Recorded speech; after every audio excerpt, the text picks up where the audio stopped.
And we're back with another stroll down the red brick road. I guess this is gonna be like a new series. It kind of was like in the freestyle stream we did the other night, and it's kind of fun. We can all just kind of share different things we know, and it's more of like a choosing your own direction, choosing your own adventure type thing. I don't know if we could actually say that. I think that's a copyrighted term, the choose your own adventure. So I don't think I can actually say that. We'll call it something else. But welcome, welcome. We're starting at a different time here, very opposite of the usual time. But I figured earlier today I was gonna do a stream earlier today, but it was kind of weathery here, and I was having some tech issues. So usually I'll work through them and fight through it and just make it happen. But today, and just with how long of a week it's been, I thought, fuck it. I'm just gonna take it easy today. And then I ended up having a really good conversation with our buddy Merkley over there, the Opinion Machine. We watched one of his, watched and commentated on one of his, I guess podcasts, if you could call it that. I guess it's a podcast, basically a podcast.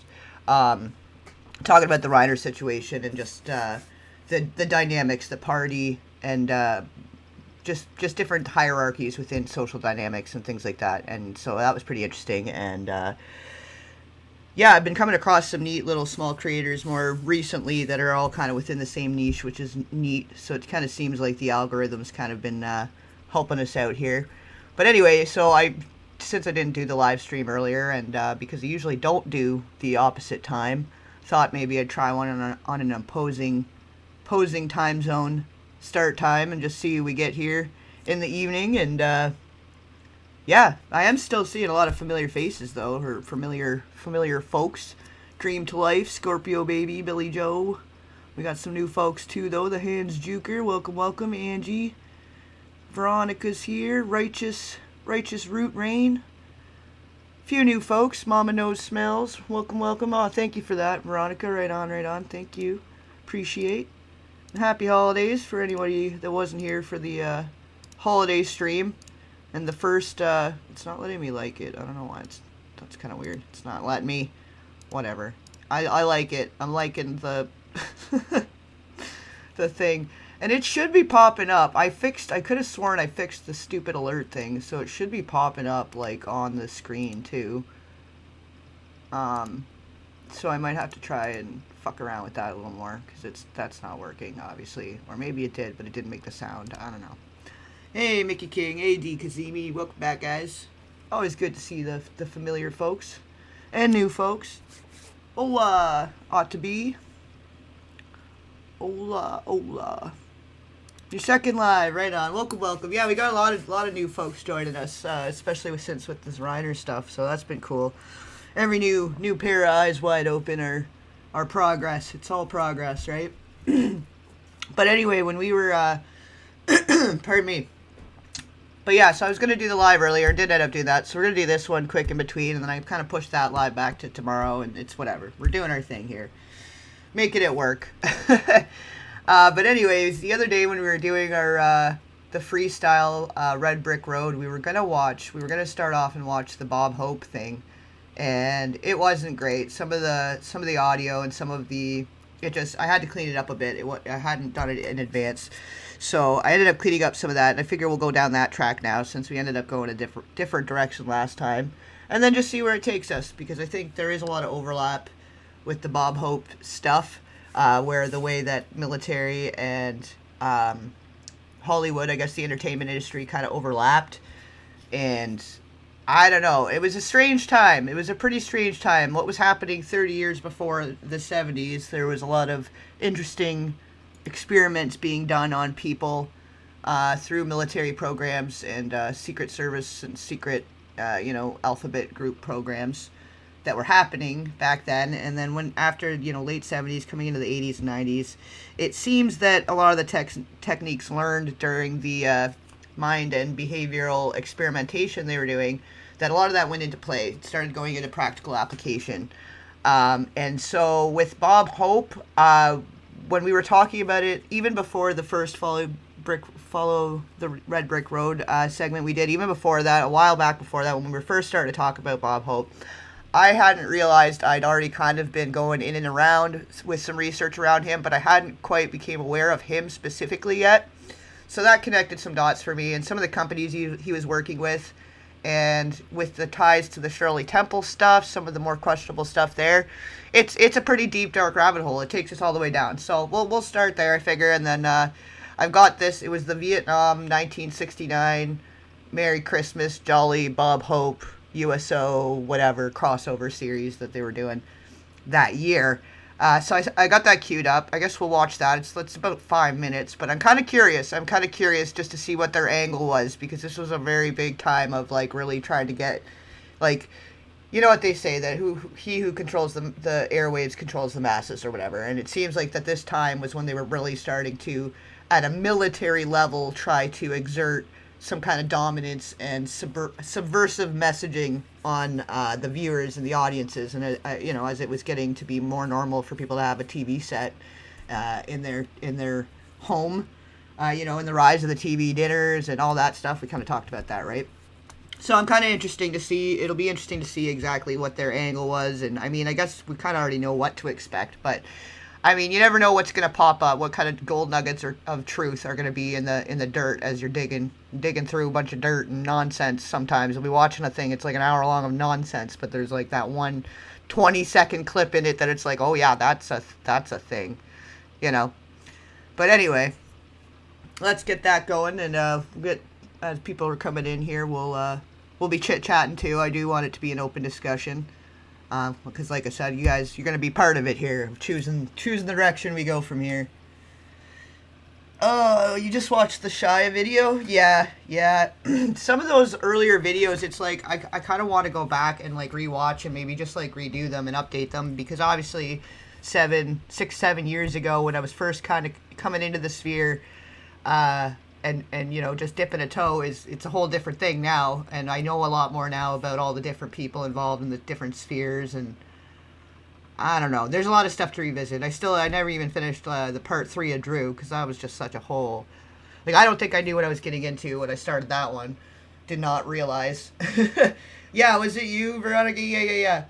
No, and there's been a few of you I gotta really thank, of how like you guys are like in it and on it with the whole TW theory and stuff. There's been a few you guys, like, I got a special mention. I gotta trace back to like who mentioned the quote that's kind of kicked off the Reiner investigation, with himself saying that everyone that committed a violent crime was in jail for a violent crime, had a horrible childhood or whatever, or had a nightmare childhood. Like, that kind of kicked it all off. So I gotta look back and find whoever mentioned that first. A couple people had mentioned some stuff, but that, like, there's certain things you guys have been like, you're on it. You're right in here helping find the breadcrumbs that lead to the different red brick roads that then lead to the rabbit holes, and then you know what I mean. You know what I'm saying. But anyways, yeah, let's get this going, and then we'll keep up with you guys in the chat here and see where we end up. I better go to work before we get busted. Also, yeah, it might be a little weird because, again, like, I've taken out the background music, and whatever stuff might end up leading to any kind of copyright, whatever issues. But so yeah, you can't even hear the clapping. It's a little weird, but I find it interesting. He's like, yeah, and mine's topless, but he's like talking about a bunch of dudes. Like, all right, bud, here we go, starting it off on an interesting note. Like, I guess it's like, I don't know. I mean, kind of see the angle he's going. I guess it's supposed to be kind of funny, but it's, for this being supposed to be like a jolly Christmas, whatever, it definitely doesn't feel very like that they're going for that angle just yet, which is interesting. Like, I don't know. Like, this was way before my time, right? So this is all like, I didn't get to experience this stuff on TV or what the whole point was of it. But I'm also Canadian too. Like, we're not so like all about the military stuff in the same way. Like, we don't really do all this, you know. Like, this is so foreign to me in a different way, and we're literally like neighbors, you know. It's like you guys are, I don't know. I can't think of a good analogy for it right now. But, like, you know, when your neighbor's got a different tradition, they're doing something different, the way they're cooking their turkey in the backyard, I don't know. It's different. But we still, you know, you're still our neighbors, so it's still cool, right? It's like a mockery still. It's like a laughing in their face. He's laughing in all of their face. Like, hope you're all having a nice a nice homoerotic time together over here because obviously there's no women. Sorry, guys. Hope you're having a nice one. Yeah, the holidays are tough. And then he's kind of like, I don't know, if the comedy feels a little bit like he's mocking them in their faces. Like, in the same way that I had mentioned with some of his segments, he had like, Merry Christmas from Bermuda, Merry Christmas from Hawaii, and then like people are just sitting at home with their like TV dinners doing their little humble Christmas, watching him on TV, and he's kind of like, yeah, we're famous and rich, and we're over here in Hawaii, and you little peons have to sit there in your TV, watching me on your TV, enjoying a nice vacation on your dime, in a way. You know what I mean? Like, it's like a mockery. A lot of it was already seeming to be very mocking, so I'm not surprised that he's like openly mocking these people that are, a lot of them not wanting to be there because this was the draft. This was Vietnam, right? This is what a lot of in the 60s and stuff, people were protesting against the Vietnam War and all of that, right? So a lot of these guys didn't want to be there. Now he's making drafting jokes. He's making like, the draft lottery, ha ha ha. And then meantime, like, how many Dodgers are like people sitting and being ahead of, being on the government, sitting in the government over there, that apparently is so patriotic and people were forced to go over there, but then the people that are supposed to be for the people found ways around it, found ways to not have to go serve, right? But yeah, it's kind of interesting too, because like it's kind of like I just haven't got here yet, because I was like looking back to like, the 90s, the 80s, 90s, 2000s and stuff, like my generation first. But then I went all the way back. It was doing the Shirley Temple, Marilyn Monroe, like looking at that stuff and how that was connected with the military and things like that. And I literally just hadn't got to the Bob Hope era yet, I don't think. But it is kind of reminded me like when Marilyn Monroe was going on all those tours, and just like how the vibe has shifted now going into like the 60s and it being a different thing, I don't know. I don't know what to think about it either, though, because obviously I have an outsider's perspective as far as all the things that people do in the States with the military and how it's like this whole event, and it's all very, like, there's a lot more patriotic pride and joy and, like, more events and stuff about it that, like, we're kind of just chill about it. We're like, yeah, whatever. We do, I guess they do, like, Remembrance Day and stuff like that, but we're not as, like, like, gung-ho about war, It's not an event. It's not something we want to be doing. It's not something we're super proud of. Like, we're mostly, like, have come in and ended, like, helped end wars. Like, we're just kind of like, how's it going, eh? You want some maple syrup? We try to be peace. And maybe not so much now. Things have changed. But back in the day, we were like, I don't want to. We don't want to. But if we have to come and join this because it's getting out of control or whatever, We've sort of been more the neutral party, I guess, in it. But yeah, the throwbacks are crazy. They are crazy, Scorpio baby, you're right. Thumbs up button for a couple months. Oh, I don't know. Yeah, they changed some stuff. I don't know what the whole deal is now. They've like added a leaderboard for the chat. They changed up some stuff from the back end of the live, like the live, how you start up a live and all of that. The interface is improved and changed, and there's a lot of good improvements. So I would say it's good, but sometimes it's tough to keep up with. Shell shocked, yeah, maybe D Kazemi all shell shocked and on the horn there, getting on the horn. Hey, welcome, Alex. Didn't know you were Canadian. Yeah. Oh, Canada. Oh, we got lots of Canadians. I guess we got a lot of late night Canadians. Or I guess, well, if you're on the other side though, if you're out west, it's still early for you. I'm on the east side here, so we're closer to 1 a.m. Different time than usually starting, so it's cool to see the different crowd when you come in at a different time. The little peons, yeah. Still better than the alternative, yeah. Didn't get into this mainstream American behavior of the time. Though remember this while growing up from time to time. Your bio father is part of the horrible warfare. Well, and I think it was such like a benchmark moment, and there was a lot of things going on around, like with the JFK stuff, and yeah, the Marilyn Monroe, and I think this was past, like this was 1969, so it was past that. But the evolution through the era, like when you go back and yeah, there's so much, so it's like you got to take it one decade at a time, really. But yeah, I had gone like all the way back and then came forward, and there's still a lot that happened during this era that I still haven't really fully sunk my teeth into. I've researched about the more on the hippie side of it, and what they were doing with chemicals and changing things up, and how the psychology was evolving, and just yeah, the media in general. So this is cool. Like that's what makes the discussions, the freestyle discussions, neat though. Rather than going in with a plan, and you find some stuff out, and then you find out these dots connect, and then you just kind of start going down that trail, and everybody's learning something, and it's cool. It's fun. It's just a different way, I guess, to do her. Okay, so they do got the girl. I guess that's customary. They always bring a girl for the guys for the military, which like Brittany Murphy had done the USO thing. Like I'm wondering there's something there. There's something more there going on, and I've heard some bad things. Some people had bad experiences doing the USO circuit. It's like he buttered him up, got him making fun of them, like being a big sausage party, and then he's like, "Oh wait, don't worry, guys. We brought this lady to be gawked at by like 10,000 guys." All at once. That's not exploitative at all. Wouldn't be weird for a woman at all to fucking like that's the prearrangement is come be some raw fresh meat for these dudes that have like been in the sausage party for months and seeing a lot of shit.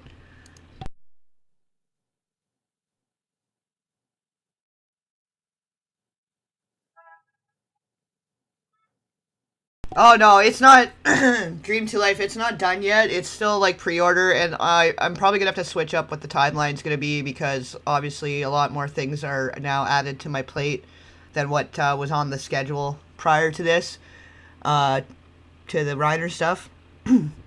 But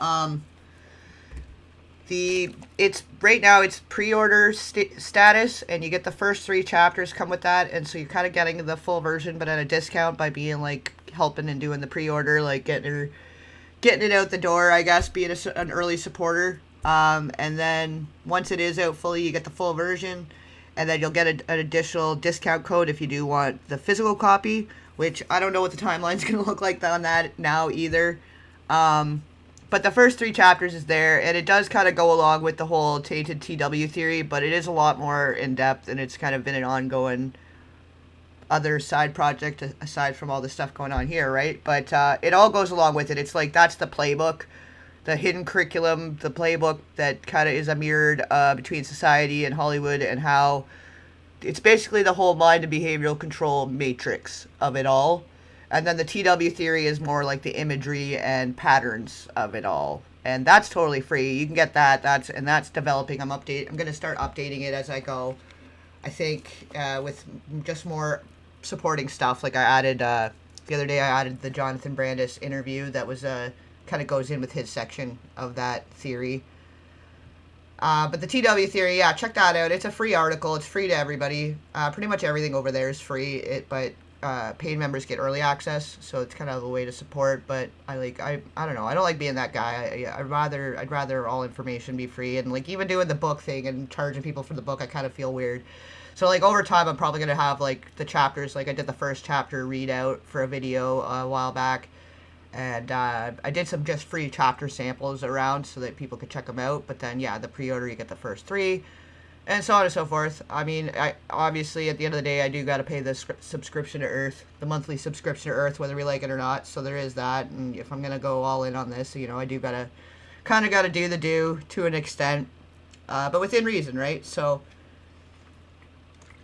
The TW theory basically is like imagery in movies that is I started noticing over the years that ties back to certain people, companies, and a lot of lost souls along the way. Kids, young actors that had gotten really bad into self-medication and escapism and had either ended their own life on purpose or by accident.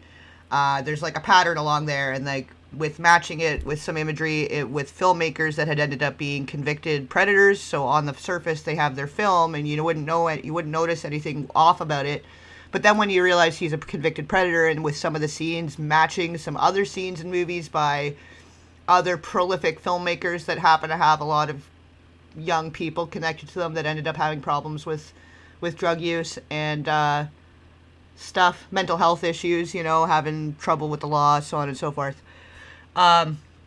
So it's kind of like the breadcrumbs of trauma that follow through, that whether or not maybe some of these kids were actually being physically harmed and trespassed upon, that some of the scenes and some of the settings in certain movies, that on its own may have been a trauma for those kids, that those certain scenes are not necessary, like they'd have kids in certain stages of undress that were just completely unnecessary for the plot.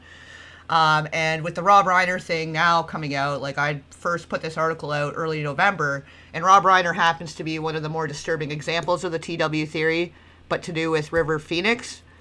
So it all kind of came full circle. The whole thing is kind of interesting now, because I think River Phoenix maybe knows why Nick Reiner ended up on with heavy narcotic dependency at such a young age, and maybe why you know there's something going on there. There's some weird patterns, and we know the underlying, like the root cause of a lot of these issues young people have is trauma, and maybe we can map it out in a way. I don't know. Maybe we can learn from it. Maybe I'm completely wrong. I don't know. This is why it's a developing theory, and I've been bringing it up and like because it's open for discussion. You know, it's open for you guys can think back to your own childhoods and stuff that content you had consumed, I guess, or whatever media you were watching when you were a kid, and noticing the theory, and then kind of how that connects back to certain companies, certain, you know, to the Disney sphere, which I've just started kind of changing the language on a lot of stuff, because I think a lot of the time there's no incentive in the truth, and there's a lot of suppression and throttling happening and for certain things, you know. But anyway, the TW theory, it should be linked in the description too, and it should be popping up every so often in the chat there. I've got the timer thing going with some links and stuff. But yeah, welcome guys. Good to see you, Nadia. What do we got? Betty, welcome. More new folks joining us. Good to see you.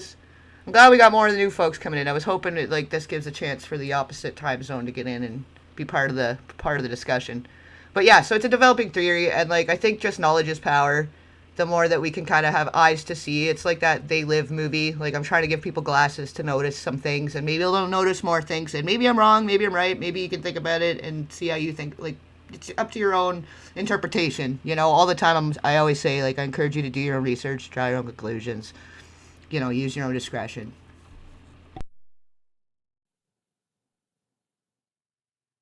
How about this? If the world was in this kind of shape, you guys wouldn't be here, right?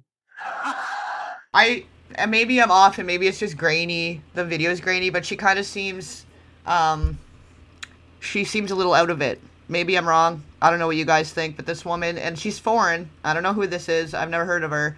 And at least she's dressed, you know, a little more tastefully than some of what they're doing these days. But yeah, she doesn't seem like she's all the way there. She seems a little out of it.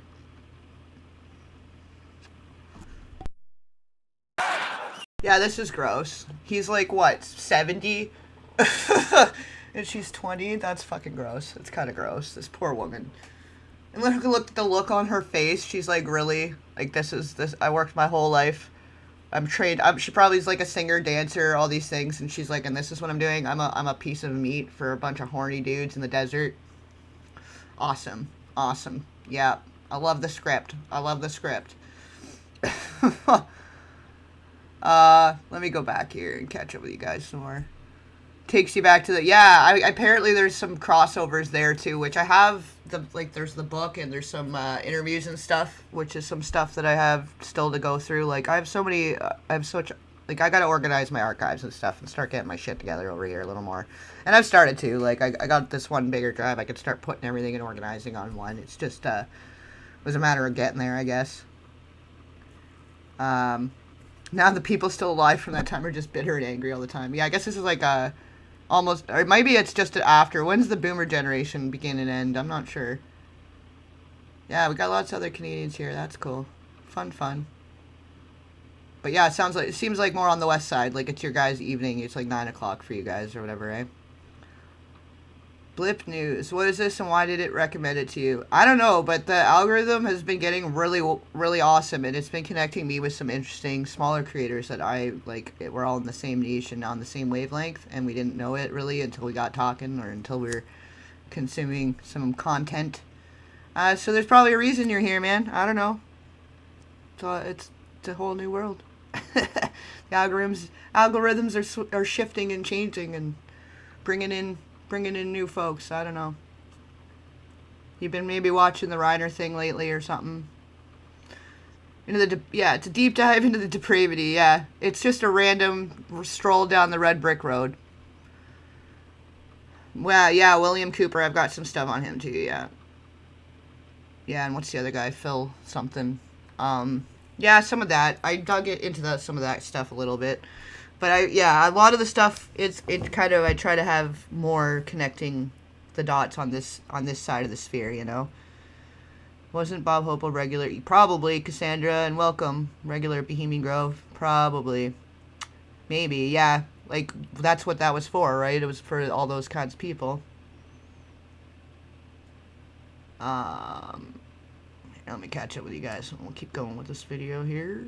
The aspects of living in close quarters and the one woman. Yeah, it's like they were purposely, like, putting them on an edge and getting them to a point. And, yeah, a lot of weird shit was happening on certain bases at certain times in certain places, too. So, you know, it's like they're almost, like, getting them riled up and then...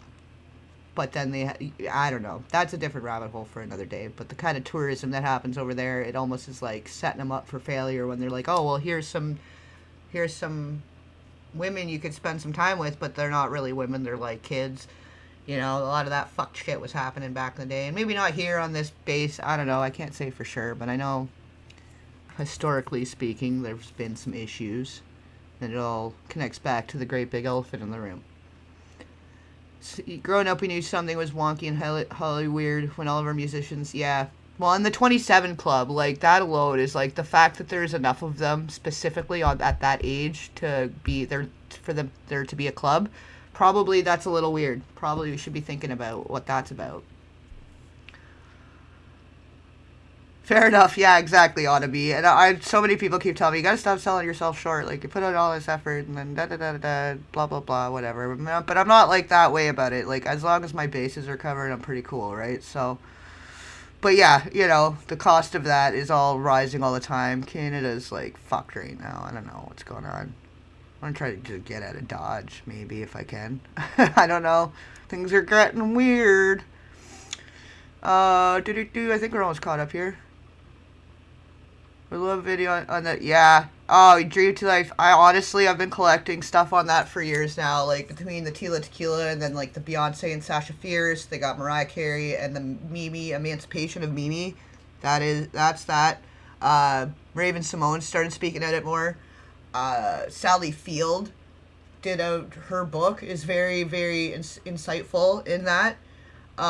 There's a bunch of them. There is a bunch of them, and that is a video I've been planning because I think we're more to the point that we can openly speak about that now without it being buried. Because I touched on it a bit in the Amanda Bynes video from a while back, and, like, I've been trying to kind of weave it in, and, like, the Drew video even, like, I could probably get closer to finishing part 3 because there is some carryovers there that and not that I'm diagnosing, but, you know, we can observe and notice symptoms of certain things and gives a little more insight of, you know, because, I mean, essentially being an actor or an actress, you're having to become another person. Like, the better that you can dissociate from yourself and become a whole other character, the better actor or actress you are.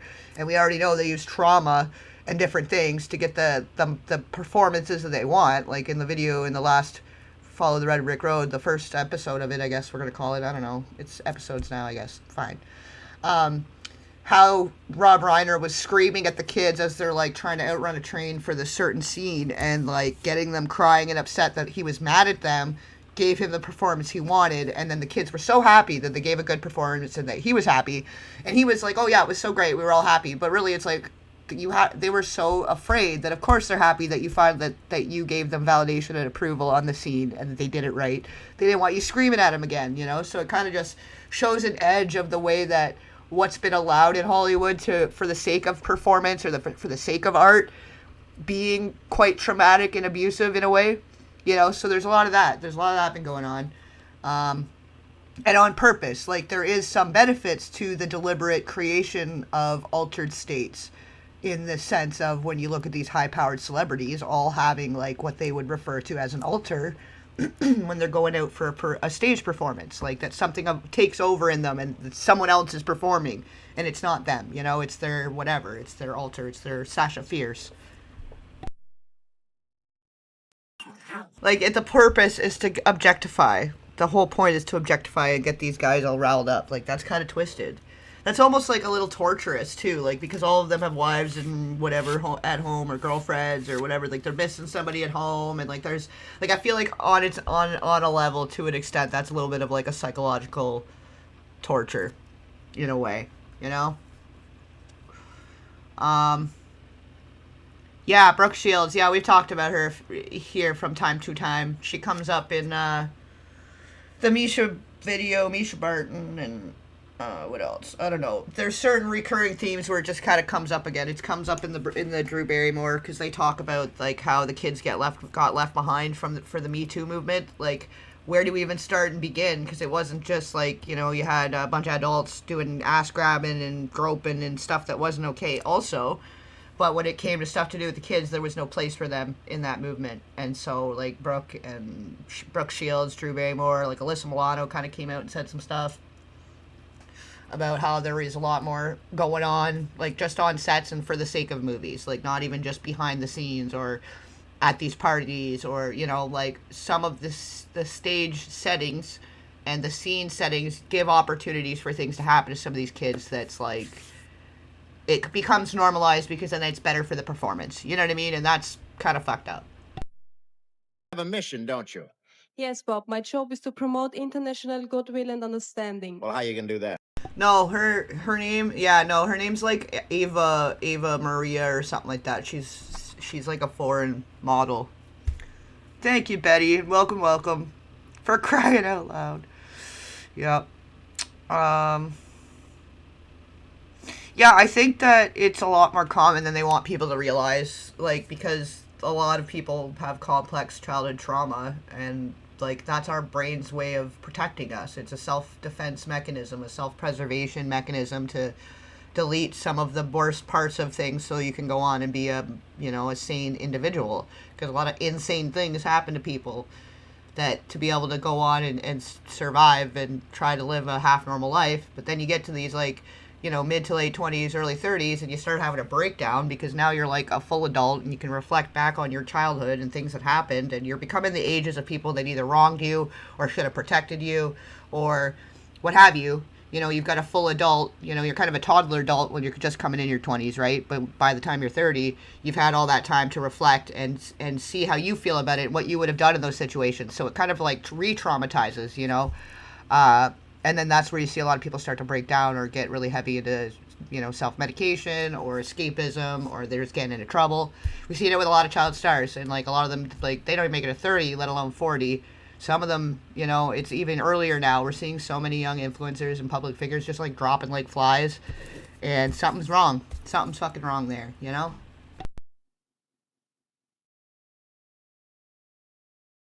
I guess that was it. Yeah, it's just, like, a little clip. Interesting.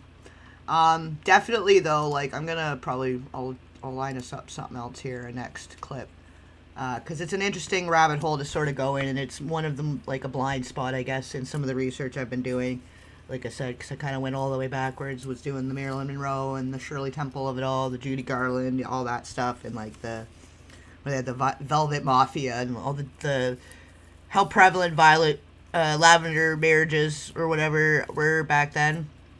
There was a lot of stuff going on in the old Hollywood era. And then this is sort of the in-between. This is a lot of the bridging the gap between the military stuff and the Hollywood entertainment industry. And it's kind of gross. It's kind of gross with some of this going back. Like, this was so normal, and it just all seems like it was built to just further traumatize or get people on edge, or kind of like either mocking or flaunting their wealth and luxury, and in such a way, and making you feel proud to be a fan of it. Like, that whole culture started at some point, and now here we are. Here's one: Bob Hope Christmas show from Hawaii, 1989. Maybe we'll just throw that on. I got a whole bunch of stuff though, and, like, maybe it'll take us in a different direction. Maybe we end up on a Marilyn Monroe or something, because I got archives from all kinds of shit backed up from all kinds of eras. I don't know how good this audio is going to be. I didn't have a chance to fix this one, but hopefully these newer... The stuff from the 50s, 60s is usually a little more messy than, like, 80s, 90s. It's usually not as bad. So hopefully... Let me just extend the thing here. We'll resize the whole thing.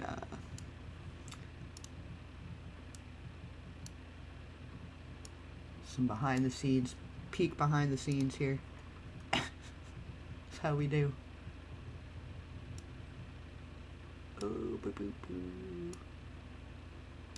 It's not, unfortunately, the container, it's not one size fits all, so you got to kind of work with it a little bit. Get it matching up there. There we go. And we'll drag this, make sure it runs to the thing. Parallel. Perfect. Okay, so yeah, like this where the other side of it, I guess, where it started to seem a lot more like, oh, I guess you guys couldn't see it. Oh well. Thought you guys are still watching it. Oh well. Yeah, oh, boomers are 46 to 64. True, so it was like the ass end of it. Glad I found you. Makes complete sense. Strong investigations, deep dive, connect the dots. Yeah, man. Yeah, I think a lot more people are starting to get on that more inquisitive level, at least, like more questioning and observing, noticing. That's the one thing I keep saying is like 2025 people are just starting to wake up, and then I think 2026 is like it's gonna be serving espresso. It's gonna be more like this is the Great Awakening, but then people are gonna be wide awake coming into next year. I think, you know. Down the Nick Reiner rabbit hole, and YouTube suggest your page, shared channel to your woke friends. Right on, Nadia. I'd love to hear it. That's awesome.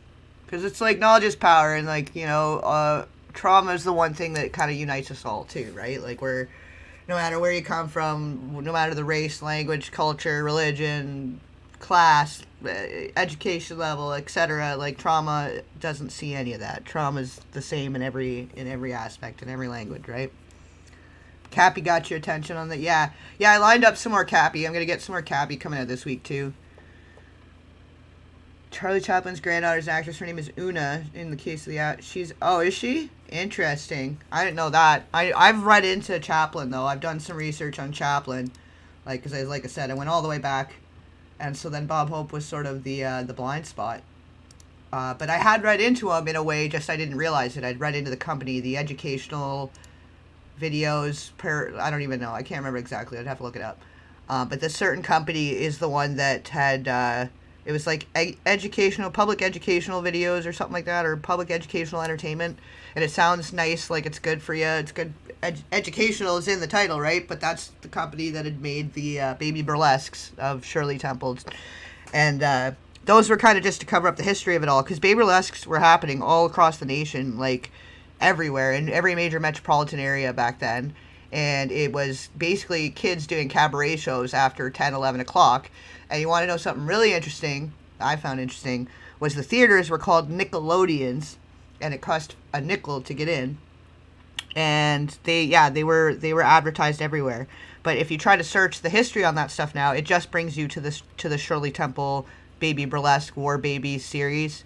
And it's all fucking weird. It was weird for her, and not saying that it's like, not to minimize her experience, but it wasn't just her. It wasn't just those videos, and it wasn't just, I don't know. I feel like a lot of it ended up being a distraction. Like some of the Chaplin stuff, some of the Shirley stuff ended up being a distraction, but there was a lot of truth behind some of what they were making into a performance, if that makes sense.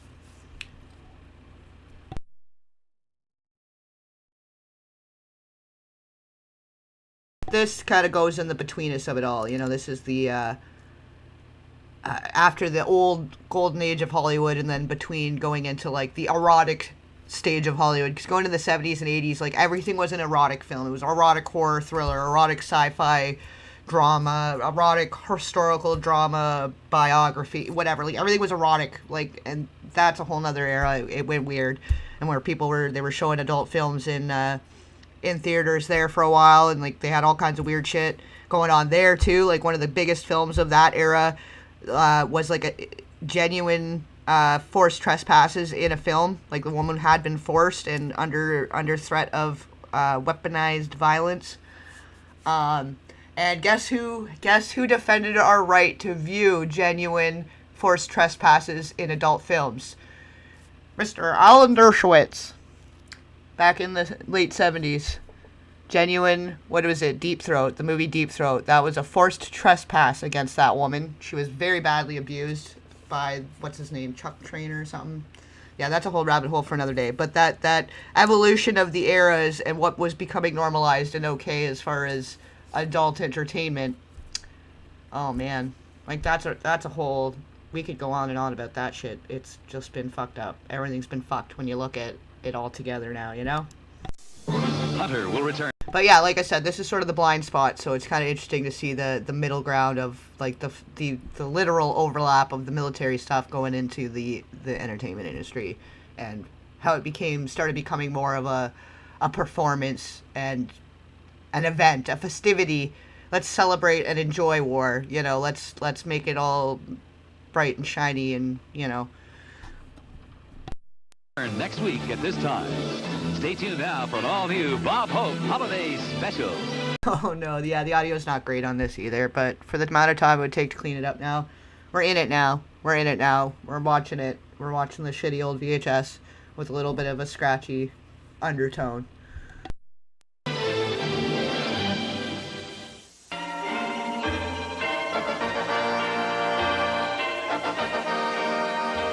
It's Bob Hope's Christmas Show from Waikoloa, Hawaii.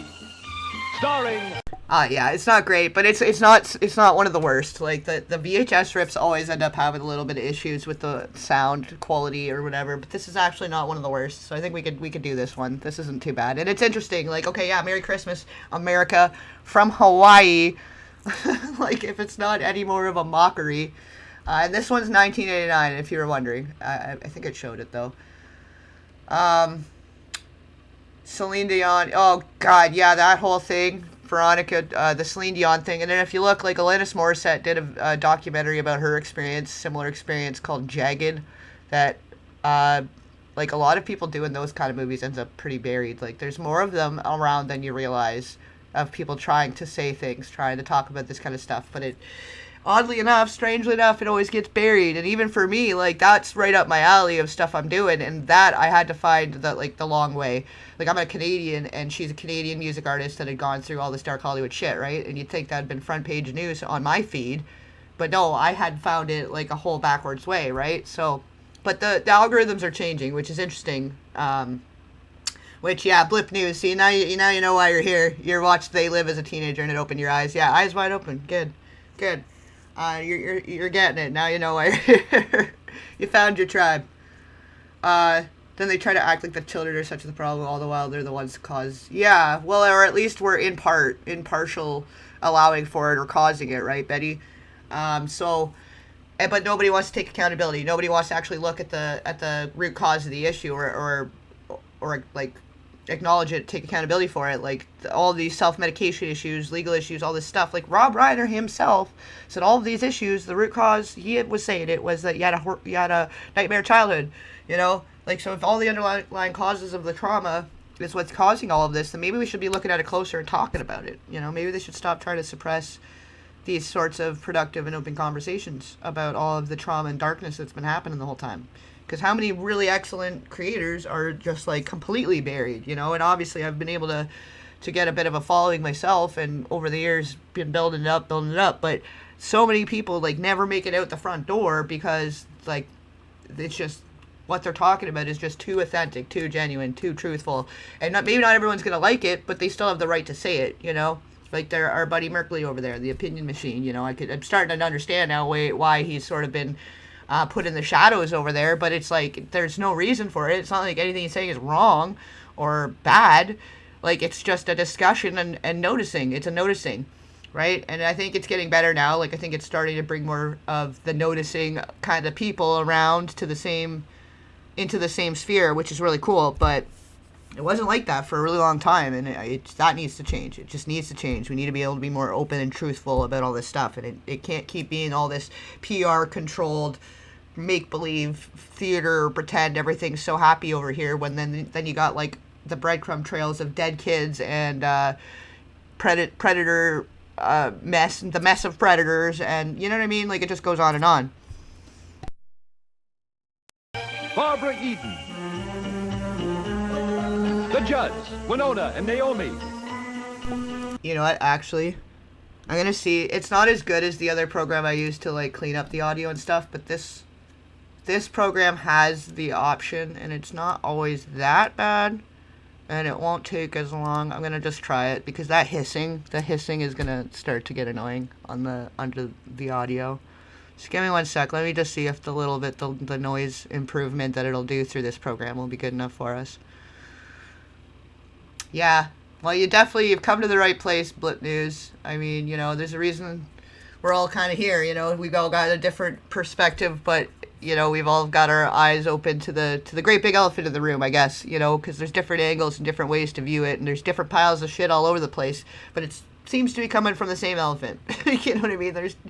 It all kind of ties back into the same underlying causes and the underlying issues that are like an infectious rot in society, and we keep putting the Band-Aid on it, and wondering why the infection keeps oozing out from under it, and then now we've got, like, it's the trauma apocalypse. We got gangrene. You gotta cut your arm off now. Like, with this Nick Reiner stuff, like, why did it even have to come to that? Why did it even get to the point that, like, kid looked shell-shocked at 7, he was doing heavy narcotics by his early teens, full-on rehab stint, started at 15, and then committing parricide in his early adulthood, in his early 30s. Like, all of that's pretty fucked up. Something really fucked up must have happened there. Maybe we should learn about it, you know? Maybe we should start learning about these things and be a little more proactive instead of reactive, right? The Associated Press All-America Football Team. The 1990 Tournament of Roses Queen, Yasmin Begum Delawari. Okay, I might gotta adjust it a little bit still. But it seems like it's not hissing so much, at least. The hissing is gone. So that's good. Okay, let me just adjust it a tiny bit more here. Now we're gonna try to increase the audio level a bit, but it might be not too bad.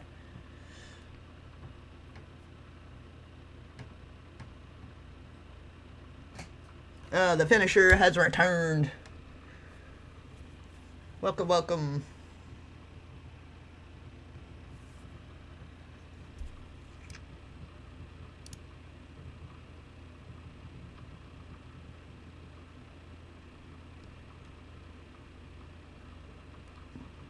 Mindset is very relatable, being of a similar age, perhaps. Are you talking about, you're probably talking about Merkley? Yeah, he's, like, it's a different era, but I feel like there's a lot of the same kind of, the same mindset, bit of the same dark humor, but from opposite ends, you know. It's interesting.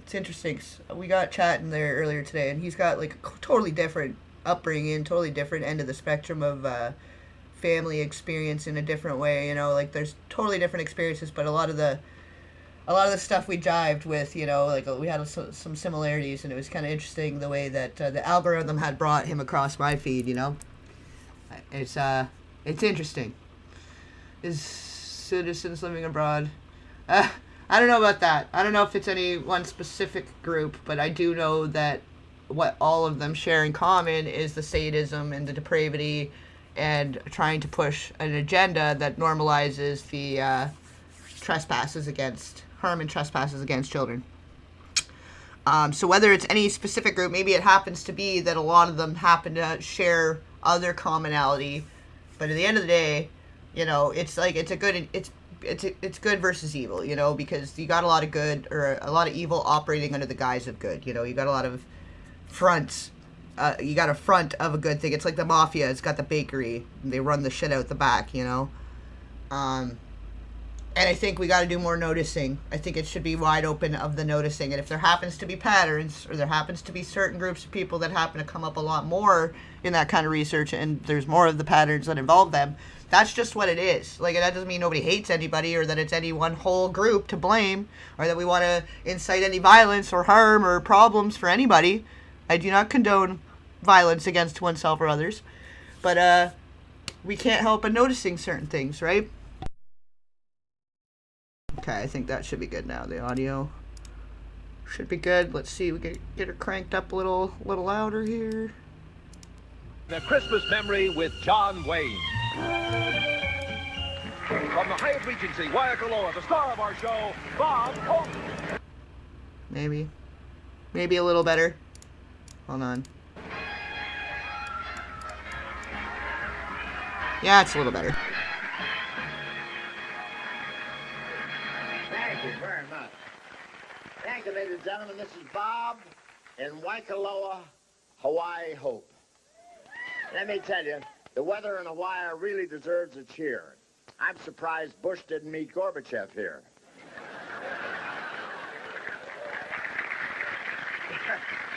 You know, this is the first year that George Bush will celebrate Christmas on December the 25th. Up to now, he celebrated on September 8th after Pearl Harbor Day.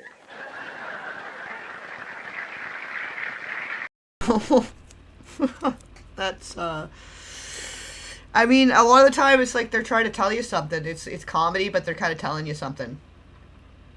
Ah, the finisher. Ah, haha, yeah, I love that. I love that reference. That's what I call it, the shine. You got the shine. The noticing, the eyes wide open, or you got a little bit sense of premonition. You can feel the energy. Yeah. First you have the shining, then you have the noticing.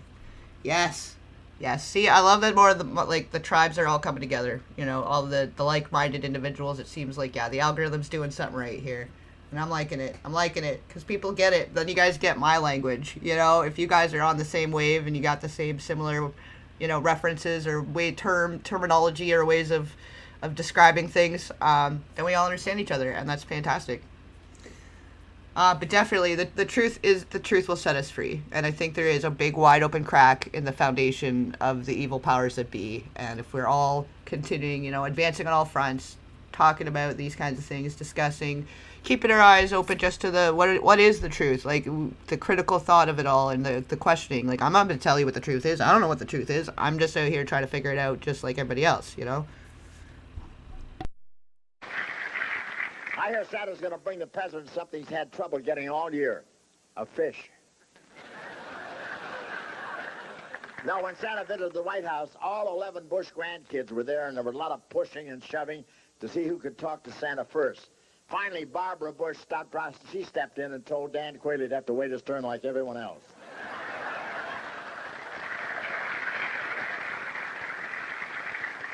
By the way, Ronald Reagan was going to sit on Santa's lap and tell him what he wanted for Christmas, too, but Santa couldn't pay his $2 million speaking fee. Holy crap, this timer thing. I'm trying to adjust the timers now. It's just like flipping them all off. Let's try to space them out more. They kind of seem to be a little aggressive, and we don't need that.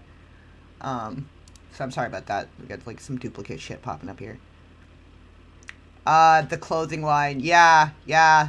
I remember that. And same with, like, what was it, the Balenciaga shit. Like, when Kanye was first starting to pop off, that Balenciaga promo campaign, and then Kim was still supporting that. That was all pretty weird. The BDSM kids campaign. Really pretty weird. Pretty strange. Yeah, actually, I don't know. I think he's probably by now. Bob Hope. I don't know. I'd have to look that one up. Let me look it up. 1 second. Bob Hope. You have a Merry, Merry Christmas. 2003 he died, yeah. Yeah, he's no longer with us. No longer. But he was huge. Appeared in 70 short feature films, starred in 54. He reached his 100th birthday 59 days before he died. He hosted the Academy Awards ceremony a record 19 times. Many stage productions, television roles, and wrote 14 books. Thanks for the Memory was his signature tune, praised for his comedic timing, specializing in one-liners and rapid-fire delivery of jokes that were often self-deprecating. Okay. 1941 and 1991, he made 57 tours for the USO. Yeah, that doesn't sound like you've got some other dual purpose in the matter there, buddy guy. Be some kind of specially trained for certain something, even if it is just doing the little bit of psychological torture to the all of the guys. Like, maybe that just alone was his purpose, but 57 tours between the 40s and the 90s. Quite an interesting timeline when you consider the other timelines. Are we noticing? You guys are noticing. We're noticing, right? Passed a bill that made him an honorary veteran. Honorary veteran of the armed forces. Never fought a war, never picked up a gun, as far as we know. But in 1997, he was an honorary veteran for his nearly 60 USO appearances. I guess, you know, read between the lines on that one. I don't know how much I'm even allowed to say there. But that's, you know, it's very, okay. You know what I mean? Okay. Ultra. We'll be Mr. Mackey every time we're going to try to talk about it. Okay.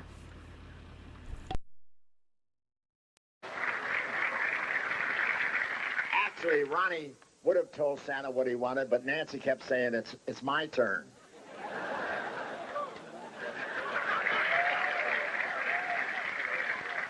Hey, by the way, Gorbachev had a good meeting with the Pope. The two of them discussed all the big changes that have taken place in the world recently. You know, East Germany, Czechoslovakia, Deborah Norville coming on the Today Show. Oops, I skipped it back. I'll have to find that again.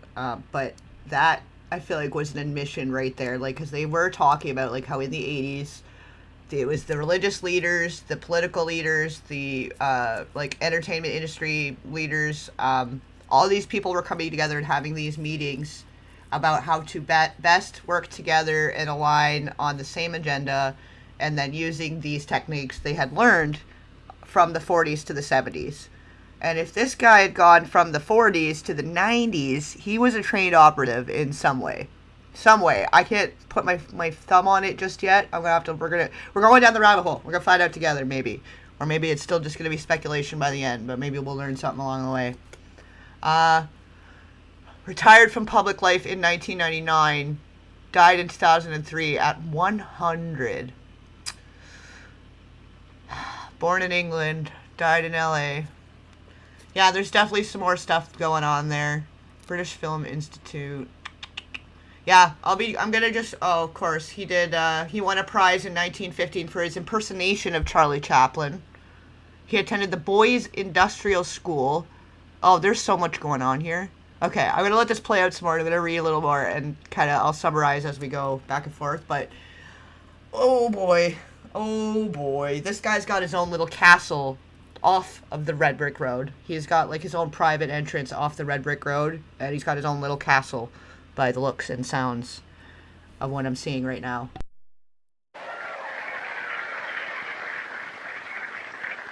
George Bush had a good idea to get rid of Noriega. He was going to send Jaja down there to slap him around.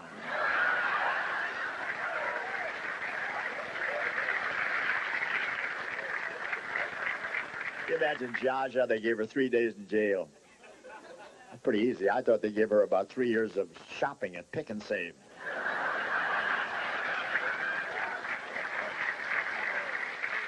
Merry Christmas. God bless you.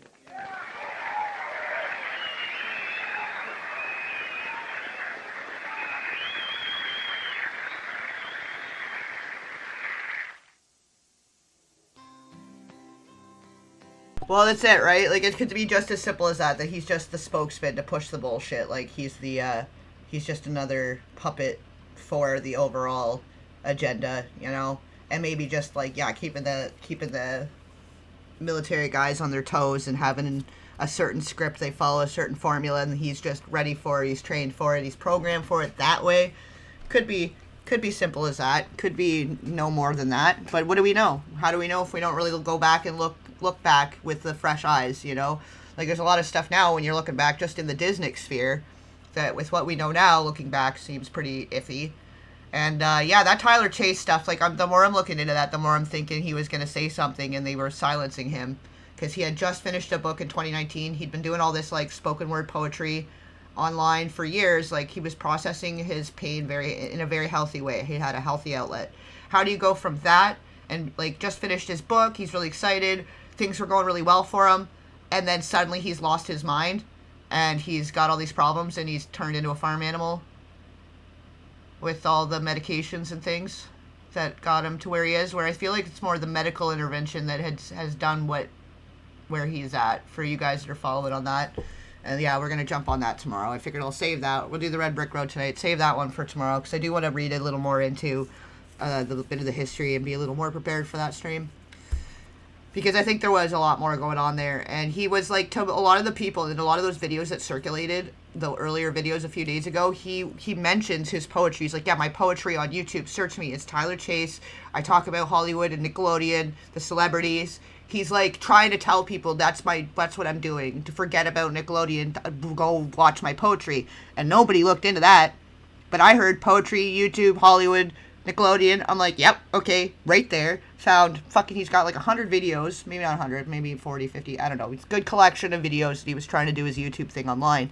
And I couldn't figure out yet what he was doing so wrong or what was so wrong with him that at that point they wanted to start drugging him, like, unless it was just that they lost control and he'd rather do poems online and build something for himself that nobody else is going to profit off of.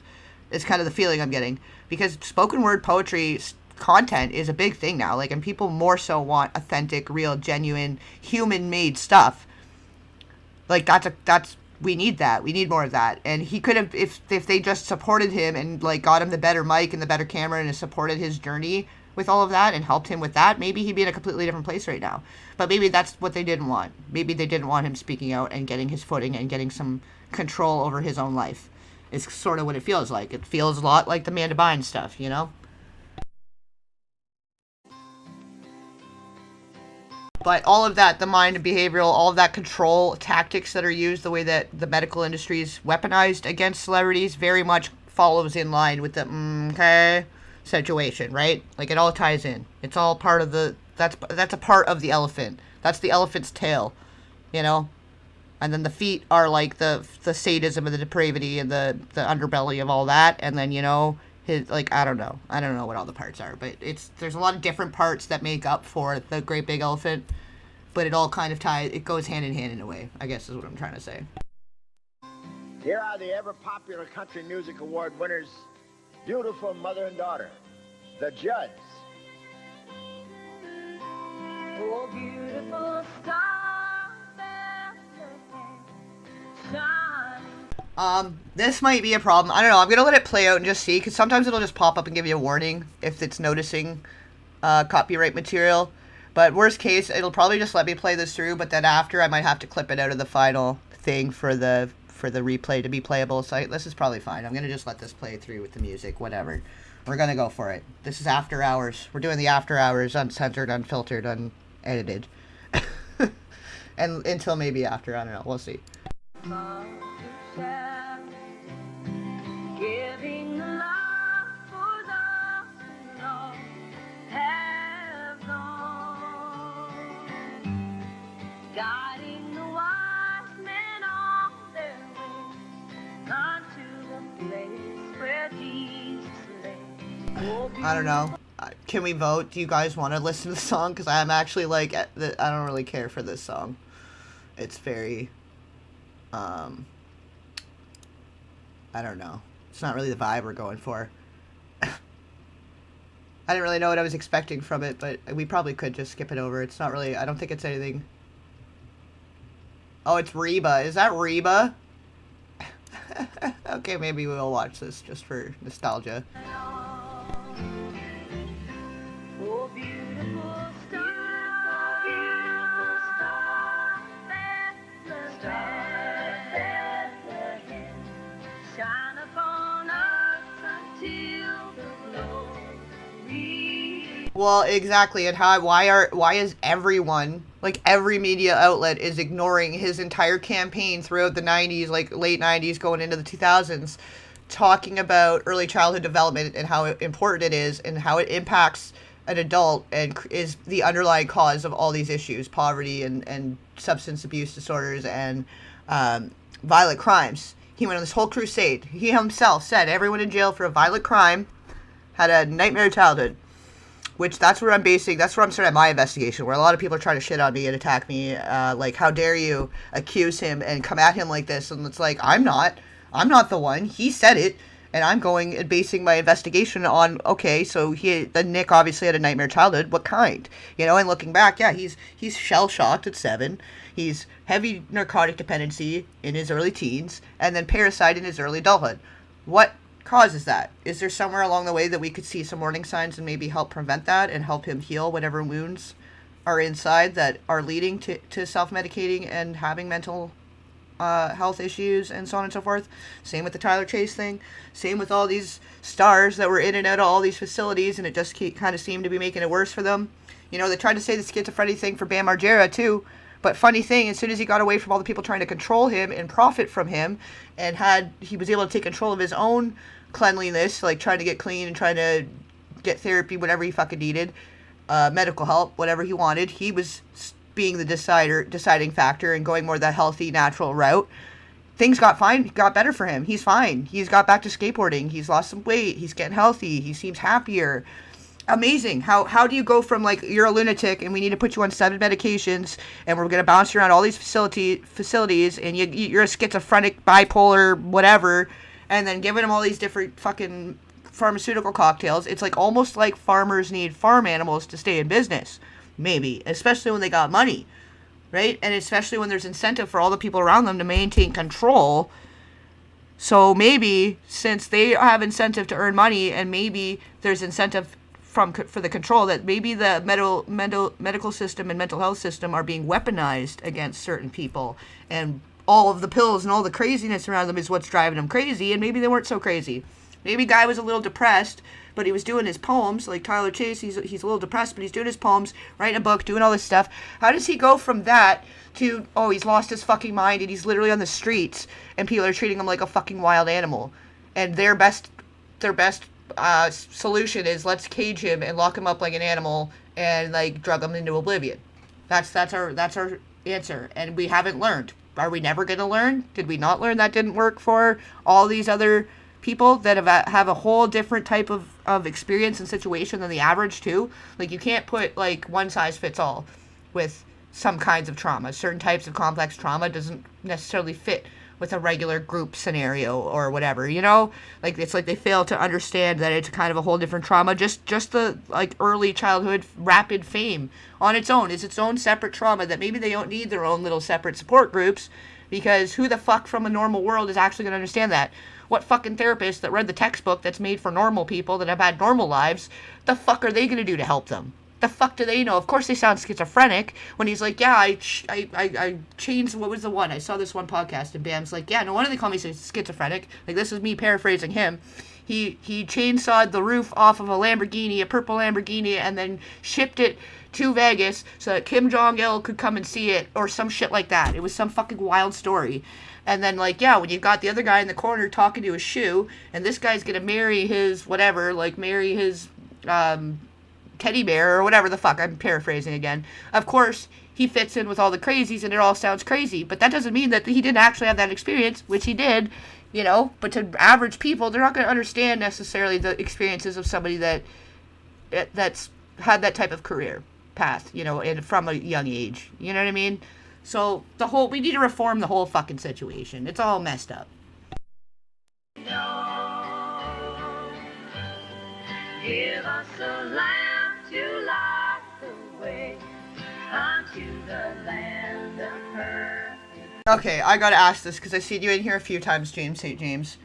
And how am I gonna know for sure? You could say one way or the other, and how would I really know for sure? But are you like the actual James St. James?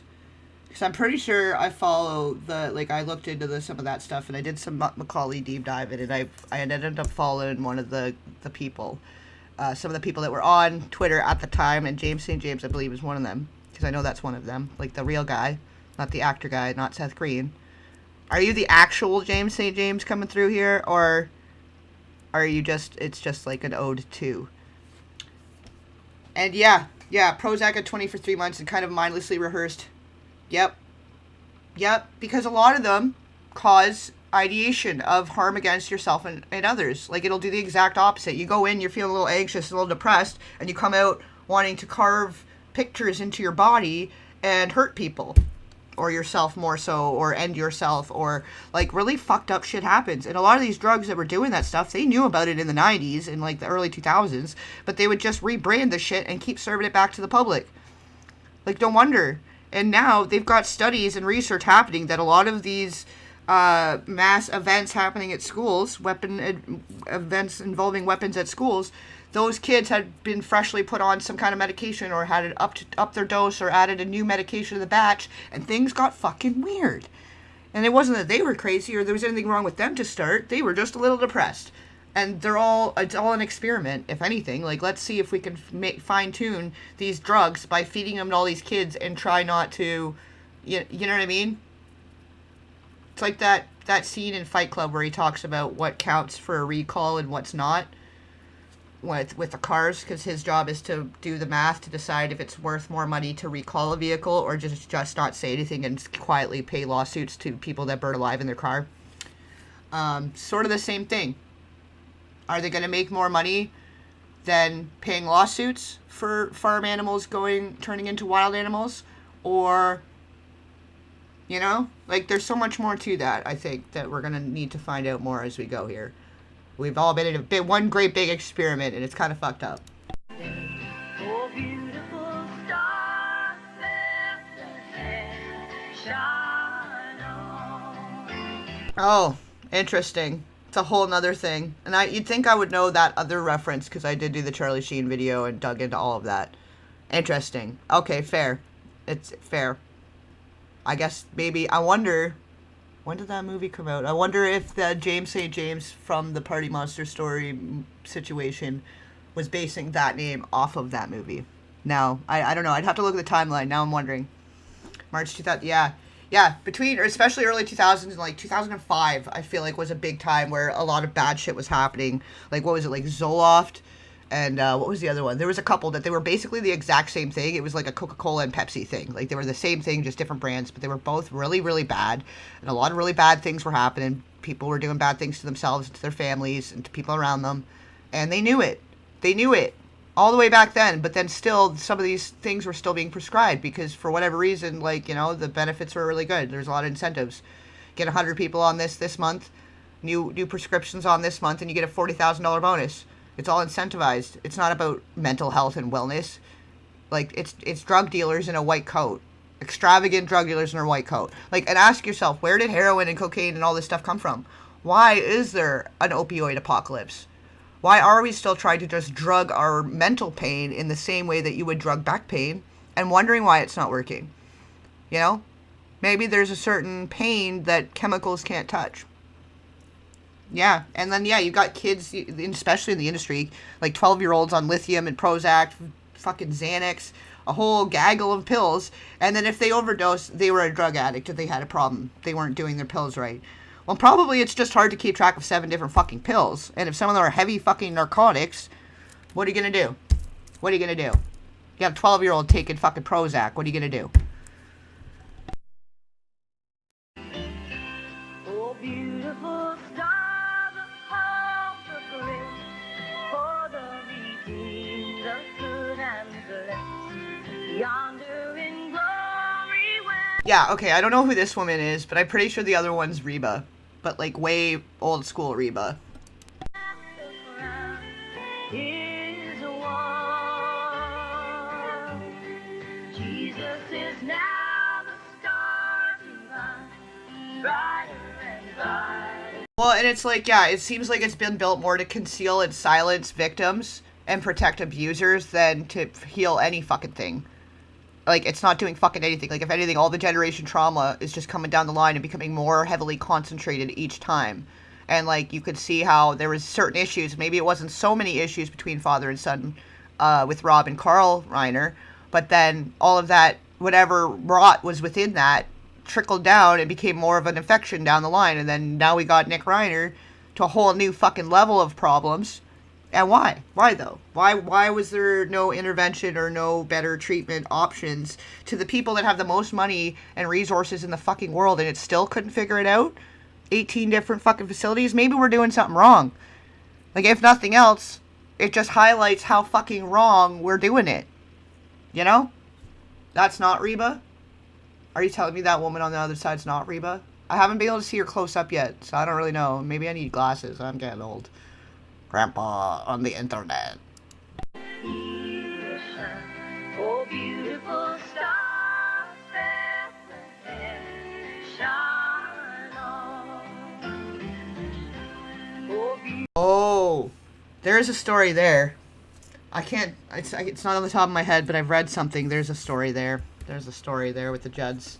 I didn't realize. This is before my time, guys. I was born this friggin' year, I think. Like, I wasn't even born yet.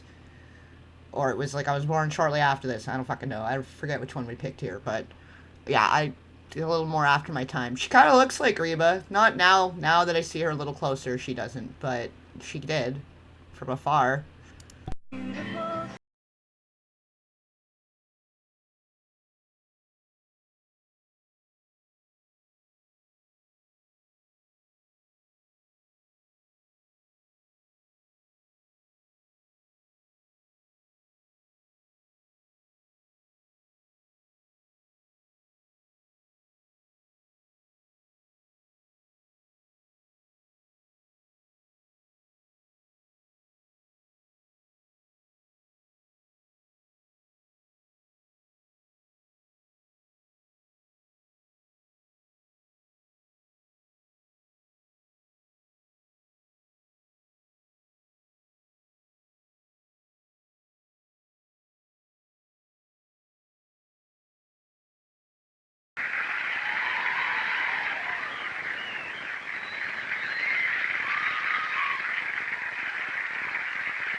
This year I asked Santa to give me a beautiful and talented guest star for this show, and the dude with the beard really came through.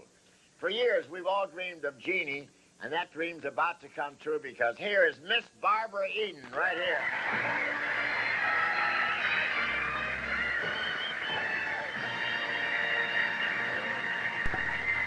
Yeah, I'm looking up the Judds. There's definitely a RCA, of course. Definitely something. There's some trauma. Obviously, there was some issue somewhere going on there.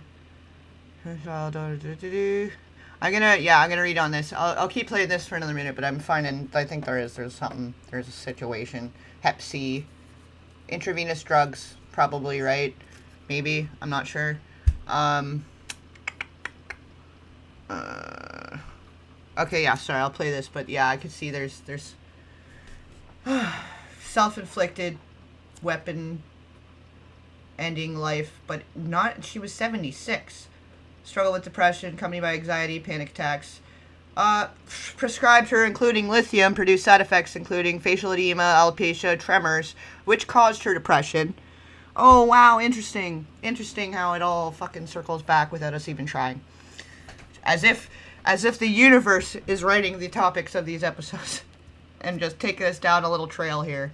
I knew there was something, but at 76, interesting. That's strange. There's something strange, obviously, and I'd have to look into the daughter and stuff too, because this is the mom.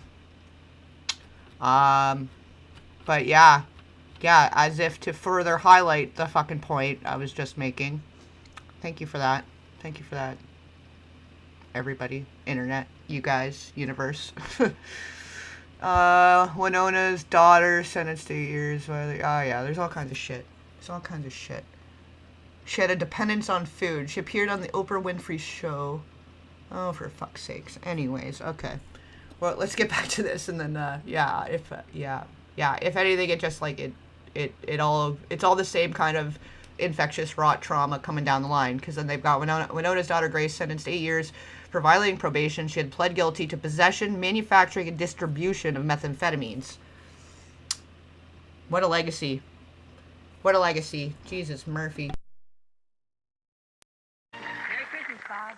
You know, it's kind of nice celebrating. Alright, Dee, sorry. Yeah, I know, we started on a pretty late hour. It's like on the opposite end of stuff, but it's nice to see some of the familiar folks. But I was kind of figuring, like, gives a chance for folks on the other side of the world here to get in and have a stream with us here. But always nice that you guys, for those of you that are sticking it out and doing the burning the midnight oil with me here. You have yourself a good one. Christmas in a tropical paradise. Yeah, but I'm still not used to seeing Frosty the Snowman wearing sunglasses and an Hawaiian shirt. And their Christmas carols are... This is the girl that did I Dream of Jeannie? Is that what you're saying, Dream to Life? She also looks like she did a lot of Locaine. With the nose situation, maybe. I don't know. It could be a little grainy. I might be seeing it wrong. A little different here, too. I mean, like, fresh... Oh, yeah, those nostrils. Yeah. Cocaine's a hell of a drug, you poor woman. Jesus. Pig roasting on an open fire. Or Rudolph the sunburned reindeer. And have you tried some of these great exotic drinks? Yeah, but the prude pulp keeps getting stuck in my straw. Well, I've got to look around here because I've got some last-minute Christmas shopping to do. Really? When did you start? Last August. I mean, you gotta think there's so many more people that are, like, just functioning substance users that they don't really necessarily go off the rails, but the signs are there. And then some people go fully off the rails, but I think it's a lot more prevalent. The self-medication is so much more prevalent, especially since there are so many bad side effects that come with the pharmaceutical side of things. Like, no wonder people would rather take their risk with street narcotics versus stuff given to them by a white coat. Like, you almost trust them more. You can almost trust my buddy on the corner more than, you know what I mean? Like, their mentality. It's like, I could trust this guy. I know this guy personally better than the doctor guy that's just herding this through like cattle and writing prescriptions like they're going out of style. You know? Well, I hope you're not meaning to buy me anything special. I wasn't planning to. Well, there's still time to change your mind, you know. I faxed my letter to Santa, but I can get a Xerox copy for you. can't believe you still want presents at your age. Exciting new technology. Let's find a way to slip in about Xeroxing and fax machines. I wonder if that's like a little paid product placement, because that would be pretty new for the era. Did the son overdose? Charles Jordan Winona was 30. Winona found Jordan, but he had died before they could meet. She was the judge, 16-year-old. The son was severely injured. Moser, is Moser the son? Hold on. Severely injured in a motorcycle crash. Had his leg amputated above the knee. Before they could meet. She had discovered her father when she was 30. She figured out who her father was. Winona figured out who her father was at 30. But by the time she found him and was about to get in contact with him, he died. Interesting. The bodyguard, she had married the bodyguard, her former bodyguard, in 2003, Winona Judd. 3 years later, he was arrested for trespasses and harms against a child under the age of 13. She filed for divorce 5 days later on March 27, 2007. That's a lot of messy. For there not to be underlying issues, you know? A lot of trauma anomalies happening there. Yeah, it's a little boy in me. He hates to shop retail. Are you going to get me a Christmas present? I'm not saying no. Wait till Santa gets here. Do you stay up all night on Christmas Eve trying to get a glimpse of Santa? No, I just tape it and watch it the next morning. By the way, I saw you on the beach the other day, and you know, you're dangerous. What do you mean dangerous? Well, when you go in the water in your bikini, the sharks come in to get a closer look. They weren't sharks. They were dolphins. Oh, yeah, the friendly fish, huh? Well, some of them were downright fresh. I saw you on the beach, too. You attracted quite a crowd. Yeah, like the humor, it's of the times, I guess. Like, yeah, for us now, we're like, this is cheesy as fuck. Like, what the fuck? These boomer fucks. But I guess at the time, this was, you know, this was it. Oh, yeah, I've seen about that. It's hard to tell with some of that stuff because, like, it's kind of just a theory based on appearances to an extent. And there really are only so many human templates. There was a photographer that had gone around the world for 20 years, and he proved there was only about 120 human templates, and he was finding doppelgangers all over the place of people not at any relation to each other whatsoever, but looking identical and having the same style even. And then for some reason, he kind of disappeared. That article disappeared. I think I have some of it backed up somewhere, some of that article, but, like, that's something that kind of disappeared out of the blue for no reason. So, I don't know how to feel about it. That's sort of more on, like, the conspiracy theory of things, because people can go and decide that they're going to just play a different character, too. Why not? That movie that Drew Barrymore did called The Stand-In is kind of an interesting other side of things that we don't really necessarily think about, being the viewer, on the side of the viewer. So I don't know. You tried, yeah, you know about that, Dream to Life? I'm gonna see if I can find, because certain articles, like, beyond just saving them on the archive thing, I'll download the PDF of it. Like, I'll go to print it, and you can save as PDF. So I think I have it somewhere, because I was looking for it a while back, too, because I'm like, oh, man, it all disappeared. But, like, I think on Pinterest, too, there was, like, an album with some of the pictures that shows the examples of, like, people side by each and where they were from. And it's, like, pretty creepy how, like, to a T, and with the style and everything, like, the way that they have their hair, the way that they're, like, the type of glasses they've chosen, the type of hat they wear, like, certain things like that. But having no actual relation whatsoever. So there's that, but then there's also, like, some people talk about cloning, some people talk about, like, I don't know, there's the stand-in thing, there's people that, like, yeah, like, some people go into witness protection and are, like, we know that exists, and they take on a whole new identity, like, it's doable, people do it, so it's not so far-fetched to think that would be a service you could pay for, too, if you wanted to fake your death, and, you know, I'm sure all of that is possible if you have enough money and you know the right people, right? Tried to get some sun, and people thought something from the sea had beached itself. Isn't this a lovely spot, though? They call Waikoloa the fantasy resort. Yeah, that's easy to understand. I had 22 of them just walking along the beach today. 22 fantasies? I hope so. Honestly, that killed me. That, and you know, at this point, in some ways, I'm wondering, like, he's a little bit of a wild card. I don't really know how to feel about it 100%, but that, when he died, when Robin Williams died, that hurt me. That hurt me. Like, I was upset about that. He was a big part of my childhood. He, like, brought a lot of light and joy to the darkness of my world. So yeah, that one hit me pretty hard, but then his name's kind of come up in some weird places, and like, I don't know, but some of them it's like they just don't know until they know, and by the time they know it's too late, you know? And then maybe then they call them crazy, or like with Wendy Williams, with all the shit that happened with Wendy Williams. Speaking of Williamses, is no relation once again, but here we are. But yeah, the weaponization of the medical system, I think, is like, that's a topic. That's a red brick road all on its own. Yeah, I have a very active imagination. You also have a very good memory.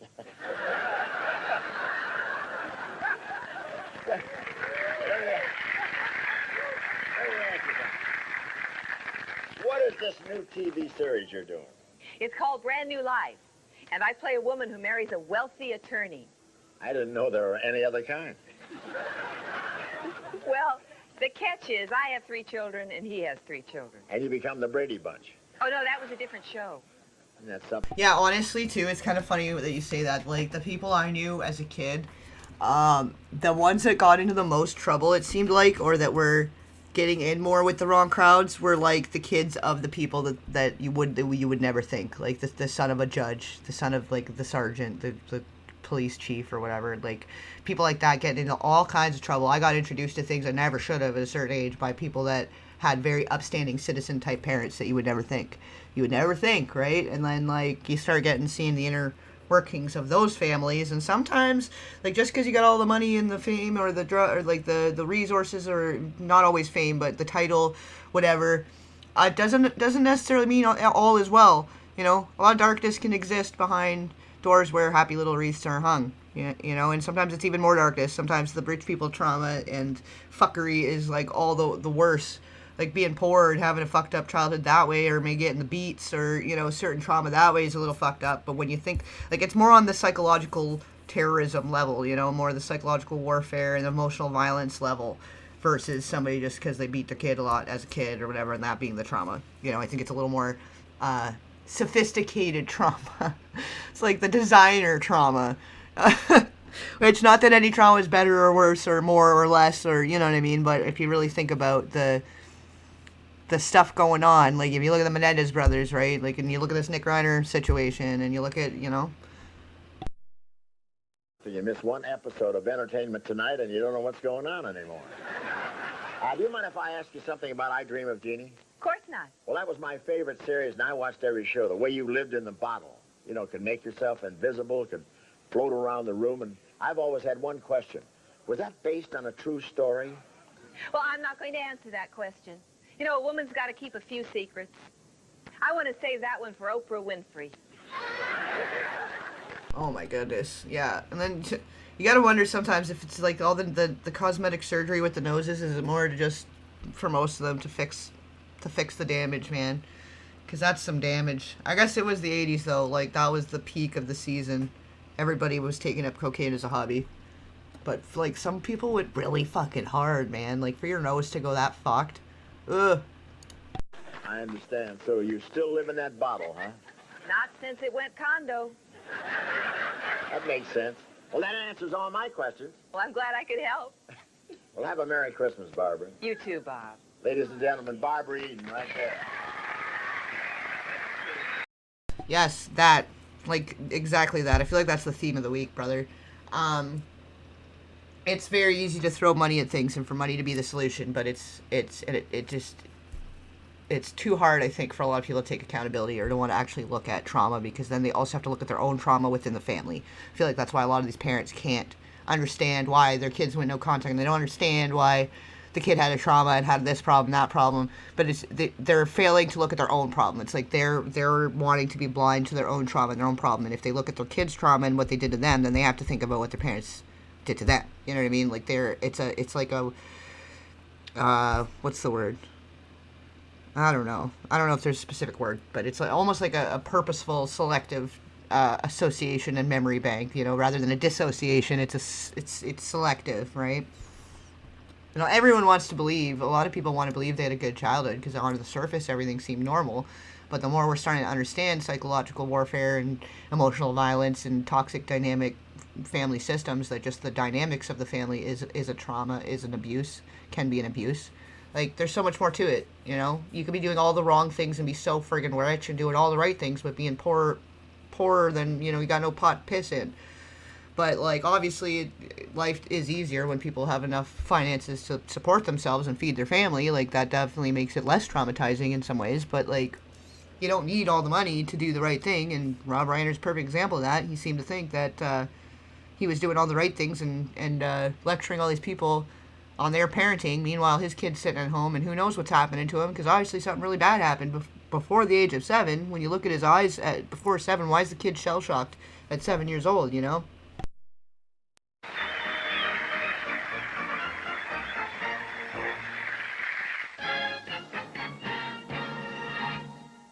Yeah, like, it eats away. It can eat away fully at, like, the cartilage, too, and then that's a whole other thing. That makes it so much worse. But when you see the nose collapsing like that on either side and the way her nose is hanging, the holes are hanging, it's eaten away at all the cartilage holding it up on the inside there. And so it's yeah.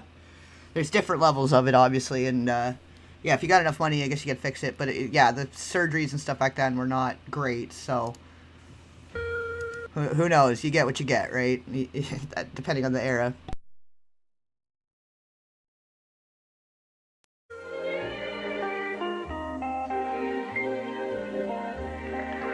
I think for a lot of people, though, yeah, when they start seeing the physical signs like that, like that's their sign, and they're like, yeah, time to get done with this and be done with it and try to heal it and get it back to a normal thing before it gets to a full point.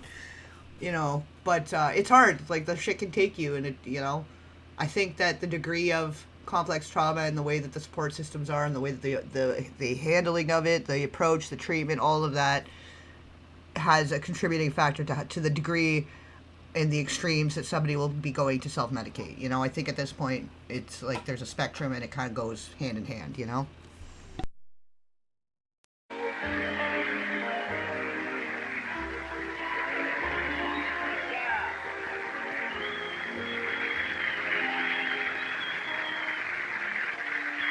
Now, it's easy to tell it's Christmas and why your eggnog has an orchid floating in it. But this is a gorgeous place. I've never seen such a lavish hotel, and we're so close to the beach you can surfboard to the bathroom. And Rudolph feels right at home here. Everyone on the beach has a red nose, too. What a hotel. I ordered champagne. They sent Down-Ho up to my room to sing Tiny Bubbles. I tuned in to Y50 in the TV set, and Jack Lord came up and acted it out for me live. I watched Magnum P. What a mockery. It's like literally just a mockery. Like, I'm having this lovely, lovely vacation. I've got room service. I've got all the nice things while you idiots are sitting at home eating your TV dinners, picking plastic out of your TV dinner. What did I say the other day? That was actually kind of funny. The picking plastic out of your TV dinner, watching this shit on the shit box. And I'm over here in beautiful Hawaii. Happy Christmas. Yay. Like, what a fuckhead. What a total fuck. It's a mockery. It's a mockery. It's like the shame. But then you're like, oh, it's the Christmas special, the Bob Hope Christmas special. Yay, I look forward to this every year. But it's like you're getting it's like a humiliation ritual to be sitting there watching this shit.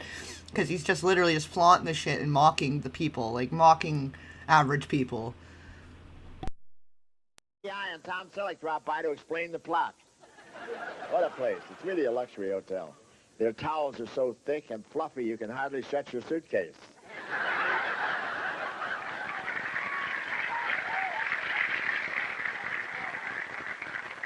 I tell you, I enjoyed last night. My room had a wonderful view, but then she shut her blinds. And I can tell I'm in Hawaii. The hotel doctor gave me a glass of milk of magnesia, and it had a tiny paper umbrella stuck in it. I went to a bar the other night. I said, give me something that doesn't have pineapples, coconut juice, flowers, or cherries in it. He gave me a ticket back to the mainland. One drink features pineapple, grapefruit, papaya, guava, mango, passion fruit, and cherries floating in a mixture of rum, vodka, and brandy. It's called the diabetic coma.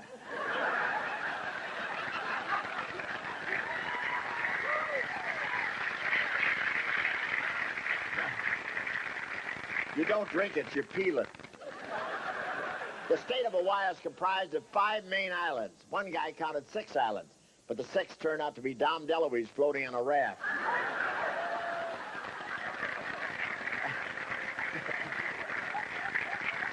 And let me tell you, the flight over here was great. They played Hawaiian music all the way over. We heard the Hawaiian war chant so often, we had to talk the pilot out of attacking Samoa. And I had a very sentimental reunion here at the airport. 2 days after I got here, I went down to meet my luggage.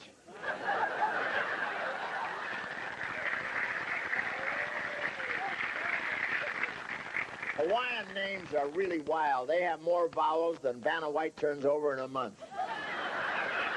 And don't you love the hula? Or it's as otherwise known, follow the bouncing belly button. And you know, it's great to see people wearing grass instead of smoking it, isn't it, huh?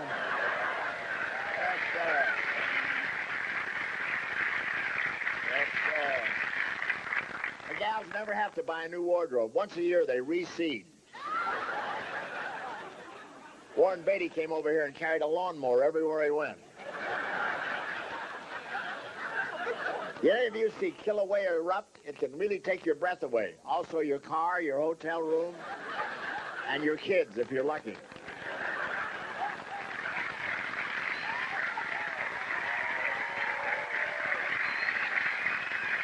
You know, I'm starting to get Christmas cards early, and it's easy to spot Shirley MacLaine's Christmas card.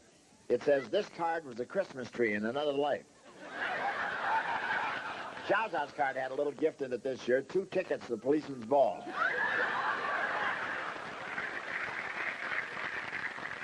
Then I get a card that said, I hope Santa Claus will get me out of my car. I've been stuck in there for a week, signed Roseanne Barr.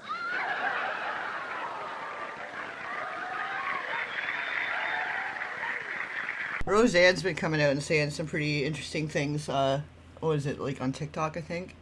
She's got her thing going on over there. She's over the years kind of come out and said some wild stuff, but like, and definitely erring on the side of conspiracy for sure.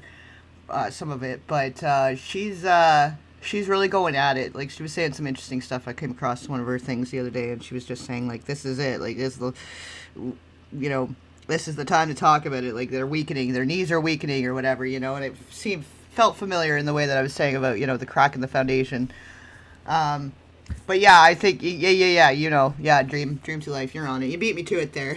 You're ahead of the game. You're shining bright tonight there. Got all kinds of shiny beans in here, though. It's awesome.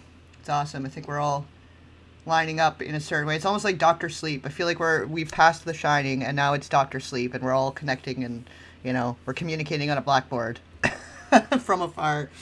You guys seen that? What's the name? Where'd you go? The Finisher. Fuck, I'm tired. It's been a long day, and it's nighttime. It's almost 2 a.m. here, or it's just past 2 a.m. The Finisher. You know about The Shining, but do you know about Dr. Sleep? That's the trick question now. Thank you. Thank you very much. Thank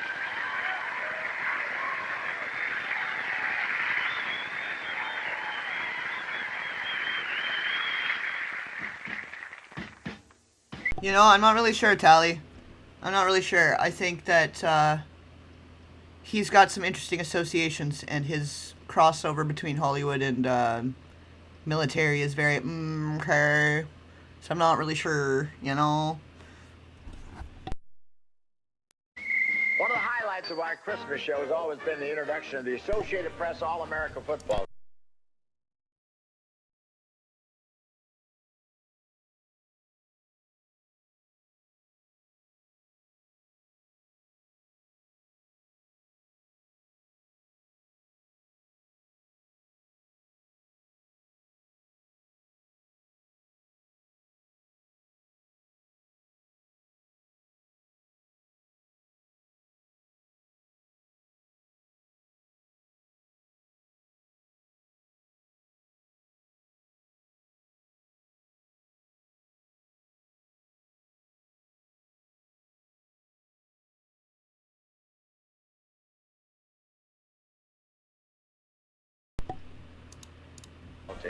This year, these talented young athletes have given us one of the most exciting seasons in collegiate history.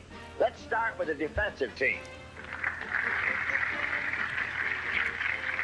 Chris Resorts, lineman, University of Notre Dame. Chris is one of the most potent weapons the Notre Dame team has on the field. In fact, he's so dangerous, his name was mentioned 3 times during the peace talks at Malta.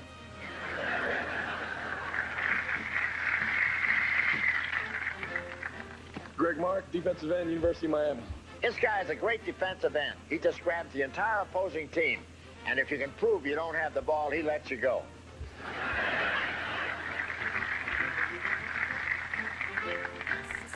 Tim Ryan, defensive line, University of Southern California. Tim is 6'5" and weighs 260 pounds. He's a new member. Oh, shoot. I don't know. Maybe you didn't hear what I was saying the last thing there. It might have been muted. Shit. But yeah, the Roseanne, I think, yeah. I don't know. I don't know if you missed much. I think I'd, like, unmuted it and then muted it and then went to unmute it again. And I keep meaning to get the new mic, but every time, like, I get some extra money, I've needed to buy other stuff. Like, the last time I had a little bit of extra, I was, like, my computer's battery was bubbling and like, bloated and needed to be replaced or it was going to explode. And while I was in there, I figured may as well upgrade the RAM and stuff while I'm at it, and I got the bigger hard drive to start organizing stuff. But the mic is something that I probably needed to upgrade that, like, a long time ago. Like, a long time ago, because the buttons, like, it clicks sometimes, but it's not actually clicked, right? So, yeah, sometimes, I'm sorry. But yeah, the Roseanne with the DAD, I feel like more people were understanding that spectrum a lot more, and people are becoming more open to it. So definitely no shame in that. And I think we do need to have more of an open conversation because, like I was saying earlier, you know, the degree and severity of trauma is equivalent to the degree and severity of certain mental unwellness and splitting. And then, you know, there's sort of a threshold there where either it's like you have turned to self-medication because whatever they're trying to do to you isn't working, or you're putting, like there's certain spectrums that I think line up to an extent, and again, this is gonna be like a developing theory maybe, but from what I've gathered, what I've observed through my study of the abnormal psych of it all, and the forensic psychology, the dark triad, all of the stuff, the personality disorders, all that stuff, and then how it kind of goes in hand with the industry and the patterns of noticing, and how it kind of seems that there's a incentive to be deliberately creating dissociative states for different purposes. You know, I think there's more to that, and I think the more we can speak about it, the more we're going to be able to become more educated and trauma informed as a society, and maybe we can have progress. Maybe we can start moving in the right direction, you know? Baby. He was born on the 13th to the 20th. He'd like to take a world cruise, but he won't fit through the Panama Canal. Oh my god. The jokes, though, like, these are excruciating, some of it. Jesus Christ. All right, on, Christina. It's 9 a.m. Where are you coming from, then? What are you, Australia or something? This is where we're going to start getting some different folks coming in from the other side. This is cool. This is fun. Doing it on the opposite time. My girlfriend's normal family freak out because I couldn't tell them about my psychotic family. Yeah, fair enough. It's hard as you start to get older, too. You start realizing how toxic and dysfunctional your shit was versus other people's shit, and that's almost a re-traumatization in a way, too. Is like, oh, man, yeah, my shit's fucked. Okay, yeah, you guys know what I mean, right? All you guys are on that, you know what that means? I think most of you guys know, but I don't know, some new folks joined, and I don't know. We'll get there. Yeah, Dr. Sleep's a documentary. Yeah, I feel that way. Well, and like the baseball boy, I'm of the belief that that's a reference to Adam Walsh, to that one picture that went around on his missing child posters, the John Walsh's kid that started the whole missing children thing and the whole America's Most Wanted and all that. And you guys were talking about John Walsh earlier, I think, and then I meant to say something about it, and I got on to the next thing. But Adam Walsh, baseball boy, in Dr. Sleep, I'm pretty sure is a nod to that. And I don't know, I feel like this is what's happening. Like, people are starting to connect, and we're all trying to take down the true knot with whatever skill set or powers or abilities that we have, you know. That's all we can do. And every drop of the ocean of influence counts, you know. And you don't need to be an influencer to help make waves of change. So there.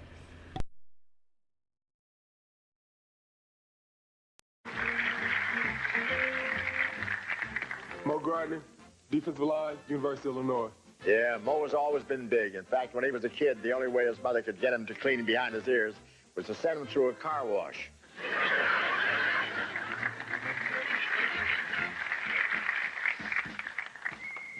Percy Snow, linebacker, Michigan State University.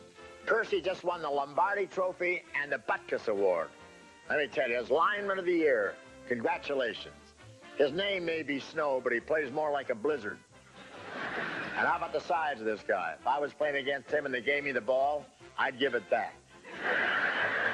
Oh, man. Yeah, fair enough. The finisher. I actually didn't know about that she had a car accident and was in a coma. That's insane. And that's the other side of it, too, is, like, obviously physical trauma can create things, too, right? Like, the physical, drastic accidents and things like that. The trauma of that can change a brain. It's, like, either the severe, adverse, or prolonged trauma can cause altered states, right? Non-profit homeless take time. Yeah. Self-fund selling my art. Major empath. Would rather kick it with them than the meat puppets. I like that. Yeah, I say meat puppets. I usually, when I'm talking about like politicians and shit, meat puppets. That's funny. I like that. I like that a lot of you guys have like similar language. We got a similar language we're all speaking, which is good. And good for you doing the independent thing. Yeah, like well, there's a lot of charities where it's like, fuck, by the time it gets to the people, it's not even like 10%. It's lame. A lot of darkness and things going on all at once. That's just not great. It's not great.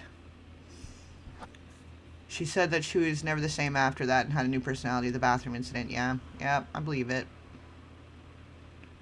Yeah, Sally Fields, I think I mentioned it earlier, but yeah, she's, in her book, she talks about, it took her to like her 70s to fully realize her dissociative disorder.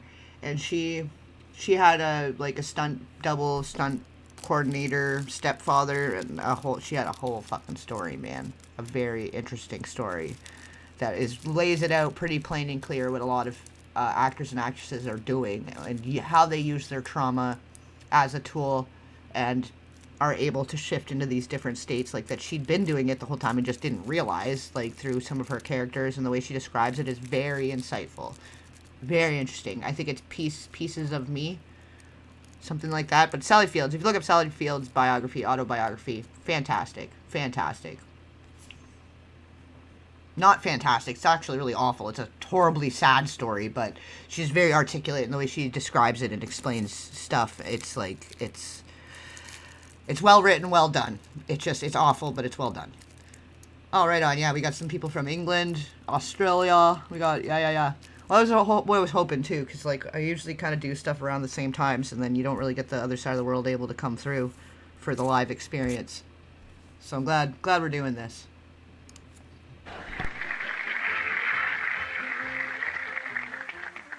Keith McCants, University of Alabama, linebacker. If he was any bigger, he'd have to apply for statehood.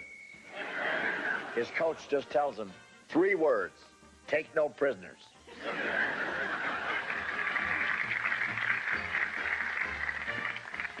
James Francis, linebacker, Baylor University.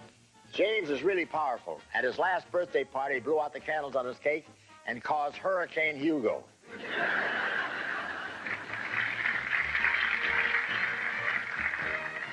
Todd Light, defensive back, University of Notre Dame.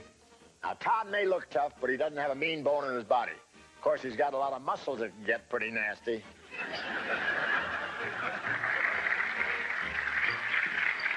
Mark Carrier, defensive back, University of Southern California. Mark doesn't let anything get past him in the air. He went to SeaWorld, and every time they threw the dolphin a fish, he intercepted it. Yeah, it kind of just seems like one great big ad, in a way, to be honest. Like, yeah, it's promoting the idea of the commercialism, like, merry commercialism, yay. But then also, like, yeah, here's some sports, and here's all the bread and circus guys, and let's talk about, we got this actress and her new show, and this, like, it is all very, like, it's a one big circle jerk, you know, and they're trying to sell you some shit. You just don't know it.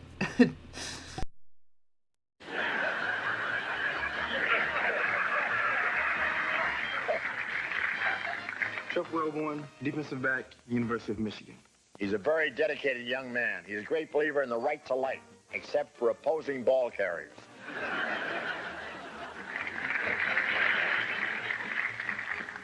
Leroy Butler, defensive back, Florida State. This man's dynamite. You ought to see the trophies he has. 8 game balls, 5 gold cups, and 3 stuffed quarterbacks.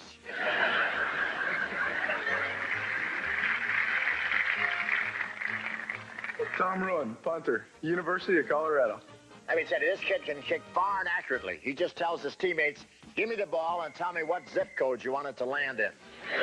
Yeah, I'm not really sure what the point of this is. Like, it's, you guys are really about the sports down there too, eh? Like the football, college football, blah blah blah stuff. Like, we're not even as into hockey as you guys are into sports in general in the States. That's weird to me. I don't know. It's, and maybe I just never really been into sports. Like, I honestly, I've always thought a lot of the sports were kind of like, if you're into guys, you want to roll around with a bunch of guys and have tight pants and touching each other's butts and run around and rolling around together and changing with each other and having showers together. It all kind of seems like you're into guys, people that do that. But I don't know. No judgment to people that are into sports, but definitely it's a fully weird, like, it's a totally different culture when it comes to like the patriotic stuff and the sports and all the stuff. Like, you guys are very about the bread and circus, I guess, is really what it comes down to. Give them bread and circus and they'll never revolt, you know? And now for the offense. Clarkson Hines, wide receiver, Duke University. Yes, sir. Clarkson catches so many passes because nobody can cover him. First, the opposing coaches tried man-to-man. Then they tried to put 2 men on him. In the last game, the opposing coach sent in the Mormon Tabernacle Choir.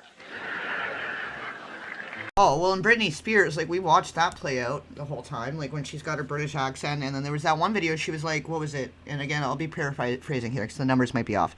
But she was like, oh, I'm supposed to be turning 43 today, but I'm actually turning 5.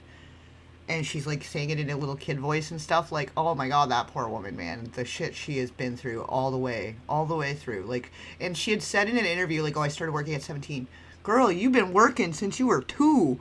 Like, do you not even remember any of your childhood the whole fucking time? The whole time? You know? Miss Doubtfire, Sally Field, thank you for that. The whole time? Yeah, she was into it at like 2-3 years old. They had her in her dance and singing and everything. And she did Mickey Mouse Club. She did all that stuff before. Like, certain parts of her are not aware of other very long portions of her life. And that, if anything, is a fucking strong indicator, whether she's spoken openly about it or knows about it or not. She is definitely a system.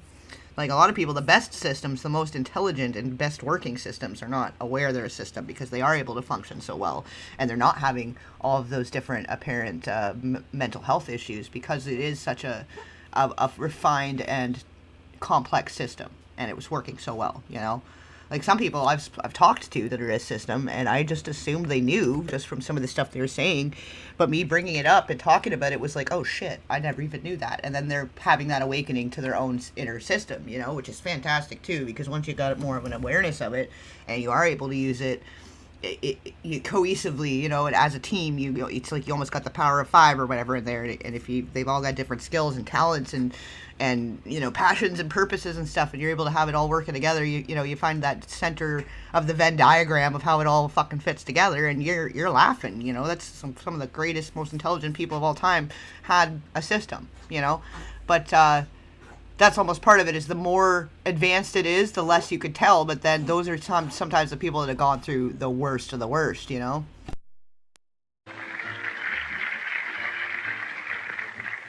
Terrence Mathis, receiver, University of New Mexico. Yeah, Terrence is fast, tricky, and his fingers are made of glue. With these qualifications, he's got 2 choices: throw ball or become... Oh, is this like they're trying to showcase them because, like, the other guys are gonna want to be scouting them or something? Is this like it's like a promotional showcase of, like, here's the best players from all the places right now if you guys are looking for players for the professional team or something? Like, there's got to be a purpose to it. I'm just not really seeing the purpose. Hey, welcome, Mystery Diva. Welcome. Hey, Blueberry Street's back. Welcome back. $100 fines for feeding people in Philly. Yeah, the way they've like weaponized and made, like, it's a punishment to be poor and homeless. Like, it's illegal. It's illegal to sleep in your car. It's illegal to, like, I've noticed they've started really moving the goalposts of what you're able to do when, like, the socioeconomic crisis, like, it's a housing crisis. More and more people are losing their jobs and homes, and everything's just gone to shit for a lot of people since the lockdowns. And then suddenly it's illegal to live out of an RV, and it's illegal to live out of your car. It's illegal to be homeless. It's illegal to do all these fucking things. Like, okay, so what's really going on here? Because obviously, you know, a lot of that whole crisis was kind of created in a way that was unnecessary. We didn't shut the world down when we had swine flu, which in my opinion was way worse. That was worse. I got pretty sick when that was going around, but the fucking COVID, I licked a girl's face who had tested positive for COVID, and everything was fine. It was like a regular cold. She had been sick a bit, I was sick for a minute, but it was like a booster. That was the booster to the immunity, and it was fine. Way less sickness than the swine flu. I don't know. Maybe for others, people had a different experience. In Canada's maybe different too. Maybe had a different strain. I don't know. But that's how, like, I thought it was a joke. I almost got out more during the lockdowns because it wasn't so people-y outside, you know? And, yeah. I was like, yeah, fuck it. May as well just get it and get it done and over with. If being outside and doing what I'm doing is a risk, like, fuck it. You tested for COVID, but you feel fine? Cool, I'm gonna lick your face. Awesome. I had permission to lick her face. We were licking each other's faces. Putting our mouths on each other. It was a normal dating situation. That's not normal. That doesn't sound normal. But it is normal. But I made a joke of it, like, I'm gonna just lick your face and get the COVID, who cares, you know? And it was, like, kind of funny at the time. But, yeah, definitely, like, the swine flu was way worse. And we didn't shut down the world. You were still expected to show up for work. I got in trouble for, I would have gotten in trouble for not showing up, you know, if I tried to, like, not go. People would have got in trouble. Like, you couldn't just stay home just because you had the swine flu, you know? I'm my agent.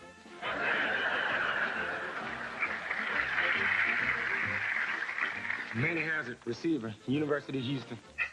This kid has great moves. Not only his teammates told me that, but also half a dozen of the cheerleaders.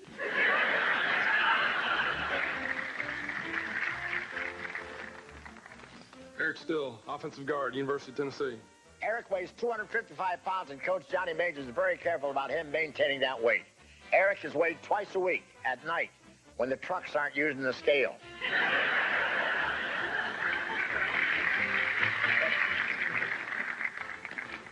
Joe Garden, offensive guard, University of Colorado.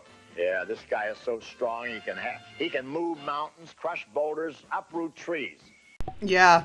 Oh man, Christina, that's like the okay level of it. Where I think a lot of people don't even realize what they're doing when they're doing that in some family systems and stuff. Like, they don't realize what they're creating and what they're doing with some of the things they're doing to the kids. But when it gets to a point of it being very planned and coordinated on a military level, then you're getting into the okay realm of it all, you know? Hey, Sassafras is back. The Tamiflu, yeah, and most people didn't even bother with that. Nobody was forced. Nobody was fucking, like, most people just didn't care. They treated it like a regular cold flu and moved on with their life, you know? But yeah, the Britney stuff, man, yeah, that's fucking, it's a hard time. It's sad. It's really sad. And you see the patterns more and more now, and, like, if you look at with, like, how Amanda Bynes and her breakdown, and all of that's all very familiar, similar. Yeah, pretty much. Yeah, you get it, Cassandra. But yeah, the full family, and that's another example of, like, the weaponizing the medical system against somebody that you have incentive to have control over, right? Like, let's see it from both ends. They have, on one side, could be making a ton of money doing the mental health stuff, and then if the family has, like, an incentive and there's benefits to them to keep the person seeming crazy enough and under their control, you know? Like, it seems like a fucking no-brainer to me, but I don't know. All the things I'm looking for in a good caddy.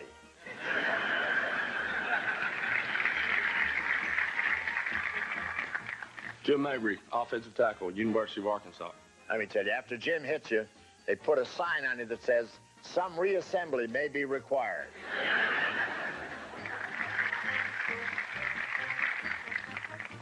Bob Poole, offensive tackle, Michigan State University.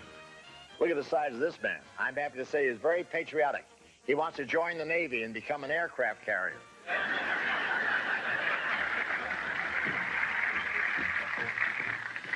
Michael Tank, center, Florida State University. Michael is one of the best centers Florida State University's ever had. Every Christmas, he gives all his teammates a gift. Last year, he gave the quarterback a hand warmer.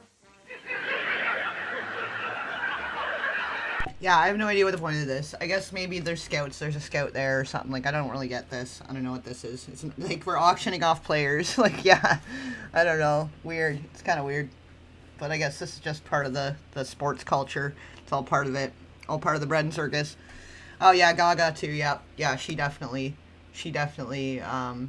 is altered. And, like, well, and you look at, like, Sabrina Carpenter, like, if you look back at, like, Marilyn Monroe, the prototype, and then you look at, like, Sabrina Carpenter, obviously they've been perfecting something along the line. We went from Diamonds Are a Girl's Best Friend to Man's Best Friend, and they've got her on all fours, and her hair is being used as a leech, and that's, like, her album cover or whatever for that Sabrina Carpenter. I don't know if you guys know about her. But I noticed, like, over time, like, how the okay stuff has played out down the line, and then I'm trying to think of a right word to say that's more of a censored, but like the monarch of it all, the programming, the beta, you know what I'm saying. You guys know what I'm saying.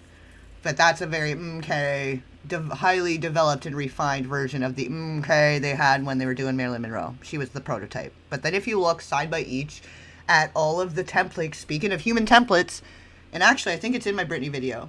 If you go back all the way back to the Britney video and maybe even mention it in the Amanda Bynes, because I was trying to touch on the DID stuff way back then.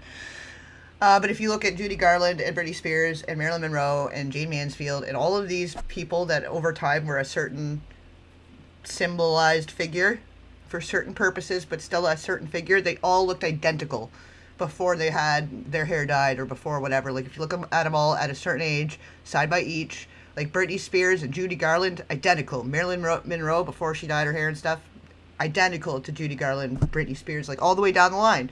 Kind of creepy, kind of weird. I'm going to have to like bring those videos back, because I did some videos back in like 2018, 2019, and that didn't go over well for me. But, yeah, like there's some weird stuff happening, and I don't know what it all means exactly, or who even is to blame specifically. Who knows? I don't know. I kind of just say the evil powers that be, but who really knows? We're just here to find out. So don't listen to me. Always, like I always say, do your own research. Draw your own conclusions.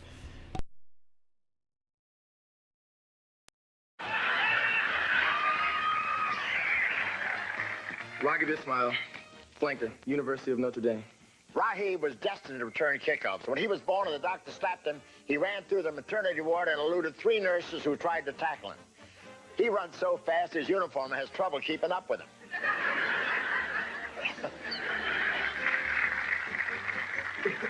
Jason Hansen, place kicker, Washington State. No wonder he's great. He's been at it for years. When he was a little boy, they wouldn't let him sleep with his kid brother. He kept kicking him through the bedposts.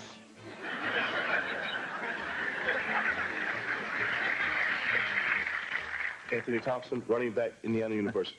A Heisman Trophy nominee, the Indiana Flash. Yeah, that's a whole other freaking rabbit hole there, Maya. Yeah, I've read into that. And then, like, there's the orphan trains, and the Butterbox Babies was a Canadian thing. We had a pretty fucking bad history of trafficking children, basically. I guess there's no other better words for it. Butterbox Babies, though, if you know about the Cabbage Patch Kids and the orphan train, but not the Butterbox Babies, I highly recommend having a little gander. Take a little gander down that bad history. Deep, dark, bad, terrible. Anthony's so hard to catch in the field, he has an unlisted number in his uniform. He's hard to catch. He goes one way and his hips go the other.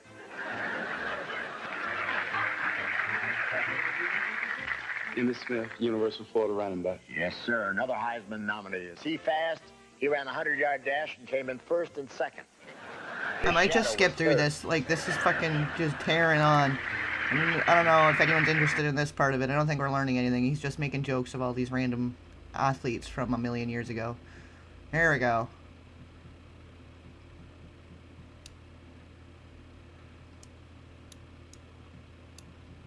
Close enough. Alright.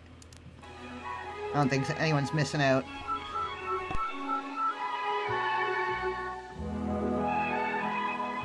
Right, your ticket off ought to be. No worries. Have a good one. Sorry for you guys that were like just getting ready for bed and then I kind of kept you up. I apologize. I'm trying to do some different start times so different people on the other side of the world can get in on it, but I appreciate you guys trying to stick it out and do the nighttime thing with me here. You guys are awesome. I appreciate it. And always, like, you guys are really great. The conversations have been really good. Everybody got good insight and good input on all these red brick road topics. It's been really nice meeting you new folks.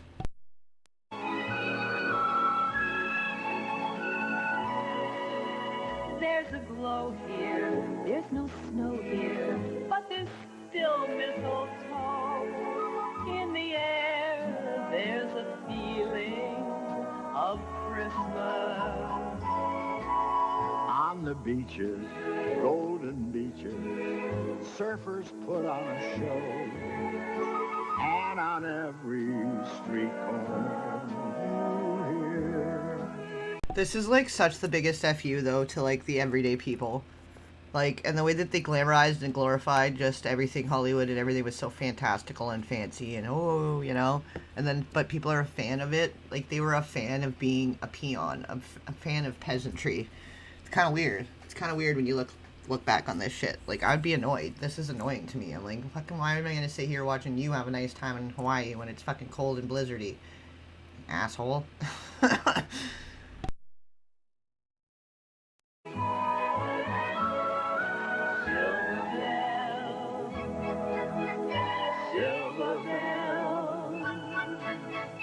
It's Christmas time in Hawaii.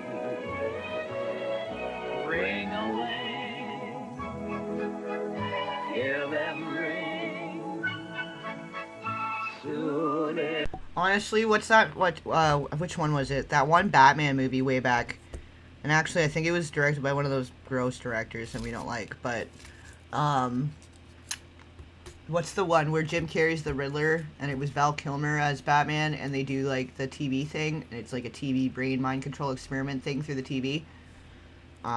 Yeah, they were kind of telling you stuff. There was like, it was more obvious. It was more obvious and they were making it more like right in your face for the movie sake. It's a little more embellished and exaggerated, but as far as like subversive and subliminal messaging coming through your television, the astroturfing, all of the, like, there's a lot of different techniques playing out all at once to keep people in a slumber and not asking questions and not looking around thinking anything about anything. You know, they want people to be distracted enough, and yeah, the bread and circus and, you know, all these things, holidays and events and festivities and all this stuff, to try to keep you asleep. It's all meant and designed to keep you asleep. Or keep you distracted in the very least. If you're trying to wake up, they'll try to give you other things that it's like you think that you're going down a rabbit hole and learning something, but they're kind of just taking you on a little horse and pony show. Around and around and around we go.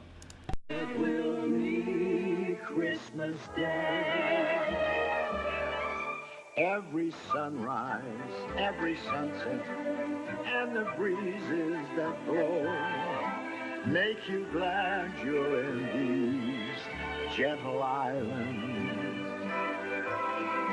Young wahinis in bikinis show a tan head to toe. And with every aloha you hear. Oh my god. This is terrible too. My good lord. People actually like watch this. People would sit down and watch this, like as a family. Like this is our Christmas tradition. We're gonna watch Bob Hope Christmas. I'm gonna skip through their stupid little song. Kind of just waiting. I'm kind of trying to get a feel for the kind of jokes and the kind of like references and just different things, because you never know. You never know. Sometimes there's little gold nuggets and all the dirt and grime and bullshit of truth, right?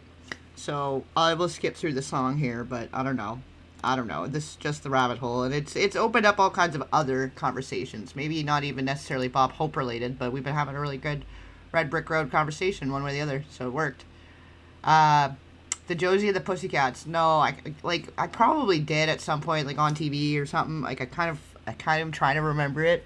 I'm trying to like picture in my mind. Like I remember the name and I remember it being a thing.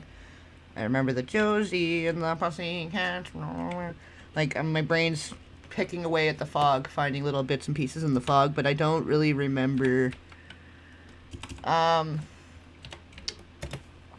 I don't really remember what it was about, but obviously you're mentioning it for a reason. But I'm feeling there's probably a lot of symbolism. I think I know where you're getting at with it. At what they were kind of saying as far as the beta kitten programming. as I'm guessing very much the... Oh, yeah, and it was like a cartoon, too, back in the 70s. Yeah. That's not the one I'm asking about. I want the movie. 2001. Middle of a conspiracy to deliver subliminal messages through their popular music. Yeah, they gotta say it without saying it. Oh, yeah, I think I was thinking, like, the Spice Girls movie, too, what I was picturing in my brain. They're basically the Spice Girls, though. Which ones came first, the Pussycat Dolls, or the Spice Girls? Because I feel like they're, like, another template, another prototype, copy, paste. Tara Reid. Poor Tara Reid. Oh, and Rosario Dawson, she keeps coming up in places. Day of Indulgence, regular over there. Tara Reid, though, she's having a go right now. And she was in there like a dirty shirt with some stuff from back in the day that where things got weird after, and with the Ashton situation. She was seeing Ashton right before Ashton Kutcher and Brittany Murphy got together. And I don't know, that's a whole other, like, it would be difficult to explain it without showing you guys the supporting stuff to go with it, like in the video or whatever. Yeah, but I think Tara Reid knows some shit, because, like, after the Diddy thing came down the line, she had that, like, little moment at the bar where she drank a little extra and thought she got drugged, but she just had drank a lot really quick and was having a little go. But, you know, I kind of wonder what people are sitting on, what kind of information and things they've witnessed that they've just been holding in all these years, you know, and they start kind of... I don't know, the trauma anomalies start surfacing in certain areas with people that connect to other people in certain situations that are happening. That sometimes I wonder if there's a connection, you know? It's actually really funny, too. I might have to check it out. Green is the new black. What? It's blatant. Yeah, it's a blatant. Same idea as the Batman. Yeah, for sure. I will have to check it out because I'm curious now. And because seems like it's like a replication of the Spice Girls, because I think the Spice Girls came first. They were like the 90s, and this is the 2000s, right? But I'm seeing them as the same templates. It's the same copy-paste. It's a group, not a band. I can't remember a single of them playing an instrument. Fair enough. Girl group, whatever. Yeah, you're right. Fair enough. Who else was part of this? Oh, fucking Carson Daly. Ari Spears, that guy's gross. Him and Tiffany Haddish, the fact that either of them still have a career for some of the things that they thought was comedy that should have never saw the light of day. Alan Cumming, yeah. Terry. Interesting. Yeah, I'm gonna put a pin in that one. I still gotta watch. Somebody had recommended Society 1989 or something, whatever year, Society 1980 something. And that sounded really interesting. I gotta catch some time to take that into. You guys, so many good recommendations. It's great when you start getting more in touch with your tribe here, eh? Good times. She was in the movie Kids from 1995. That's her first movie. Uh-huh. See, I knew it. I felt there was something there. I felt it. I didn't realize that one, though. I'm putting a pin in her now, too. Look what you guys done. Too many rabbit holes now at once, but that's okay. We'll get to them. We'll get to them all eventually. But she keeps coming up. She was at the Day of Indulgence where Brittany Murphy went to this Day of Indulgence by this lady, Jennifer Klein. She does every year a women's only luncheon, but then powerful men come after and hang out with the drunk girls. Kind of fucked up. But anyway, Brittany Murphy was there one year with Michelle Trachtenberg. Michelle Trachtenberg was a regular to those Day of Indulgence little club lunches, and Rosario Dawson too. She was there too. And there's just some weird stuff there, and like there's just so many people died mysteriously and suspiciously through a certain time span that all seem to kind of tie together in certain ways. Weirdness. But that Kids thing, I didn't realize she was in the Kids movie. Probably because it was her first movie and she was more of like a less credited, like bottom of the cast list type situation. But what was her name? Chloe Savini, however you say her name. She was in that too, wasn't she? Yeah. Portray and other newcomers. So she was on the street too? Like, was she found the same way as all the other cast members? Because that whole movie is fucked. Like, the amount of kids that didn't make it out on the other side of that movie. Have you guys seen Kid 90 by Soleil Moon Frye? All her footage from back then, that she did a lot of recording and hung out with a lot of these people back then. A lot of the kids from Kids and all the other kids back in the day. But Justin Pierce, Harold Hunter, which other one? A couple of them like didn't make it out. Didn't make it out alive. When did he go? Age 25. Justin Charles Pierce, July 2000. Harold Hunter, age 31, February 2006. A lot of them didn't make it. They got into heavy-duty stuff after that. Those poor kids. Fuck, man. There's a few of them, apparently, now that We Were Once kids. In 2021, All the Streets Are Silent, Convergence of Hip-Hop and Skateboarding. So that's kind of a different, like a docu-series. But the Kid 90, and I kind of want to check out that We Were Once Kids. I think that's another documentary. All these posthumous, whatever the fucking word is, posthumous, and after they've passed and they use archival footage and stuff. There's a few of them. I can't remember the other one, and I think he was another... I don't know if he's listed here. He might be one of these ones that doesn't have a wiki page. But that Kid 90 talks about that, and she was seeing Jonathan Brandis at one point, way back when, and she had some footage of him, and he didn't make it. It was a dark time. It was the best of times. It was the worst of times. Like, we all look back to the 90s being so great, but then you also look back and the 90s were fucking bad. It was so bad. Harvey Weinstein. Of course. Harvey Weinstein was wary of the parent company, Walt Disney, opinion of the risky screenplay, declined to involve Disney in the funding of production of the film. I was just reading about Harmony Korine, the guy that did the movie. Wrote the film screenplay in 1992, age 19. Principal photography took place during the summer of 94. That's interesting. How do you get that right away? How do you come out of, like, here's your first screenplay, here's a job, here's a movie? Almost entirely scripted, with the only exception being the scene with Casper on the couch at the end, which was improvised. Gus Van Sant, that fucking guy, attached the film as a producer. Blah, blah, blah, blah, blah. Miramax, which was owned by Walt Disney, paid $3.5 million to buy the worldwide distribution rights. Harvey and Bob Weinstein were forced to buy back the film and created Shining Excalibur Films, a one-off company, to release the film due to the policy at the time. Weird.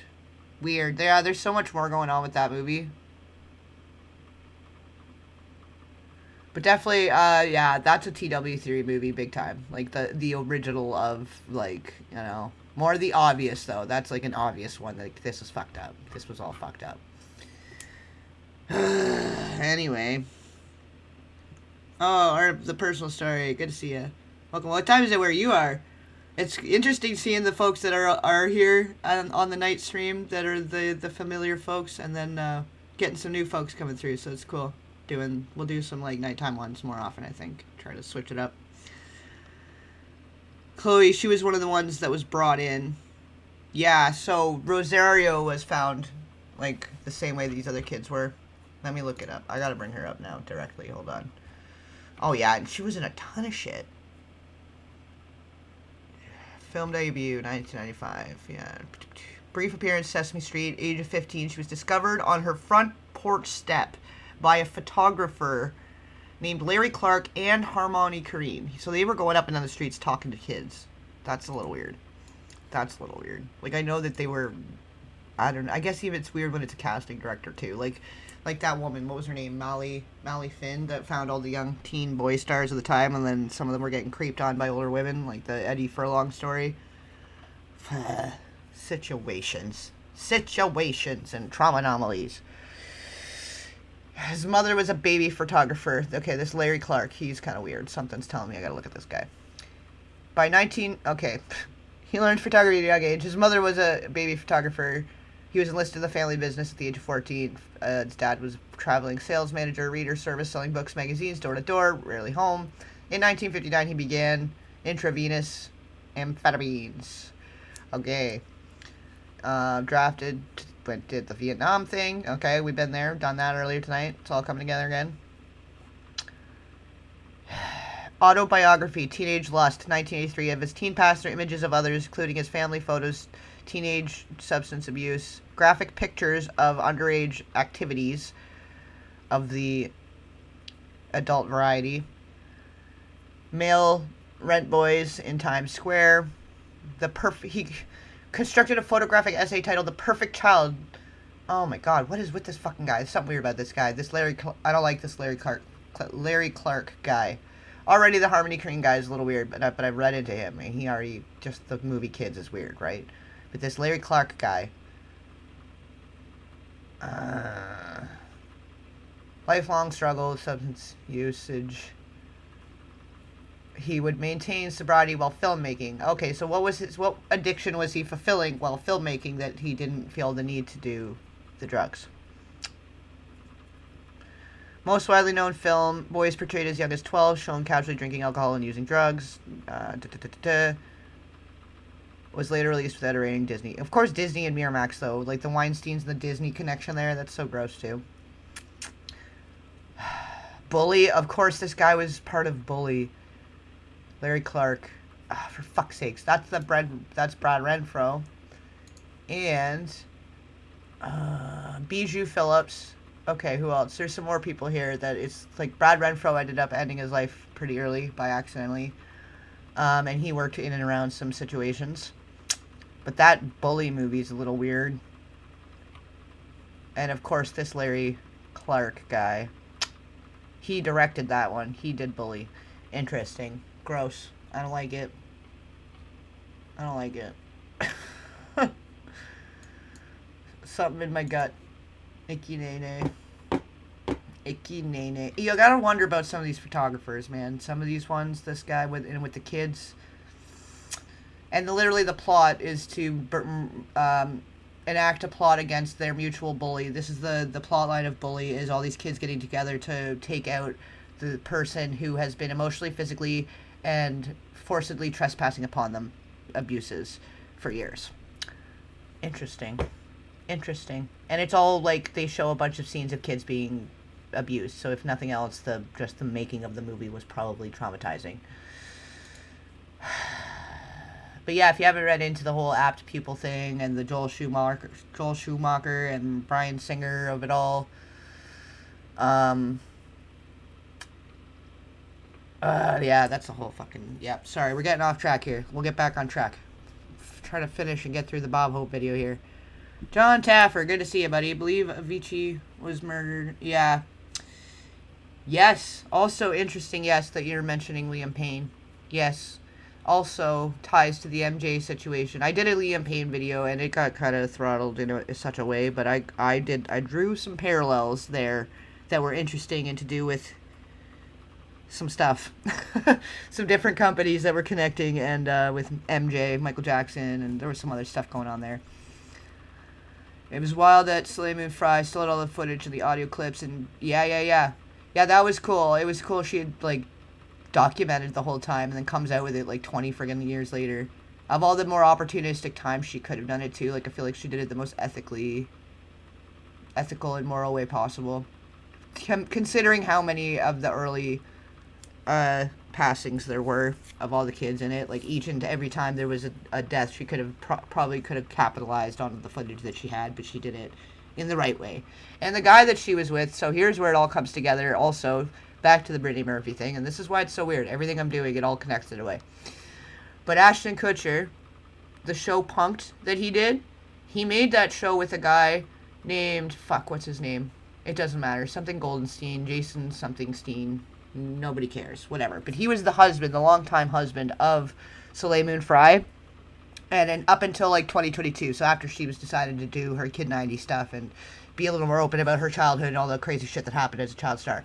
But that show Punk'd, Ashton Kutcher, it's called Punk'd because it's a prank show, but it was like as a nod to his wife, because Soleil Moon Frye, if you guys don't remember, she did Punky Brewster way back when, like it was a couple years, that show only, it ran for like 2 seasons or something. But in the 80s, mid-80s, Soleil Moon Frye was Punky Brewster, and so Punk'd, because it was her husband doing the show with Ashton Kutcher, that's where that name came from. And then, yeah, she dated Jonathan Brandis when they were teens, and Brittany Murphy had also dated Brandis in her teens, and there's some weird crossover there with how he passed and her passing, and there's so many friggin' crossovers that could exist there. It's weird.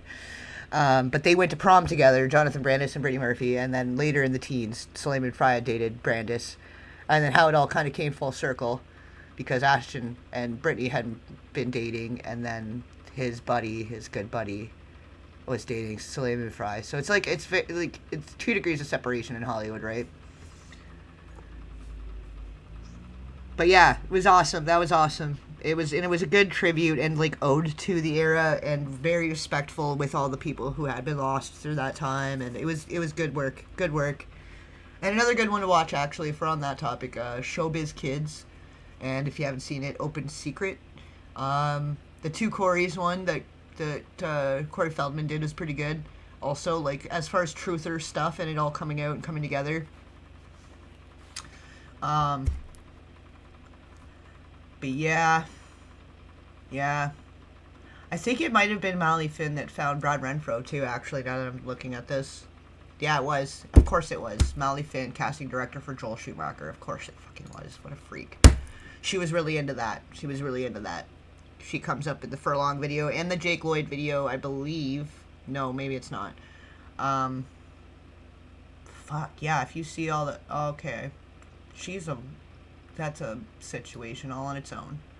The amount of movies she's been the casting director for. All the way back. Okay, yeah, we won't get too far off track on that. But,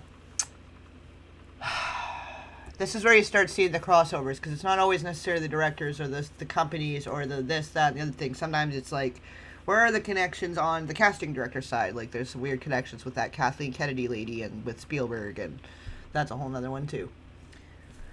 Interesting red brick road that we found our way to when starting with Bob Hope. Sorry, guys.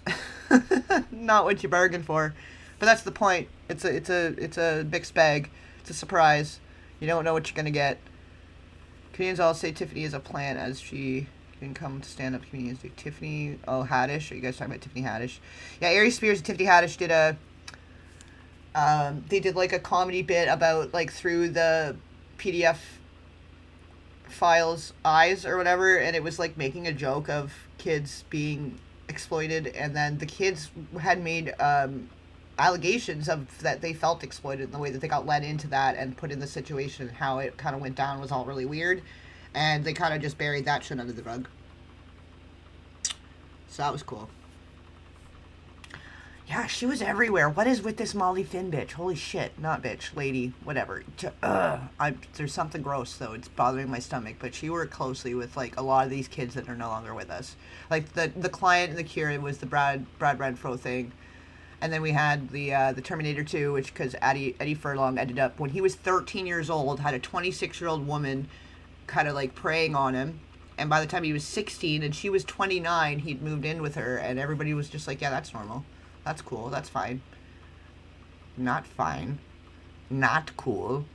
And he's still with us, but he did end up having a lot of substance use issues. She was there for all the Matrixes, too. The Girl Next Door. I don't know. Something feels weird in my tummy about this woman. The number 23. Yeah, something bothers me about this woman. She might be a nice lady, and maybe it's not awful at all, and I shouldn't have used that awful word. About her, but yeah, she discovered, and she just or maybe not discovered, but she had cast Leonardo DiCaprio for Titanic. Like, she had the eye of what certain directors were looking for, you know what I mean? And that kind of bothers me a little bit. Same way that Larry Clark photographer guy bothers me a little bit. And usually when something in my gut bothers me, now I know, I'm starting to recognize, when I start looking closer and going down that rabbit hole, I find a thing. There's a thing, you know? So, I don't know what the thing is with her yet, but I do know she's come up a lot in places with not good things happening to kids. 10 a.m. in Finland. Oh, right on. Finland. Holy crap. That's a really new place. I know we've like the Australia and the UK and stuff, those are a little more familiar through here, but I don't know if I've had a finish. I don't know if, from start to finish, here we are. Now everyone's come through. Thank you so much. Oh, Lord, yeah, I'm ready for sleep soon, probably. Getting the sleepy sillies. Yeah, well, it's come up, Billy Joe, about the kids, all those different kids have come up, it came up in the Drew video, because she had crossed paths with some of those people mentioned, the Justin Pierce, which actually overlaps with another weird thing. That's connecting a few different dots right there in my brain, but it's so tired that I don't know if the gun crazy and who that director was, and then who there's so much more going on there. Fuck's sakes. I'm gonna have to start a wall. I'm gonna need a wall to start mapping some of this stuff out. Or something, a mind map. Because it's a lot. And my brain's getting older all the time, and I'm not as quick to pick up the information. My Rolodex is getting old, and there's a lot of filing cabinets to go through in my brain. He's the OG. Yeah, you think so too, eh, Finisher? Yeah, you catching the same vibe, eh? You know what's up. Almost 3 a.m. for you. Yeah, you're same time zone, John Taffer. It's just after 3 for me too, and you too, Angie. Yeah, East Coasters. Or Eastern Standard. Not really all the way East Coast, but Eastern Standard at least. In New York. Right on. Larry Clark, Tulsa, book exploded down and out, folks, etc. What? I think I'm missing something there. I'm not sure what you're saying, Finisher, about Larry Clark, Tulsa book. You're gonna have to give me more details on that. Almost 1 a.m. there for you, Mama knows. Right on. It's neat to see the different folks coming in at different times, and yeah, when you start at a different time too. And then you know who the night folks are. Because I prefer evenings. Like, I work better at night, so I'm kind of a night person myself. Like, this is kind of normal for me, but definitely started to get a little cloudy in the brain with sleep.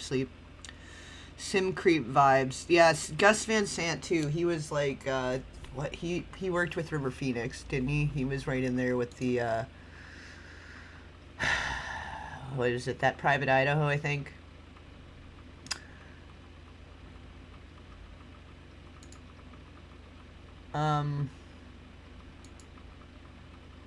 Shit, I lost my tab. 1 second. I'm gonna have to just go back and find it. Or type it to search him. But I had it up where I could just click on him through this, what I was reading. There it is. Because then I can just go back. It's better. Typically deals with, yeah, well, and then, like, Joel Schumacher's weird. He's one of the weirdos. I don't know how to feel about him. But, yeah, okay, he did My Own Private Idaho, yeah, with River Phoenix and Keanu Reeves. He did Good Will Hunting, though. That was a decent movie. I didn't hate that. But, yeah, you could see, I can see the pattern there. And, of course, the biographical film, Milk. Yep, all right, yep. I don't know. He's a little bit of a wild card because, like, at least they were adults. At least. Still very young adults. Like, I'm not sure if River was a full adult yet for Private Idaho. He might not have been. He might have just been an adult because he died at 23 in 1993, so he would have, like, just been becoming legal drinking age, so maybe not even as bad, but that's still, like, pushing it when you're, like, 90 years old. He wasn't 90, he was, like, 40 then. Anyway, you know what I'm saying, though. There's young, and then there's young, though, too, which at least, like, this guy's not quite seeming as bad as the Larry Clark guy. And he's open about it. It seems like he was very open about his preference. But then in the same way, it could be in the same way that Kevin Spacey has been open about his preference and trying to hide his actual preference. Because it's not just that he was into men. There was more to that. The same way it seems like there is with this Larry Clark.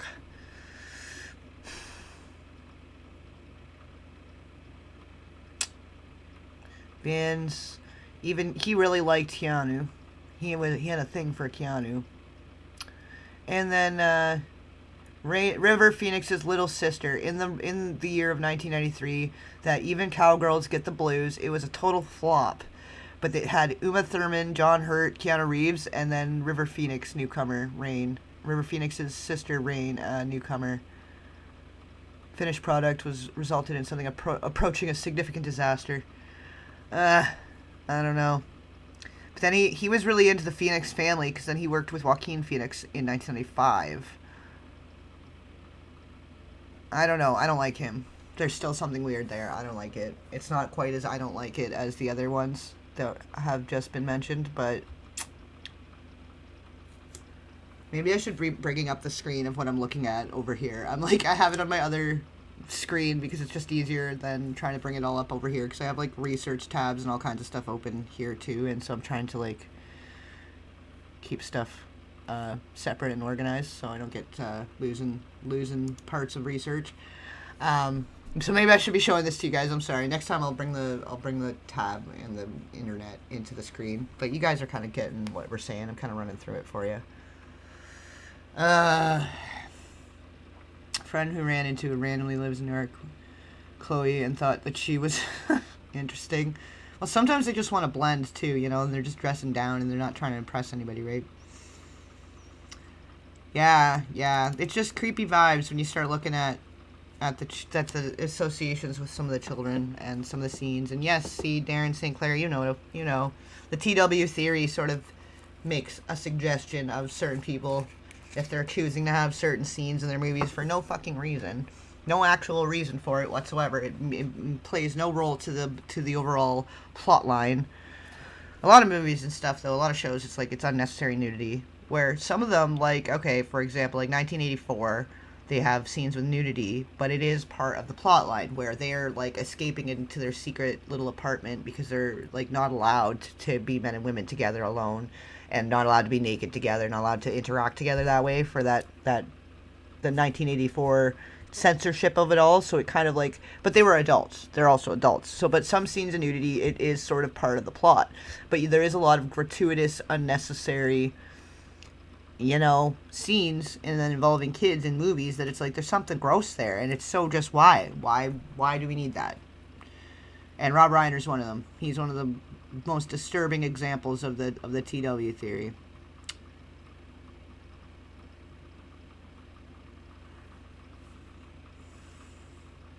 All right, let me catch up with you guys here. It's getting away from me again. Yeah, see, I don't know. There's like a fine line where maybe there's cloning, but then also there's the human template thing, which they don't want you to know about. So it's like maybe we're more onto something than we know, but they don't want us to actually really get it. So they're like, oh yeah, no, it's this over here. Don't look at this over here, though. Don't look at the human template theory. But you can believe that there's clones. Like, it's kind of weird what they're like going to let you believe and not believe. And maybe sometimes what they're wanting us to believe is the opposite of what's true. And I don't know what that really means. I don't know if that even made sense now that I'm thinking it back when I just said it in my brain. I'm a little tired, so that maybe didn't even make sense. But I hope you guys are getting what I'm trying to say. So same with that thing. I know some people have been mentioning because the Jamie Chester Bennington video was coming out. So you guys were talking about some of the similarities. But again, if it's just appearance similarities, that still doesn't, like, you got to give us more. We can't just start making wild accusations or claims without there being any more substance to it beyond there just being apparent similarities, visual similarities, you know? Like, that's not enough for me. I don't want to err on the side of conspiracy theory. I try to base any theorizing or speculating on as many cold, hard facts as I can possible, you know? Because there's also the stand-ins. Like, you guys, that should be a homework. I'm going to start assigning homework after these things. The Stand-In by Drew Barrymore. Her being a legacy child actress, you guys know she knows some shit. In that movie, she's trying to tell us some shit. Same as, like, with Donnie Darko, she was trying to tell us some shit. And, like, that shit is it all reminds me so much of the Reiner situation with his parenting videos and the whole thing. And who knows what else. But Drew Barrymore is trying to tell us some stuff in that Stand-In movie. And that's why a lot of people didn't even know it existed. It got buried pretty freaking quick. Highly recommend you check that out. Because sometimes it's not even a clone or anything else. It's lookalikes being put into positions for certain reasons. For certain opportunities or certain events. Like, they have that. We know that exists. We know stunt doubles exist. Like, so if we're placing on some factual evidence of what may or may not be going on. Because you might not be wrong, but you might not be right. You know? Biden maybe did have other people that looked like that were replacing him in certain positions, but maybe it's a temporary stand-in, stunt double type situation versus it being, you know what I mean? So you really got to start looking at stuff very, like, from an educated stance on it. Like, we can't just be making wild accusations and, like, because this is where it's not getting anywhere. People go talking like that and it just gets buried and nobody talks about it or hears about it and you don't get anywhere with it. I don't want to be just saying the same shit in a circle over and over again and get nowhere with it, you know? We got to start doing things different. Some people have been doing stuff the same for decades and get nowhere. And so maybe we got to try just a different approach, you know? I don't know what you retracted there, Finisher, if it's the thing. I started putting just, like, some more protection on certain words because we are trying to change the language here around certain situations. Like, rather than saying the hard R word, we're using trespasses, forced trespasses against certain words. So you're not doing anything wrong, and I'm sorry if it's blocking what you guys are trying to say out. But yeah, do try to just, like, certain words, like interfamilial, the word for interfamilial inappropriateness, that word. You know, if you're gonna type it, just put a star instead. Like, you can still say what you want to say, but I mean, as far as the ways certain, here I'm typing it so you can know what I'm saying, and it might come through first before you guys hear what I'm saying because there's a delay. So you're gonna be like, what the fuck are you putting that in the chat for right now? But yeah, like, I'm trying to change the language around it for a reason too, so that we can have more of a general discussion about it with more of a more open audience, because it's like people kind of end up getting married, people trying to talk about certain things end up getting married, and then nobody's getting anywhere with it. So I'm not closing the conversation, but I am trying to change the wording around it and the approach and how we analyze and break things down. We got to do it from an educated stance, based on facts, based on research, based on study, based on things we know to be fact, at least, right? But yeah, so I'm sorry, finisher. And anybody that, I haven't noticed anyone else yet, but if it's blocking you out, it's like, I've just kind of went through and added a few more words of just, like, especially around the Nick Ryder stuff and certain things, like, I just want to make sure we're ensuring a respectful and ethical conversation around it. And not that any of you guys are an issue. You guys have all been so awesome. Like, I couldn't ask for a better audience, to be totally honest. But you do get some weirdos come through sometimes, try to cause a ruckus or being very blatantly disrespectful about people we're speaking on that may no longer be with us or had gone through some things. And I think we just all want to have as much of a respectful, correct type, as correct as we can be, as, you know, trauma informed, and you know what I'm saying? You guys get what I'm trying to say. You guys already get it. I don't have to tell you. But for those that don't get it, that come through here and saying wild stuff, like, we do have a lot of people that have been through things here in the chat too, and I don't want any of our conversations ever to be like a re-traumatization or bringing up things in a too harsh of a way, like coming right out and talking about violent, forced, bad. You know what I mean? Like, certain wording and graphic detail is just not, we don't need that to be able for people to know what we're talking about. You know what I mean? So it's not you didn't do anything wrong. I'm sorry. And it's not that we can't have those conversations. It's just like, yeah, I'm just kind of trying to change the wording, change the approach. And we're trying to evolve, all of us as a society, and learn from everything, you know?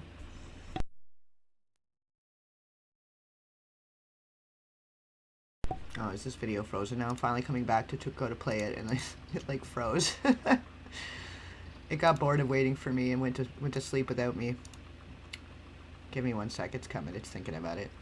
I think it's because it's playing it from the external drive, so sometimes it's like the drive kind of just goes to sleep and then it forgets it's supposed to be here doing things for us. There we go. Well, good thing I upgraded that RAM when I did, because holy crap, it's like already...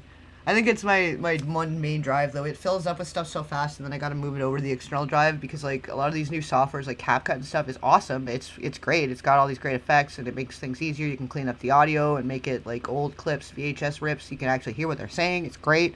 But then it saves so much extra bulk shit on your main SSD drive, like your main drive that everything's run from, and it slows the fuck down on everything. So I don't know if I need a new one of those, but I definitely need the new mic at some point, and it's all just fucking adds up, man. Everything keeps progressing, whether you like it or not. Ruckus? I didn't hear ruckus. Did you ever ruckus? There's no ruckus. Fingus McFuckus the ruckus.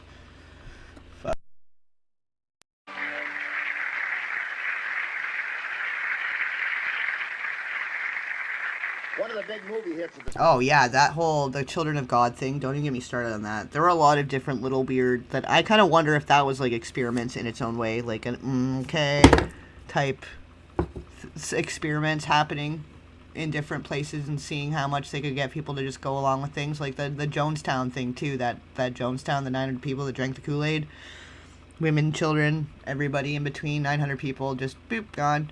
And they had gotten them to do it as a righteous cult thing. Like, all of those little situations, I sometimes wonder if it's all part of, like, a little, okay, extension of that experimenting, you know? A little bit. The season is Steel Magnolias, starring Sally Field, Dolly Parton, Shirley MacLaine, Daryl Hannah, Olympia Dukakis. Oh, interesting. We were just talking about Sally Field. Yeah, I'm not saying that the cloning thing isn't a thing. I do think that if you have enough money, and I did a deep dive on it at one point, and I don't know if that video is still somewhere or not. It might have been a live that, I don't know. It was a while ago. But I did a whole deep dive on all of that and the history of it and where it was at when, what the successes were. We talked about Dolly the sheep, the whole fucking thing. The whole connections with the eugenics of it all and how there may have been certain facilities that Epstein had under the ranch. Like, I'm very educated on all of this. It's like I've been doing this for like almost 10 years. All of it. The history of all of it, the science, the psychology of it, the mental health, wellness side of it, the entertainment industry, the military, the religious. I've been reading all of it the whole time, and I know a lot more things than I'm able to really put in a video. Like, you can't necessarily just come out and say all these things necessarily. Like, you gotta be very strategic about it, because just coming out and going wild and talking about it isn't getting us anywhere. So like I said, same with that conversation. You got to give us some more to go on. If you're going to say, oh, that person's a clone, okay, well, give me some more information of why you think that. I know why I think Kid Buu is probably a clone. Do you know about Kid Buu? Have you heard about that? I believe he actually might have been one of the early generation, second gen successful clones. But he has facts and numbers and the facility and the, like, you can look the shit up. Like, that's verifiable. That's a verifiable, we can build on that as a fact. Right? We can't build on people, oh, this guy looks like this guy, so maybe it's a clone. Oh, this guy looked like that guy. Well, no. We don't know that. It could have been a stand-in. It could have been just a human template situation. Yeah, you know, maybe it's a... Like, we don't know. They could have been a guy wearing a mask. We don't know. We gotta consider all possibilities. Because just coming out and saying, oh, yeah, no, Biden and his clones, all his clones. How do we know? Maybe he just has a fucking army of stand-ins. Like a lot of famous people do. That we know. Like, that's also a thing, right? So... what evidence do you have that it's specifically clones and not a guy wearing a mask or a stand-in that looks a lot like him, like a stunt double, or, right? Like, give me some, you got to give me something more. You got to give me some educational, like, an educated example of why you think that.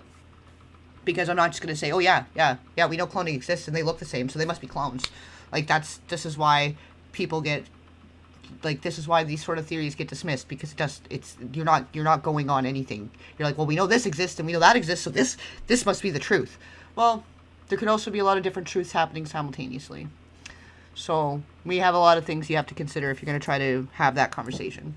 And that's why I choose not to have that conversation with a lot of people, because they haven't done the amount of research and study and education on the matters to the extent that I have because of what I'm doing for the last 10 years. All day, every day. That's what I do.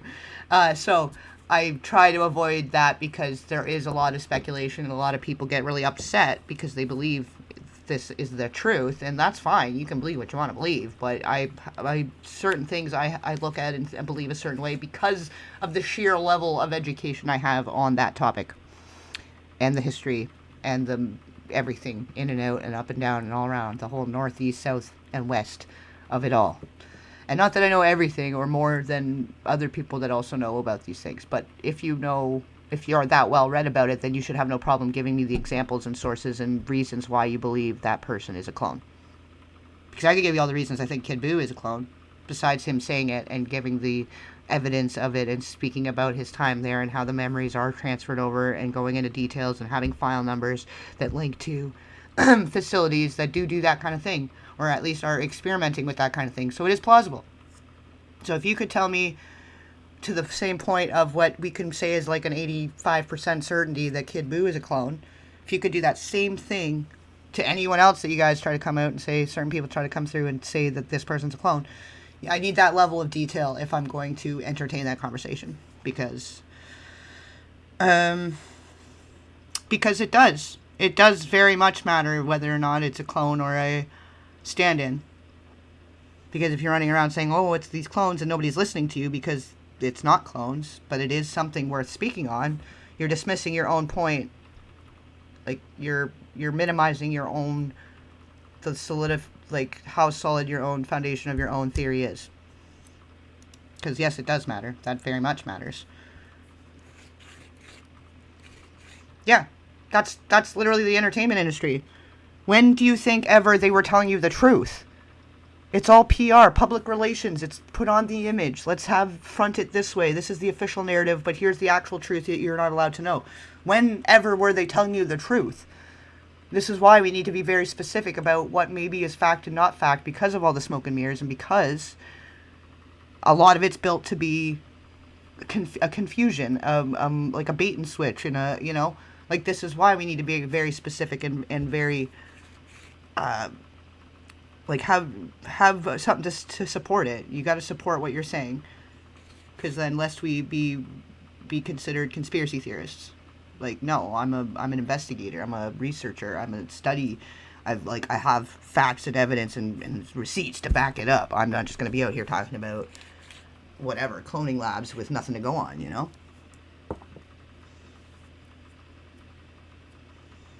Yeah, and you never know. Sometimes genetics just make their way around. You know, you never know where you're related to somebody down the line, and like, there's so many different possibilities that to just come out and be like, oh, yep, that person's a clone, is like, it's uneducated way of doing it. And I would rather be on more of a the plausible, credible, you know. Yeah, like, it's a whole different thing. Like, that's a whole different fucking thing. Putting on a mask and looking like a guy and being a clone is a completely different thing. Yeah, like, Donald Marshall speaks on that a lot and goes pretty deep in that. And even some of that, it's like, okay, yeah, I hear what you're saying, but what are you basing that on? You need to give us some more. Just because this thing connects and that thing connects doesn't necessarily mean X, Y, Z, because there's also A, B, C, D, E, F, G, L, blah, blah, blah, blah, blah, right? You gotta consider all that shit. Yeah. Yeah, like, there's certain cases that it does seem like it's a lot more plausible, and it can be backed up, and it does seem like, because you got enough money to do anything, you can probably try to do just about anything. They'll be willing to try it, I'm sure. A researcher, you're gonna give them 400 grand, and you tell them what you want. You want your dog duplicated, like, clone my dog. Yeah, you probably could get that done. I'm sure there's more technology than the general population is aware of.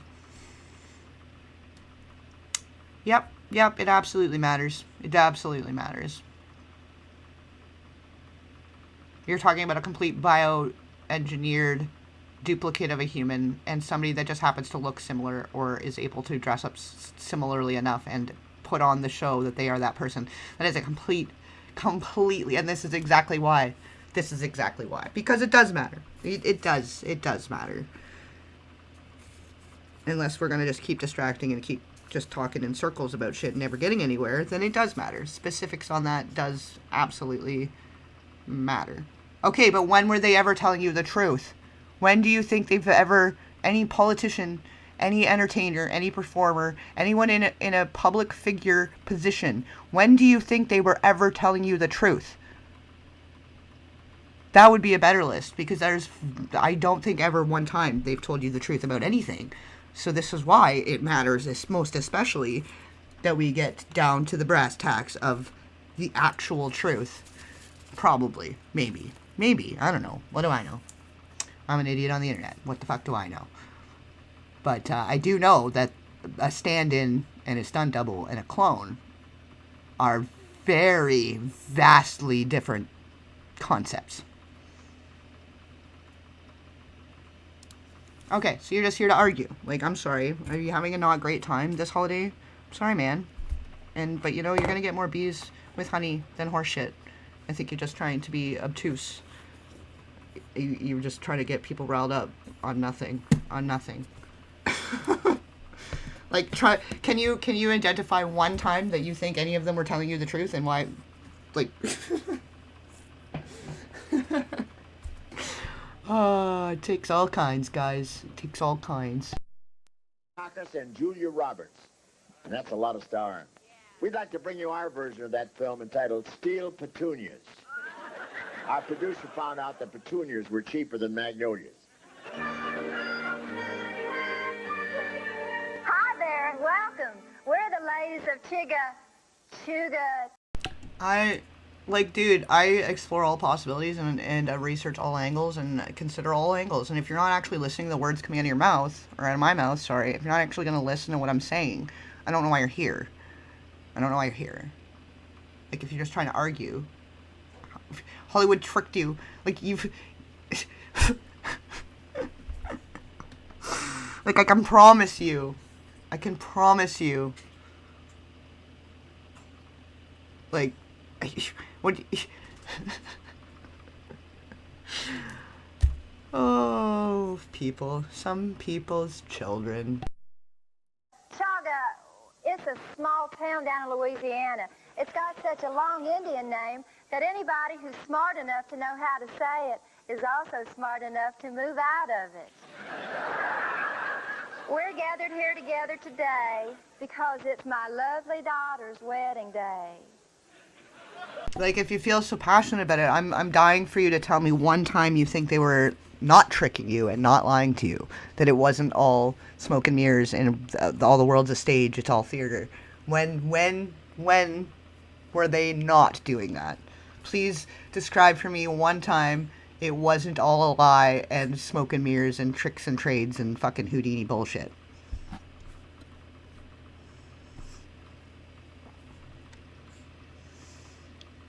You don't want to do damage against the truth. It was bound to get facts first, difference. You're not damaging. Yeah. Well, this is it. You want to have credible truths. You don't want to be damaging your own argument with your own stupidity. Like, really. Like, are we going to just keep doing stupid and saying stupid things over and over? Or are we going to do different things? Yeah, you know Reed Deeply, the Cat Williams. Yeah. He was saying this was going to be the Great Awakening. That's so true. Oh, yeah, Simon Cowell. Is he doing he's doing like another group, another boy group band thing? Like they're trying to bring back boy bands? Boy group bands? Whatever the fuck you want to call them.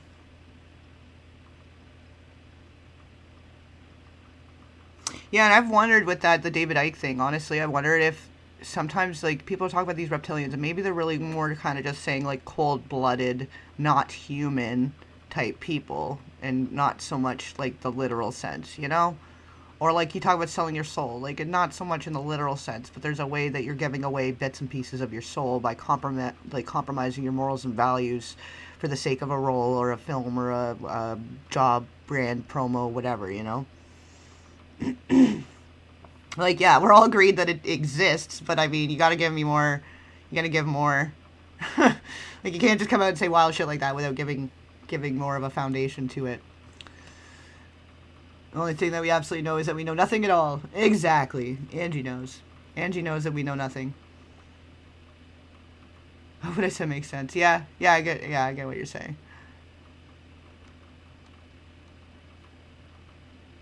Revelation of the method, when they literally tell you in your face, when they literally say this is actually happening, that does happen. Yeah, is there ever one time, I'm dying forever one time?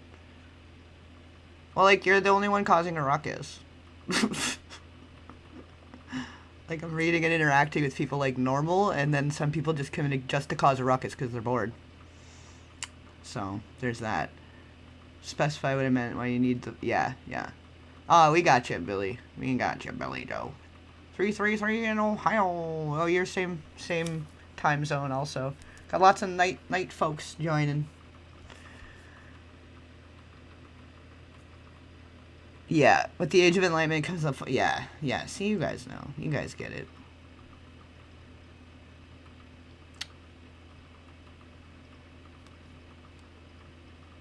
Yeah, like, I don't know, because, like, also drugs.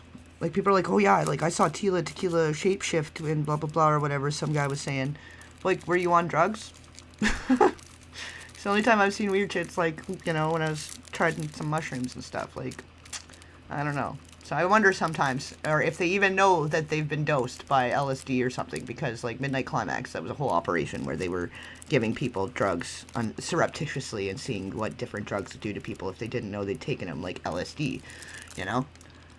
People do get drugged, and not always, like, with date, like, roofies and stuff. There's other ways people get drugged and for different reasons, right? So you gotta think about that. Did they really see that, or is it because they were dosed for a reason to have this experience and to think that they saw something that they didn't? So I've done mushrooms before where when I closed my eyes, I saw dinosaurs. Like, it was lots of dinosaur imagery for whatever reason, and it was weird because the friend I was doing the mushrooms with could see the same thing, but we weren't talking about it previously, and we're just like, I was just laughing, and she's like, oh, that's so funny, I saw dinosaurs too. Like, you gotta consider that there are other mind-altering substances that can make you see things that don't exist. And, like, a lot of drugs, too, people think, oh, I was doing so much meth, I started seeing and hearing things, and, like, I had to quit. Like, Fergie from fucking, we keep talking about her, from the Kids Incorporated, and Black Eyed Peas. She was saying she had to quit because she started seeing and hearing things. That's how much meth she was doing. But it wasn't necessarily the meth causing that. It was because she hadn't eaten or slept properly in days. And just by not sleeping for 3 days, you start to hear and see things without any drugs. So people need to start considering those sorts of the combinations. If you've been up a few days doing a lot of cocaine and maybe you didn't take hallucinogens, but you can have hallucinogenic experiences. 3 days of cocaine, might start hearing and seeing things. You might think you're having sex with a reptile. Like, I don't know. Depends what you're doing. Depends on the person. Maybe you're seeing more of their inner, the kind of person they are on the inside. It's giving you second sight or something. A Scanner Darkly is an interesting movie. If that's what you're saying. Is that what you're saying? Is that what you're referencing? Doing the Circuit. The club ran about aftercourt, caught up. But what do you think of Charlie Sheen's Doing the Circuit? Well, it was like a while later, wasn't it? Like, and then he came out and did his own movie, and he, like, came out and said, like, no, that's bullshit. Like, I can see that him and Corey would have both thought that it was a consensual thing at the time, but children can't consent. So I think there's a lot more to that, too. I don't know. You'd have to watch my Charlie Sheen video. I go over and over and over that whole thing as deep as possible. Because there's a lot there, a lot going on, a lot of kids that didn't make it connected on that side, as almost as many as connected on the dreary side.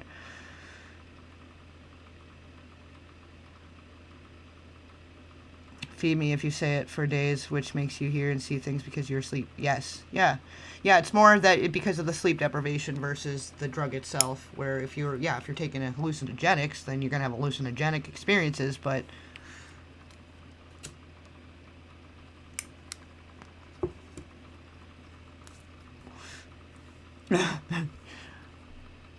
Yeah, see, you know, read deeply, and welcome.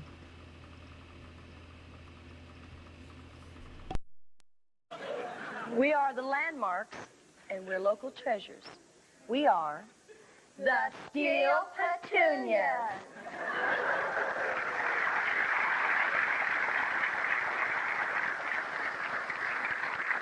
And when we want to look our best, we gather at this beauty parlor run by our good friend and former town vamp, Miss Tootie.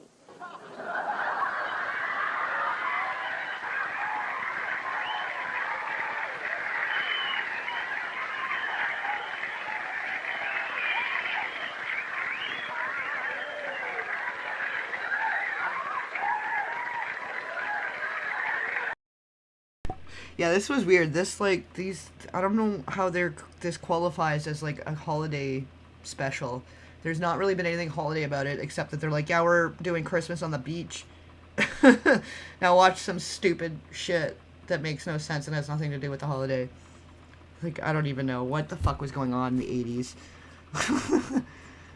It's funny.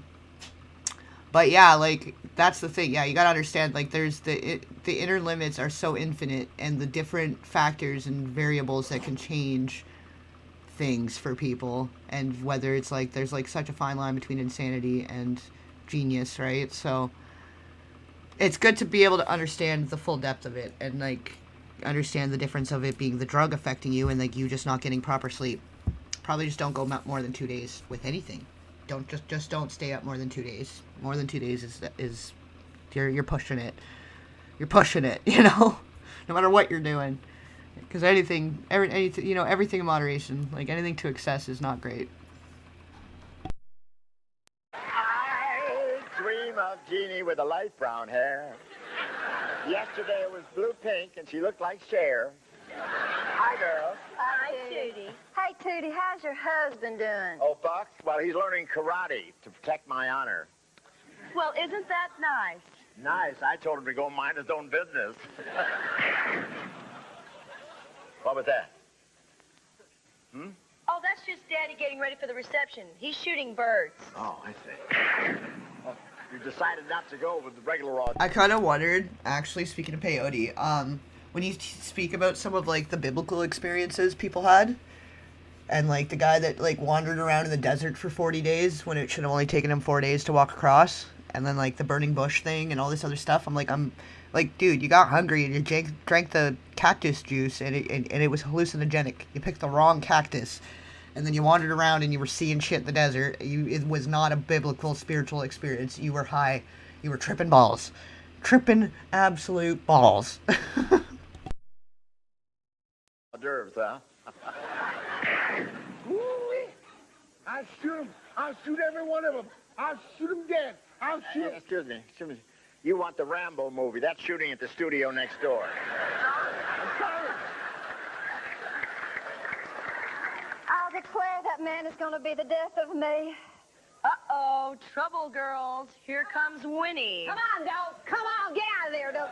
Come on. Whoa! All right, dog, easy. Down, dog. Come on. Sit. Like, I think, but, like, you know, when you're in the desert, beggars can't be choosers. Like, if you're thirsty and you're hungry and you've been wandering around, like, you're 3 days in or 2 days into wandering across the desert, and you come across a cactus, I don't think you're, like, going to be deciding whether or not that cactus is drinkable or if you should or not. Like, that's a life-saving fluids. And then whatever happens from there, it's like a, you know, you kind of spin the wheel of outcomes.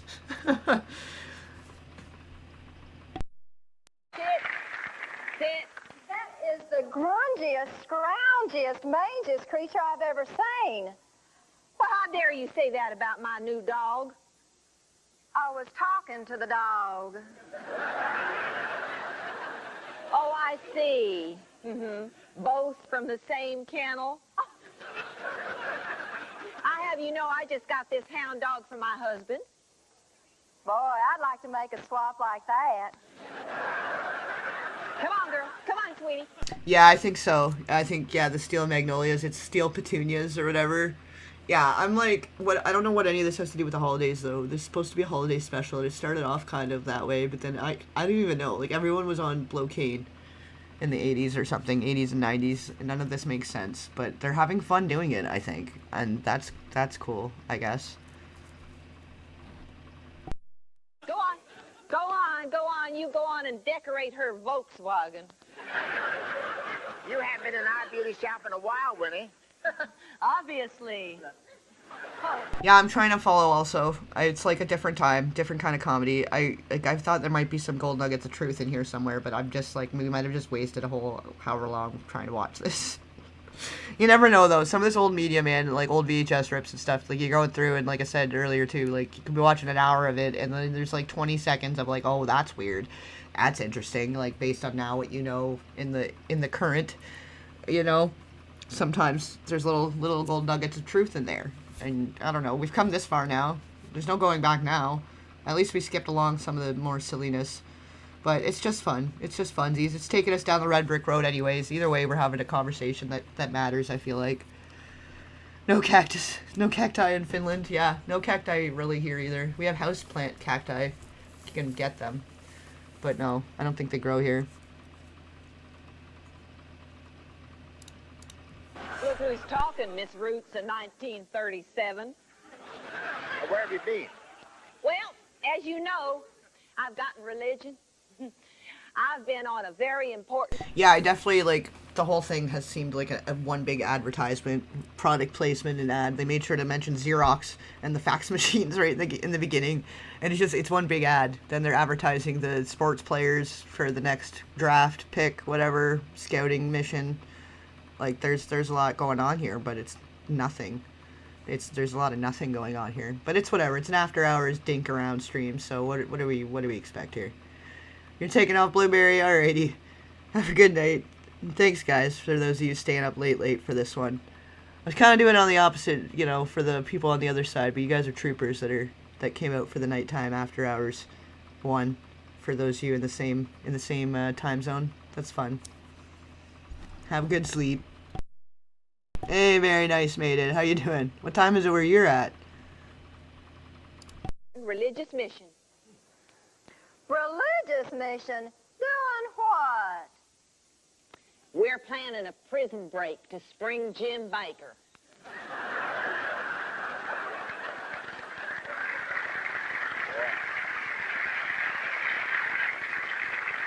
I tell you, you better hurry because I hear Tammy smuggled a file into him under her mascara. Well, Tootie, it's time for my appointment. Make me look radiant and... Yeah, like, they're like, these are the 10 things we want to sell. Write something around it. Just make it work. We want to advertise this movie. We want to talk about this show. We want to talk about these electronic things. We have new draft picks for the sports people.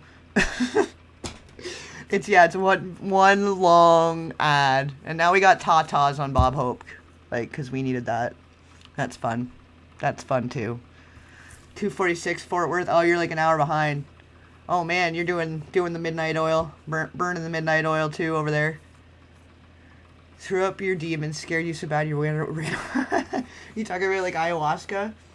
Because that's the thing, too. Like, people do that shit to... You know, I think sometimes you can go on, like, a spiritual journey with some of these things. Like, I think herbalism is very important. I think more than ever. Because, like, farmers need farm animals to stay in business. And I don't think we want to be that anymore. Am I late? No, you're fine. Maybe it's a little late. Like, we're probably not going to be on for too much longer. I think we're, like, 3 hours deep already. But I was doing a late night one as a switcheroo. Because I usually kind of do them around the same time. But I figured we'll hit the opposite time zone this way. But Kung Fu Panda, yeah, what time is it where you're at? You're usually one of the daytime peoples. I'm seeing lots of new people, but I am seeing some familiar folks. So I'm curious, like, we got a lot of night people here, maybe. Because I find I work better at night, and, like, I'll try to do daytime things because it's just the Matrix requires sometimes. But I do find I like the nighttime a little better. It's more my jive. Get a lot more work done. A little more focused. I don't know. I was probably like a fire watcher or something in another life. I would have been one of those ones in the village that stayed up and kept the fire stoked and kept watch for the villagers. You know, security and stuff like that. I'd be hanging out at nighttime. I like fire, so kind of thought maybe, you know, it's just built into my grain, the grain of my essence.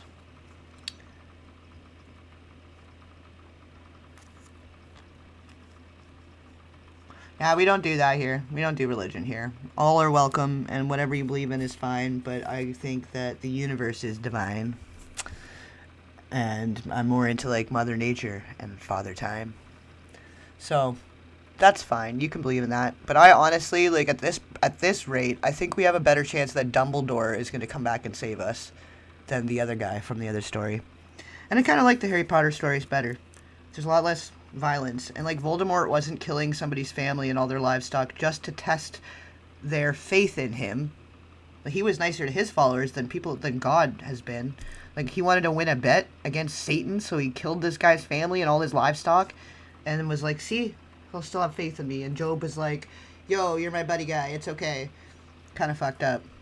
Voldemort wasn't that fucked up. Like, we knew he was evil and he did some fucked up shit, but if God's supposed to be the good guy, I kind of think, like, that's a little fucked up. And I'm also wondering why a sloth would swim 3,000 miles across an ocean to escape a flood. That one's kind of interesting, too, you know? There's just some contradictions. I mean, it's a fictional story, but Harry Potter makes sense to me. It all makes sense. There's no conflicts or contradictions. And it wasn't rewritten a bunch of times by whoever was in power to suit their needs. So, I don't know.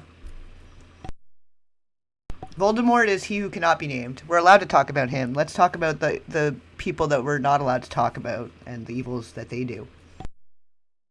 And gorgeous. Voldemort, like, J.K. Rowling was really trying to say some shit. Like, Voldemort, he who cannot be named, like, those that you're not allowed to criticize are the people that rule you.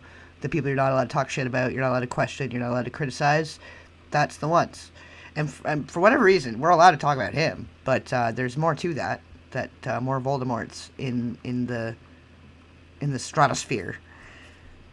Because I think there's more than one. But, you know, Voldemort had split himself up into 7 pieces. And the Horcruxes thing, I feel like it's like the 7 leading power entities, bodies of power. I think there's some more symbolism there. I think she was really trying to plant some seeds in our 10-year-old brains so that when we became adults, we might rise up together and fight the evil powers that be instead of sitting around waiting for Dumbledore to come home. to save people. A lot of people want to sit and wait for Dumbledore to get back from his business trip. But Harry Potter was like, nah, bro, let's go. Like, everybody together. Let's go and fight the evil guy together. The evils in the world. Let's protect the school kids. You know, they got up and did something. You guys been sitting for what, like 3,000 years waiting for Jesus to come back and save you? Like, literally, Dumbledore is coming sooner. Dumbledore will be here before that. I promise you. You look pretty good. Look, I'm Tootie the beautician, not Merlin the magician. Now, don't get smart, Tootie. I'll have my dog come back in here and bite parts of your body that have never been bitten before. Yeah, like, none of this is even that funny. If this was supposed to be comedy, like, holy shit, no wonder everybody was on cocaine. You just, like, just to want to live through the day. Like, this is what you get to come home to. You work your ass off all day, and you get your TV dinner, and you sit in front of the fucking boob tube, and this is what you get? This is horse shit. It's like, some old media is pretty good. Like, I like some older movies, and I like some older stuff. But this stuff, this fucking whole thing has been crashed. It's a whole heap of trash. Commercialized trash. If all, like, it is highlighting the commercialism of it all, though. It's like, yeah, let's celebrate commercialism together, right? If there are any. I want you to make me absolutely stunning. Oh, he can't today, darling. The body shop is closed. Why? You what? Oh, shit. I clicked it all the way back. That's okay. I'll find it again. But Richard Bach, isn't that the pseudonym, the pen name of the guy, of one of those guys? Of like, was it Stephen King or no? No, he had one, but that might not be it. But I feel like I recognize that Richard Bach. What is that?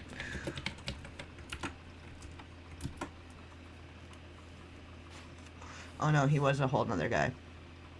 Flight-related works. Fiction, non-fiction. Okay, I don't know about that one. Interesting. The Adventures of a Reluctant Messiah. Themes of reality illusion, spiritual enlightenment through the story of barnstorming pilot. Interesting. Interesting. That sounds interesting. I'm gonna put a pin in that.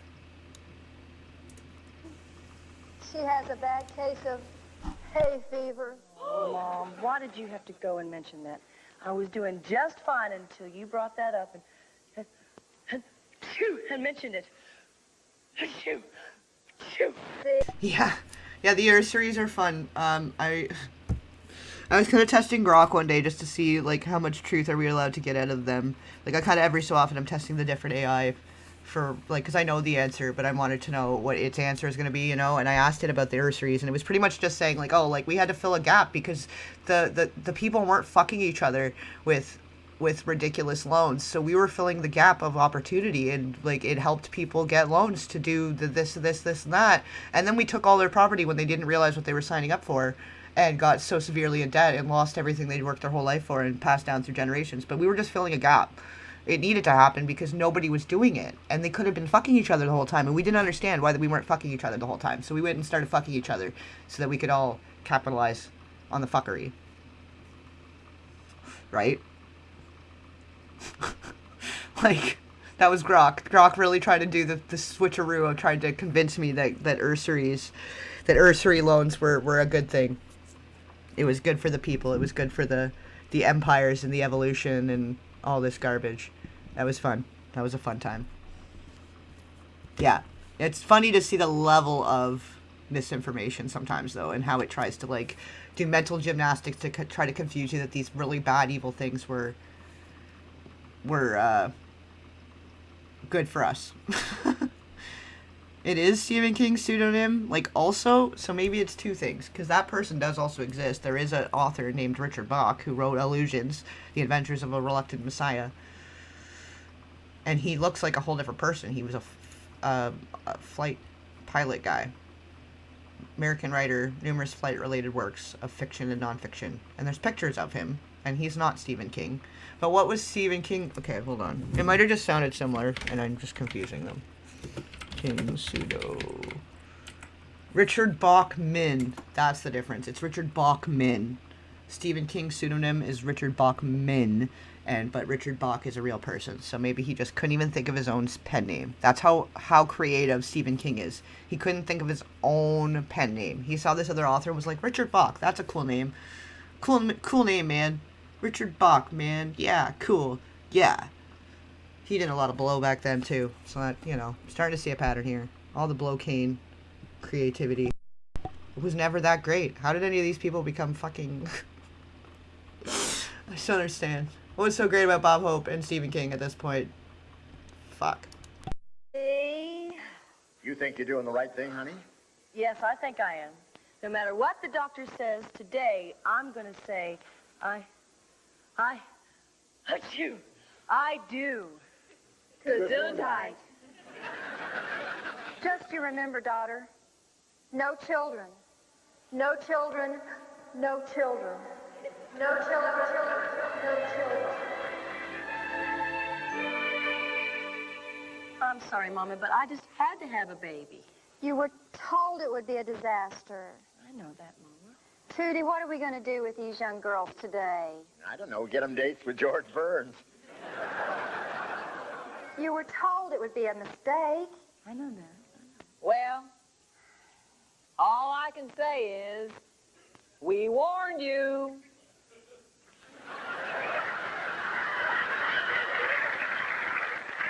Well, it does have a lot of handsome features. What the fuck kind of fever dream is this? This is terrible. This is fucking terrible. Like, oh my god. Like, are they just improvising at this point? Like, I feel like if somebody actually, like, wrote this is scripted and this is, like, they planned this, it's fucking so bad. It's so fucking bad. Like, I'd at least give them a free pass if they're, like, it's just an improv segment. I don't know. They're like, yo, go pretend to be Steel Magnolias and we're gonna dress up Bob Hope. It's gonna be stupid. Like, I don't know. I don't know.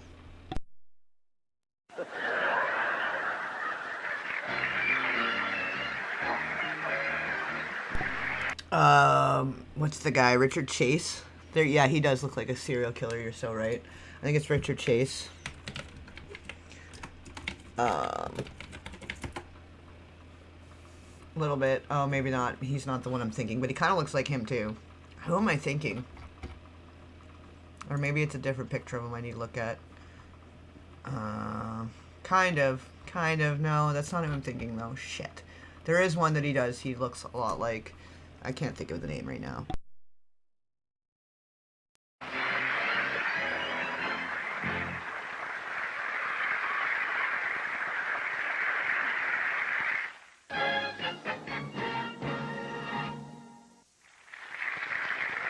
I don't know. There was a Hollywood after party. Everyone was doing blow, and they thought, fuck, we gotta do the Bob Hope Christmas special soon. Who wants to come? What are we doing? And then they kind of they winged it. I think they just winged it. They're like, okay, here's the things we need to sell. We need to make sure we mention these things. We're gonna do a little thing and try to make some jokes. And, yeah, we're gonna get it done so we can go enjoy Hawaii while the peasants sit at home, opening their coal and eating their TV dinners.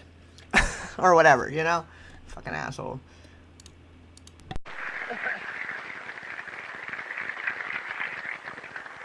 We are. Thank you. We're moving up fast on the college bowl games, and this year, as always, we present the queen, the granddaddy of them all, the Pasadena Tournament Roses. And here is the 72nd Rose Queen from La Canada, California, high school senior Yasmin Begum Delaware, right here. Well, and I mean, it's kind of smart, actually. Like, I can't knock them for it, for, like, the tax write-offs of making it a thing that's, like, part of a show, part of a business thing, but then they're in Hawaii, so they're, like, it's business and pleasure. You know, they're always like, don't mix business and pleasure. They're lying. They're lying. The smartest ones are mixing business and pleasure and writing it off for taxes as a business thing, but also enjoying a nice vacation while they're at it. That's the best way to do it. Always mix business and pleasure. Just not at the same time. Do your business in the day. It's like, be like a mullet. Business in the front, party in the back. You know what I mean?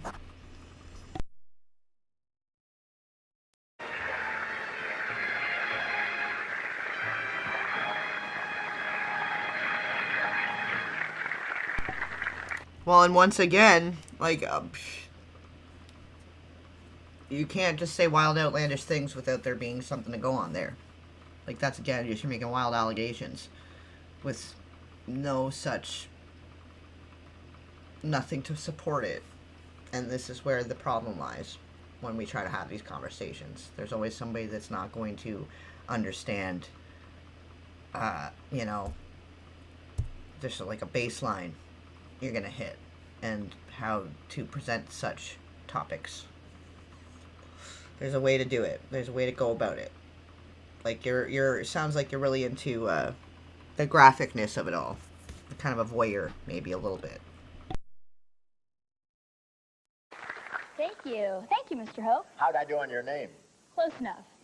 Yasmin Begum Delaware. That has quite an exotic ring to it. Yes, my father came here from Afghanistan. And what exotic land did your mother come from? New Jersey.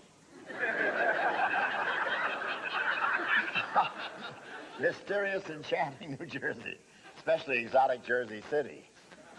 You're the queen who begins the 2nd century of the Rose Parade tradition. Boy, you must have been thrilled to be selected. I was. I cried when they announced my name. Well, that's the difference between you and me. See, I only cry when I lose. Mr. Hope, I'm sure you don't cry too often. You've never seen my golf game, have you? Yeah, 0 allegations, 0 controversies, 0 mention whatsoever, ever, one time, not even one time. So, you know, we can speculate about certain things, but, like, there's nothing to go on. It's like, sure, he's maybe got creepy vibes, and maybe that's true. Maybe. But there's absolutely nothing to go on. This is where that would be considered a conspiracy theory. And we don't do that here. Like, sometimes they send chaos agents just to come in and cause ruckus and get people thrown off track and to confuse and distract, and, like, not really surprised for the stance I'm taking on the Reiner stuff. Certain people come out of the woodwork trying to cause ruckus, or trying to, you know, just weird stuff starts happening when you poke certain bears, you know? And it's just like chaos agents to try to throw off and make a group of people seem just completely fucking insane when they're doing everything to do ethical, moral, proper investigating instead of regurgitating. Yeah, I guess we'll never know. I guess we maybe need to have something to go on, some sort of pattern or some sort of reason for making that statement. Probably. Maybe we should try that. Well, I also happen to know that one of your hobbies is art. Yes, I love to paint. Really? And me too. Really? What have you painted? Well, yesterday, let me see, I did the guest bathroom, the utility porch, and we did the trimmer on the garage door. No. Mr. Hope, I mean fine art. Oh, fine art. I've done that too. Really? What style? French Impressionist, Pointillism, Cubist? Fill in the numbers. I don't think Fill I've heard in of numbers. that one. Well, it became popular right after Connect the Dots. I understand that you were Grand Marshal for the parade twice. Yeah, the first time was just an audition. Have you done anything else like that? Well, let me see. I was once honorary stomper of the Napa Valley Grape Festival. And last year, I was grand wiper at the National Ladies Mud Wrestling Finals. That's fun. You gotta love those loopholes. I like that, like, for places around, like, you can have a fire as long as you have, like, if you make it like you're doing a little roast cookout, then you can get away with the fire, but you can't just have the fire, which is kind of stupid, actually, but, like, you can't just sit by the beach unless you have your fishing pole out. I mean, it's kind of silly, but, I mean, at least it's a loophole, you know? Not to forget, I was chosen as guest admiral of the New York City Garbage Scow Flotilla. And thank you for that question that started that whole routine. It was my pleasure. Anytime, Mr. Hope. Yasmin, they tell me you have to make almost 100 personal appearances as Rose Queen. Boy, isn't that going to be pretty tough for you? Well, Mr. Hope, if you can do it at your age, I'm certain I can do it at my age. That's the guy? That's the guy that looks like him? Or is it just another guy that kind of looks like him? Because there is a certain guy, I can't think of his name right now, but there is a guy that does look a lot like King, like Stephen King. But this isn't the name I'm recognizing, but maybe he also looks like him. Oh, yeah, he does look a lot like him, too. Yeah, he does. Fuck, I wish I could think of the name of the guy. Let me just look it up. Maybe AI will do it for me. Serial killers that look like Stephen King.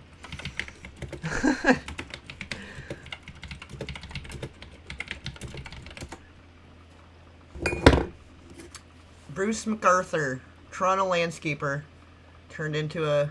Oh, that's the guy, yeah. He was hiding bodies in planters. He was doing the secret window thing, like with the corn. Creepy. But yeah, that was the Lawnmower Man case in 2018. That's like in my backyard. Toronto police. Interesting. They're saying that Danny Rolling is also similar. Maybe it's just because I want to know everywhere, not just from Canada. Let's go, get over here. BTK Killer does kind of look like him too. Dennis Rader. Yeah, BTK Killer a little bit.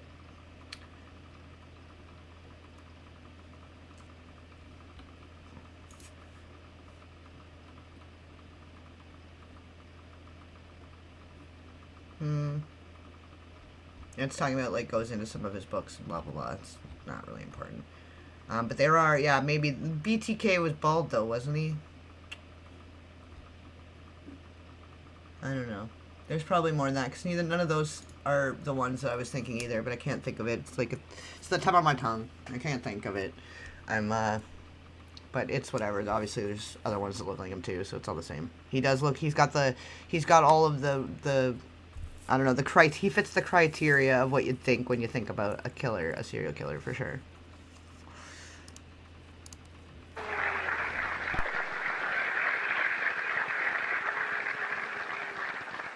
Show me where that's on the card. Show me. Like, she's like a child, or she at least looks young. That's fucking, like, and he's such an old, creepy man, this fucking guy.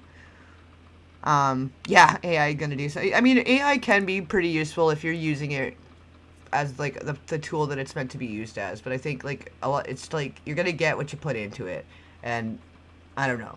Some people are having good experiences, some people are having bad. It's a gift and a curse, just like any other technology, right? This girl's gonna go far. Let's hear it for the 1990 Rose Queen, Yasmin Delaware.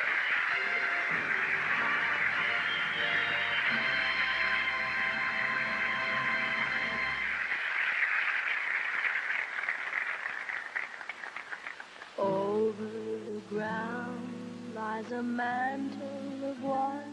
Honestly, it's like a mixed bag on that one too, but he does, like, the associations are questionable, and I mean, like, why are we writing a group session among children at the end of a book? Like, that just seems weird. And then, like, when you have children hanging out with your children and you're working with other child actors at the time, like when he was working on Firestarter, and working closely with Drew Barrymore, and, like, she was coming over for weekends and hanging out and with his kids and stuff, and it all kind of sounded creepy, just that.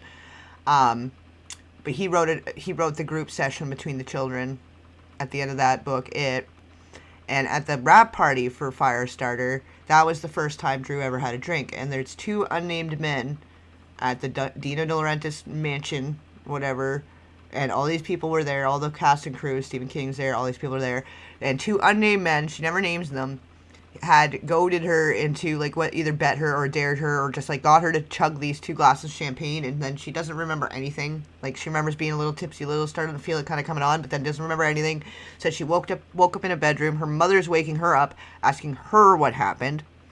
All of that's a little gross. And then how it keeps coming up, like, with the TW theory, like, so with the Stand By Me being a Stephen King story, and then the stuff with Rob Reiner, and then we look at the River Phoenix thing, and also the Nick Reiner thing more recently, and then just all the TW theory stuff. It does seem to be a lot of his movies, like his books being turned into movies, are matching a TW theory and connecting to people that are a little bit weird. And, like, Rob Reiner really loves Stephen King. His company, Castle Rock Entertainment, is named after the fictional town that Stephen King uses often, frequently in his work, right? And, like, who else, you know? Who else does his movies, and why, like, if you guys weren't there, we watched the Stand By Me behind the scenes thing the other night, and them talking about the leech scene from the Stand By Me thing, and how, like, their reasoning for having that even in the movie. Like, why do we need a bunch of kids half naked by the outside by a creek picking leeches off each other? It's a little weird.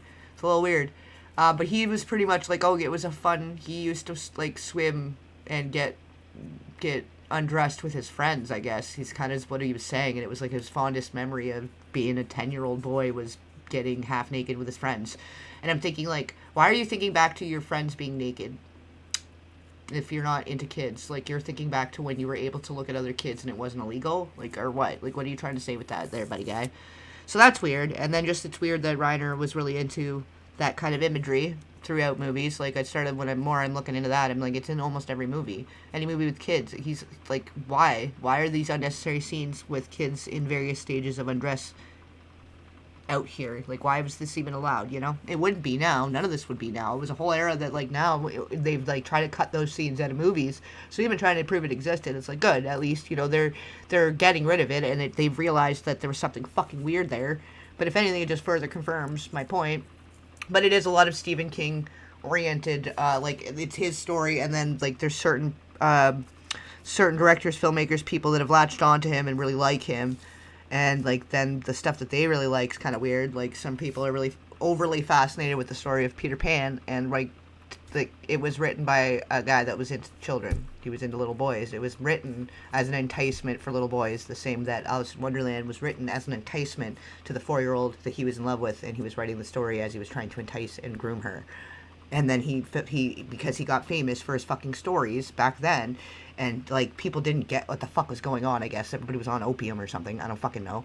But he ended up being able to photograph, and, like, he was writing love letters, basically, to all these fucking kids for all these years, like, hundreds and hundreds of naked children that he was photographing, and it was just, like, his pastime. Totally normal. And it's one of the most reproduced and celebrated children's stories of all time. Why? Why are stories that are used to entice children, like, literally, we know that, why are those, like, everybody's favorite fucking thing? Why do we have that over and over and over? It's, like, been redone in so many different ways, too, right? And we don't know. Growing up as kids, you don't know that. You don't realize you're being enticed by some of the fucking media that they're showing you. But, yeah, like, certain people that have that TW theory thing showing up in their films, and then they're talking about how much they love Peter Pan. And, like, in their Peter Pan film they've got a bunch of half-dressed kids putting their hands all over an adult man, rubbing them all over. Like, you're fulfilling fantasies here, and you're a voyeur or something, and it's gross. I don't like it. It's all gross. But, yeah, you start seeing the overlap between some of those people. Like, the TW Theory article pretty much kind of, like, lays it out, and I maybe should add more about the Stephen King thing, because he does play a part in all of that very, very specifically. But, yeah, Lewis Carroll, you know what I'm talking about. It wasn't his niece. No, it wasn't his niece. He was, like, a higher up in the university at, like, Oxford or whatever. He was, like, a professor or something, and it was the dean's daughter. It was his boss's daughter. And her name was Alice Little, and it's a whole fucking thing. I was going to do a video on it one time, but I was like, this is never going to see the light of day. I'm not going to be allowed to talk about this. They're not going to let us talk about this and point out the very disgusting how a lot of the entertainment industry is built on the backs of children. Like, they're not going to let you talk about that. Maybe more now. I think now we can. And yeah, when you're a kid, you don't know. You don't know. So I'm not saying kids that enjoyed those films, it's their fault. But when you're an adult and you have a special interest in that film and you want to make those films and all of these movies, you're looking for excuses to have children in specific stages of undress too. Like with the one guy that did the Hook movie. I don't know if I can even say his name, but he did the Hook movie. And then he also did E.T. at the end of E.T. in Little Rascals, Alfalfa. The same TW Theory imagery. And Alfalfa, Bug Hall did say that he had been trespassed upon on that set, and it continued throughout time from film set to film set, because I guess same kind of crews and certain people end up following along with the same companies. I don't know where that overlap is. I'd have to look closer. But he did mention that there was a certain company that seemed to be the worst, like where worse things were happening. The blue side of the Disney sphere. No, but yeah, no, Alice wasn't his niece. No. That would make it worse. You're thinking Edgar Allan Poe. It was his 13-year-old niece. Where, no, Alice was like a 4-year-old. That's the difference. Like, Edgar Allan Poe thing is obviously also really bad. That's like right up there with like Jerry Lee Lewis or whatever, the fucking guy. But, no, Alice was a child.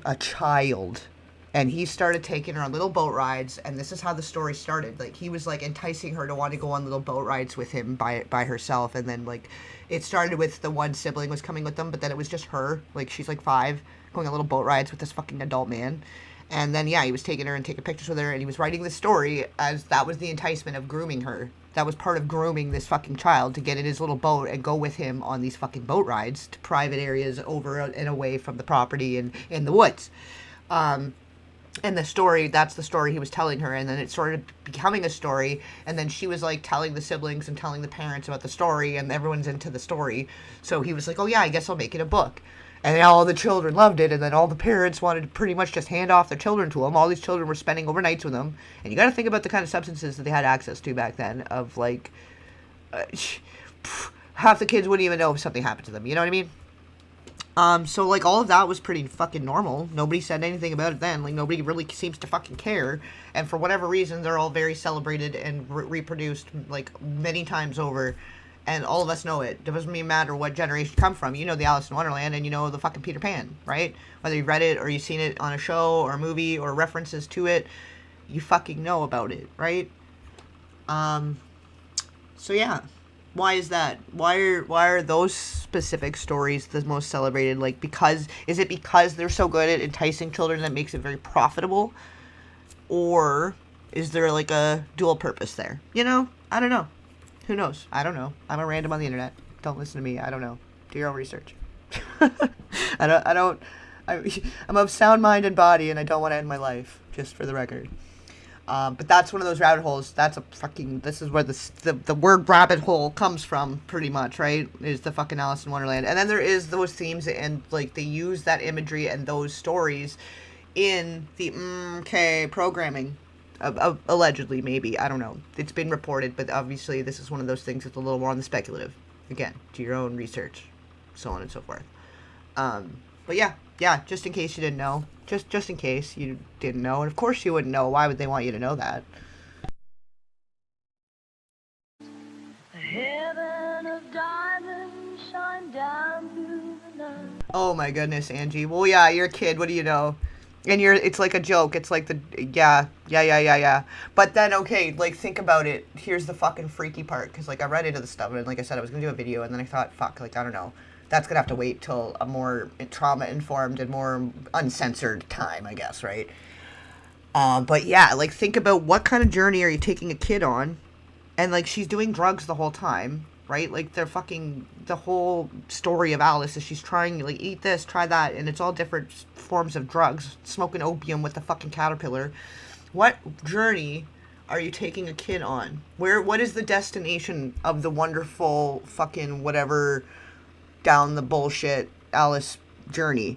Like, what is this little magical thing he's trying, like, where is the eventual destination that somebody enticing children is trying to get the kid to?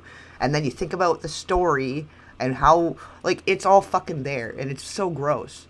So gross. You know, when you really start to, yeah, see, you know, Mackley knows. And I've been seeing you around the YouTube streets in the comments. How you doing, buddy? Welcome, Cheetah Man. But yeah, that sucks, Angie. And yeah. I mean, we all get stuff. We, like, a lot of times, if you get tattoos when you're young, you're gonna regret them. You could even get them when you're older and regret them too. It's just what it is. You didn't know. Who knew? Yeah. I guess, yeah, in the same way you're in the scars, you're in the we make our mistakes, and it's okay. But you didn't know. How are you going to know? And there's a reason. Like, there's a reason. And it's almost like, it's sickening that it's like, okay, yeah, of course they would write really awesome kids stories. Go figure. Right? Like, and then it ruins your childhood because you're like, shit, well, that was actually a good movie. Like, both of them are pretty good movies when you think back as a kid. Wonderful time. But yeah.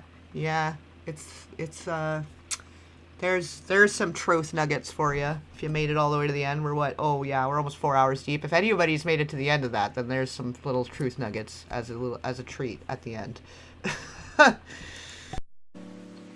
Two hearts are thrilling in spite of the chilling weather. Oh my god, this is still such horseshit. Can't believe we sat through this whole Sleigh bells ring, are you listening? In the lane, snow is glistening. It's a beautiful sight. We're happy tonight, walking in. Oh my god, this whole commercial. This commercial we just watched was really long, guys. Oh shit, brother. Well, yeah, I'm glad you're still here too, man. I'm glad you lived through that. That's not a good time. And welcome. You kind of came in at a weird time. but it's fine. We're just talking about how the entertainment industry is built on the backs of children, pretty much. But yeah, the imagery, the fantasy of it all, like they know what they're talking about and how to sell it to kids, because literally they're trying to fucking entice the kids, right? Like it's fucking legit. It's legit. And then having those people in that industry is beneficial to the people trying to make the money, right? Like think about it. Think about why that agenda exists. Like, you know, it's a whole factory. It's a whole factory. It all goes right to the top, because obviously if you could sell things to kids, again, the parents are buying more shit. It's all a commercialism thing, because, you know, probably at the top it's not even people that are into that, but they know that people that can entice them can sell things to them. It's not even about going and doing the, like, you know what I mean? This is kind of this is a different theory maybe that I've sort of started thinking, that it's like that's why there's incentive, because of the profit. Same as there's incentive, like the incentive of the profit on either end is feeding the same beast. What's that? The Ouroboros, the dragon's eating its own tail, or whatever. Do you know? Something like that. Into Wonderland. Gone away is the bluebird. Here to stay is the new bird. He sings a love song as we go along. Yeah, I was meaning also, like, yeah, obviously some of you guys are still here, been here for a bit, or you've been here. Some of you maybe have been here the whole time, and good for you. Rock on. But I mean, like, for people listen to this back and they're listening to this, like, tomorrow or whatever after as a replay, if they can make it to the 4-hour mark, like, they're gonna, almost 4 hours, they'll get those little extra truth nuggets at the end. Walking in a winter wonderland. In the meadow we can build a snowman, then pretend that he is Parson Brown. He'll say, are you married? We'll say no, man, but you can do the job. Like, that's the only part of this that's been, like, the holiday special part, is they just had these people singing, they had them singing some songs in between that were Christmas songs, but the rest of it was just, like, one long, boring commercial. Like, that was ridiculous. Whatever. Bob, hope you had a good time. We'll watch this last few minutes here, and then, yeah, I'll chit-chat for another minute. But I think fucking 4 hours in the middle of the night is probably enough time. I ended up, like, sleeping a little more, catching up on some sleep, and then I didn't end up doing the stuff earlier today. I kind of just took a chill day, so I just thought, you know, I'd take some time and see who we meet on the whole other side of time, on the opposite time, and spend some extra time hanging out and seeing what's up. The whole time. Yeah, you have been. Yeah, Righteous Root Rain, you were a fucking trooper. Champion of troopers. And I think Angie, too, you've been here pretty much the whole time. Few of you guys, you like the champion of all champion troopers. Fuck yeah. And yeah, some of you guys are joining us at the end here. But yeah, I'm kind of catching the beginning and the end of some people's days, too. It's an interesting time to try to land on and to see who comes through. But yeah, right on. True Blues. True Blue Gems. Right from beginning to end. Extra points. Extra points to Gryffindor. Here in town, later on we'll conspire as we dream by the fire to face unafraid the plans that we made, walking in the winter wonderland. Oh yeah, that's so true actually there, Cheetah Man. It's funny you should say that, because I was kind of like it was a scary time to think that they were starting to sneak cloned meats into our canned goods and stuff. And when they were talking about the Campbell's thing, like, I was freaking out. But I was looking on our cans, and our cans are totally different. I guess we have a different regulations of what we're allowing and not allowing. So, like, that is freaky stuff, man. And it's true. It's true. Like, that's basically how the potato famine happened. It's not that nothing was growing and there wasn't food. It's that people were taking the food out of the region and sending it over to their people. So there's that. Yeah, well, and that's it, because Canada is a British Commonwealth, right? So we get that standard of stuff, versus the U.S. is actually, like, the more I've looked into that, it's like fucked up. It's kind of fucked up what they allow. But, you know, the people are in bed together. The FDA, like the fucking Food and Drug Administration, the people that are feeding you are profiting off your sickness. Who the fuck thought that was a good idea? There's no conflict of interest there at all. Like, I don't know, man. I don't know. Maybe things are a little different here, but we're also stupid in other ways. So don't get me wrong. I'm not trying to just like put you on the spot there in the Americas, but like it's I just don't know why. Yeah, we would be under one and you guys are under the other. It's like, is that an experiment to see what regions do better under this and how much garbage they can feed you and like without fully damaging the life expectancy, keep you alive long enough that you do your 50 fucking years, but then you're like get to enjoy 10 years and then you're dead and they don't have to pay out your whole fucking pension. You know what I mean? Like maybe they're trying to fucking figure that out now because profit. It's all about the profit. Fucking 100 years of business and they haven't fucking cured shit ever one time. Not even one time. Billions of dollars of fucking research. Billions of dollars of this and billions and billions and billions and billions. Trillions of dollars. And no fucking cure. No cure. We're still fucking worried about the cold and flu. They were able to rebrand the cold and flu and use it against and weaponize against everybody as some fucking mind control test. See how many people are going to bend a knee and fucking listen to that bullshit. Fuck. Now we're on a whole rant. You guys are getting nighttime Tez. You're getting, I'm tired and it's been a long day and you're getting the full unfiltered ramblings of me on a nighttime.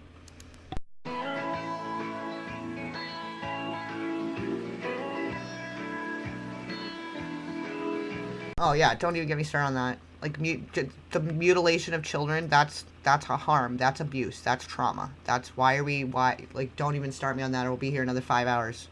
I'm trying to shut this down soon and like once this is done we'll chat for a little longer and then I'm gonna shut her down. But yeah, Billy Joe, the self-mutilation, I think just in general people being encouraged to mutilate themselves, that it's gonna fix something. Like there's a reason that like girls that have eating disorders aren't being given liposuction as a medical treatment. Just as an example. There's a reason children cannot decide, like, they can't drive, they can't drink, they can't get a tattoo, they can't play the lottery, they can't fucking do all these things, but they can decide what they want to do with their parts for the rest of their life that they're not even going to use. Like, it's not even okay to have that conversation with a child. That's edging on a harm or trespass against a child, like, emotionally and verbally, Like, I fucking... Don't even start me. The mutilation on all of that, that's a situation. That's a situation that, and then they're customers forever, because there's, like, so many bad things that comes with that, and all the medications and injections and whatever other fucking shit has to go with it just to maintain the shit, right? Like, what the fuck? Who the fuck? Oh, you know who thought that was a good idea? This guy called John Money, the grandfather of gender ideology. You know how he thought, and he discovered his little research and decided that, like, that was going to be a thing? Twin boys, one was born with not properly formed genitals, so twin boys, turns the one into a female, then has them simulating acts on each other at 6 years old, simulating the act of whatever, you know what I'm trying to say. I'm trying to say this as delicately as possible. Had them doing things with each other, so like 3 wrong things already, to try to affirm the gender of the one that they mixed, that they had just decided to just cut the thing off. That's the grandfather of gender ideology, and they consider all of that research a success, because I guess it worked to an extent, but both of them ended their lives by the time they were like early 30s. But that was successful, and that's your grandfather of the gender ideology, and who thought it was such a fucking great idea to, like, whatever the fuck they're doing. And you know what, if you're an adult and you want to make your choices and you're aware, very well aware of the side effects and possibilities of everything being botched as fuck and you being a Frankenstein for the rest of your life, which they don't tell people that. Like, there's a lot going on there. That's a whole other fucking thing, man. Don't start me. Told you, don't even start me. Look where we got. K.K. Rowling tried to tell you about that, too. Maybe we should listen to that more than the Old Testament. I want the new one, and I want to go to Hogwarts. I'd rather fantasize about the Hogwarts than fucking Jesus coming back. Dumbledore is coming, and it's fine, because we've got this, even if he doesn't come back in time. We've got this, guys. The power is within us. Together, all at once, against the evil. Fuck.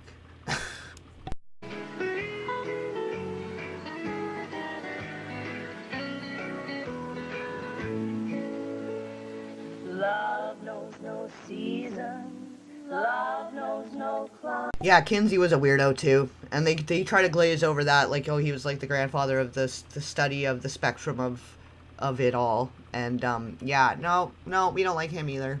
No, Icky Nene. He's on the Icky Nene side of the yeah.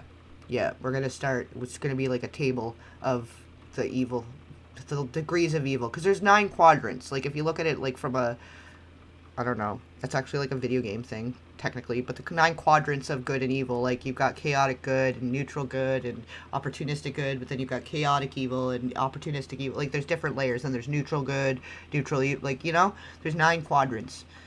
And I think, you know, this is where some people are a wild card, but then some people are just straight fucking evil, man. Like, you gotta be some kind of fucking weird to be doing that shit. You know? Romance can blossom any old time. We're here. Oh, man, all the way in Finland, too? That's awful. I'm sorry. I thought that was more of a Western world thing. But, you know, I keep saying, and it's going to become something. I don't know. We're going to put it somewhere. It's going to be, I'm going to maybe do a video about it more in depth. But, like, farmers need farm animals to stay in business. And I mean that, like, with a PH, like the kids say. Like, baby fat. You guys remember baby fat with a PH, like the kids say? Yeah. Farm animals, but with a PH, like the kids say. And it's bad. It's bad because it gets you in a cycle of, well, now you're crazy and now you're this, and the side effects isn't the side effects of the drugs. It's just because you're crazy. You're just getting more mentally ill and it's not working. So let's increase the doses and let's give you more. Oh, it's a whole fucking bullshit. And then they don't want to acknowledge, like this Tyler Chase situation. I'm very certain that it was the medical system that fucked him up, because some people do have really, really bad reactions to that shit, and it does the opposite of what it's supposed to. And we need to acknowledge that and stop pretending that they're not fucking people up with chemicals and shitty food and garbage television, brain rot, everyday sugar, distractions, madness, porn, gambling. Bleh. Like, they want us to stay distracted and numb and stupid. That's what they want. That would help, right? So, but we gotta try to not as much as we can. We gotta try to, I don't know. It's hard. It's even harder in certain areas because, yeah, the food regulations and stuff that goes with it is all wing-wanged. But what are you gonna do? In the open, we're walking and hoping together. Yeah, exactly.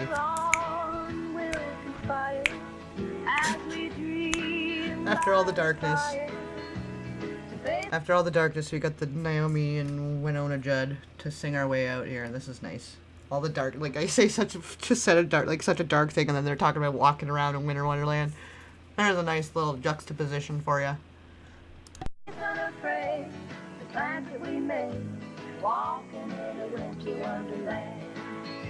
It's about as much Christmas as you're getting out of me, guys.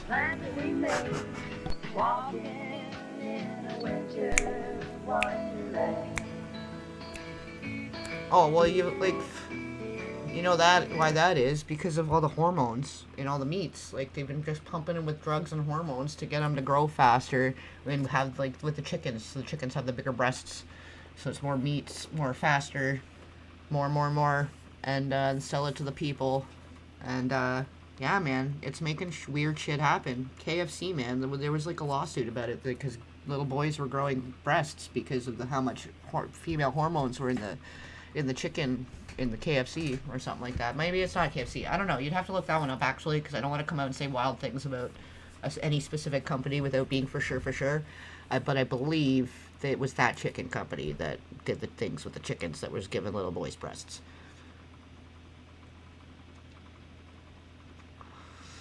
Yeah, or like, yeah, you get it in other ways. It's coming through. You get different chemicals and hormones and things coming, the runoff, depending, you know, wherever, if you live near a fucking place, near a fucking farm or something that's pumping their shit with that, and it's coming out in their excretions and running off into the water source, and you just don't really know.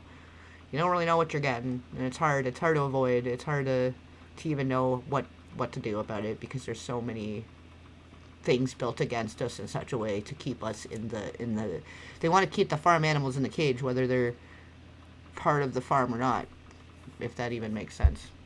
They want to bring more of them in all the time. I don't know. Now it's a nighttime. Now it's nighttime brain ramble, so I might not be making as much sense. But I don't know. I think I'm onto something there. Yeah, there you go. See, that's probably that's an American brand, isn't it? The Tyson chicken. I think that's American.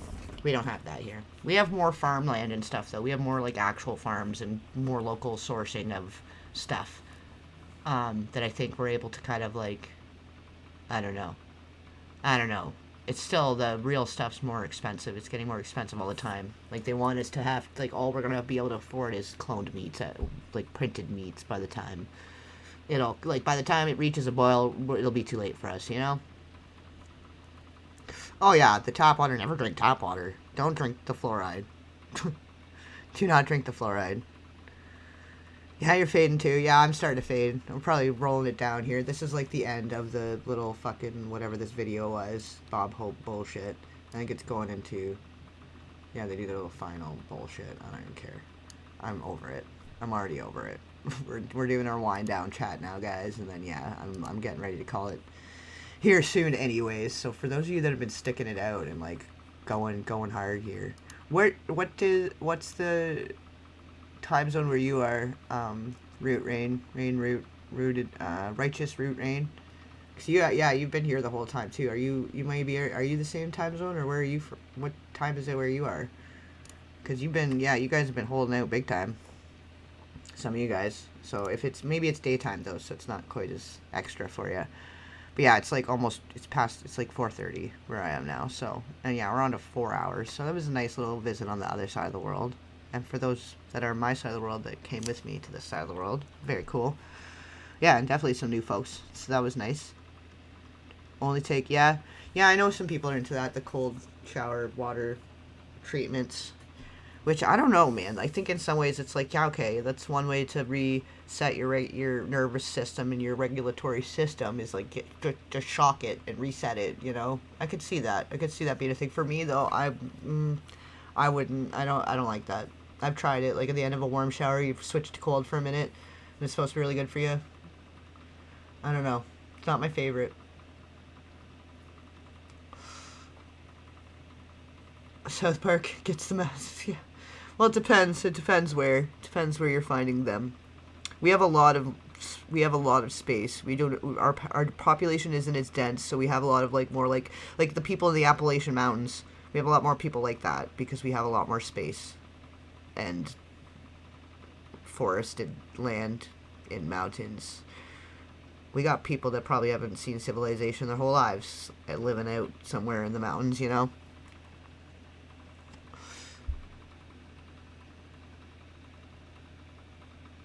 Oh yeah, that's terrible. Yeah, if they need to wear suits to pour the liquids into the thing or spray the liquids on the food, probably we shouldn't be consuming it. Even if it's in a finite amount, it's not good for you. It gets you high. What? The cold showers? Yeah, I could see that too. It's it would kick in all the endorphins. It's almost the same as self-harm. Self-harm is almost the equal opposite of the chrome from the dome situation, because it's almost you're addicted to your own endorphins and adrenaline and whatever. And I think maybe that's a lower level of that in a way. It's the shock and it's a little bit sharp and painful for a second, and it would trigger some endorphins and adrenaline. Yeah, I could see that. Oh yeah, no, I don't know. Maybe because I'm half Latino, so it's just my blood is not. We don't do cold. I'm not doing cold. I don't want to.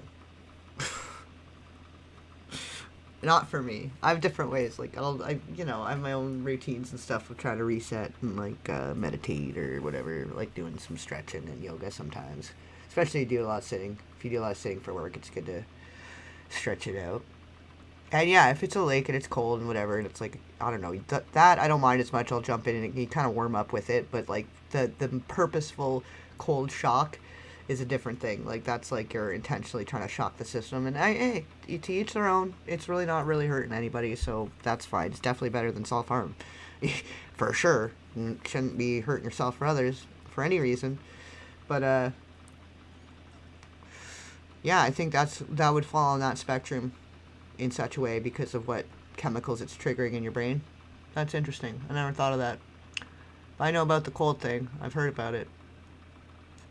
I know about it. I see those people, they do the cold bath thing too. They're like 400 days of cold baths first thing in the morning, and they're chipping the ice out of the thing and getting in there, and I'm like, oh god, I'm not doing it. Yeah. Yeah. I could see why people do it. I understand like, I get the idea of it. I don't seem to enjoy it. I have tried a time or two, and I don't really like. It's not. I don't know. I might be a little autistic or something. A little neurospicy, and the cold change and the quick change in temperatures kind of bothers me. Gets me kind of stressed out, rather than it being a good reset. You know.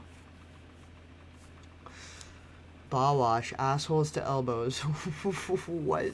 Like how the density of the population, is that what you mean, Angie? Assholes to elbows. That's a good one. That's a good one. Yeah, I could get that though. Yeah, like it's like a part of a routine that helps you. Like if it helps you, if it's positive, like I'm not gonna knock that. And it's not, like I said, it's not hurting nobody. It's no side effects. You're not. It costs nothing. But definitely. Bob, hope you had a mess. Merry mess. It's funny because I hadn't even watched and known, like, I didn't even know it was going to be one great big commercial before we watched it. And, like, I put that in there in the beginning of the stream. And it's funny, it ended up being so fucking true. I was kind of just making a joke. Being a little silly. But yeah, it's that rang so fucking true the whole time. That's funny. But yeah, man, no, I'm all for whatever thing that people try. Like, there's those people, we were making jokes the other night about the people that shine their butthole to the sky. They want the sunshine on their butthole, and they go, and there's like groups of people will do the yoga position and have their butthole out to the sky. And it's like, I don't know, it's as therapeutic, I guess. I don't know. Never tried it. Can't say nothing. Can't. I never tried that. I tried the cold thing, but I never tried that, so I can't knock it. But it's a little weird. But hey, if it helps and it's de-stressing and it makes you feel better and everything's cool, don't hurt nobody, don't cost a thing, it's cool. It's cool. Whatever. Do you. Oh, brother, you're speaking my language there. Kind of tried to get away from the Matrix a time or two, and then life's just weird sometimes. Sometimes you think you miss it. That's the weird thing. When you get far enough away from it, then you kind of think you miss it, because it does get a little lonely and isolating, being unplugged from it all. But then you're reminded pretty quick when why you want to rather just not people so much. But you guys are pretty cool, so that's cool. That's a start.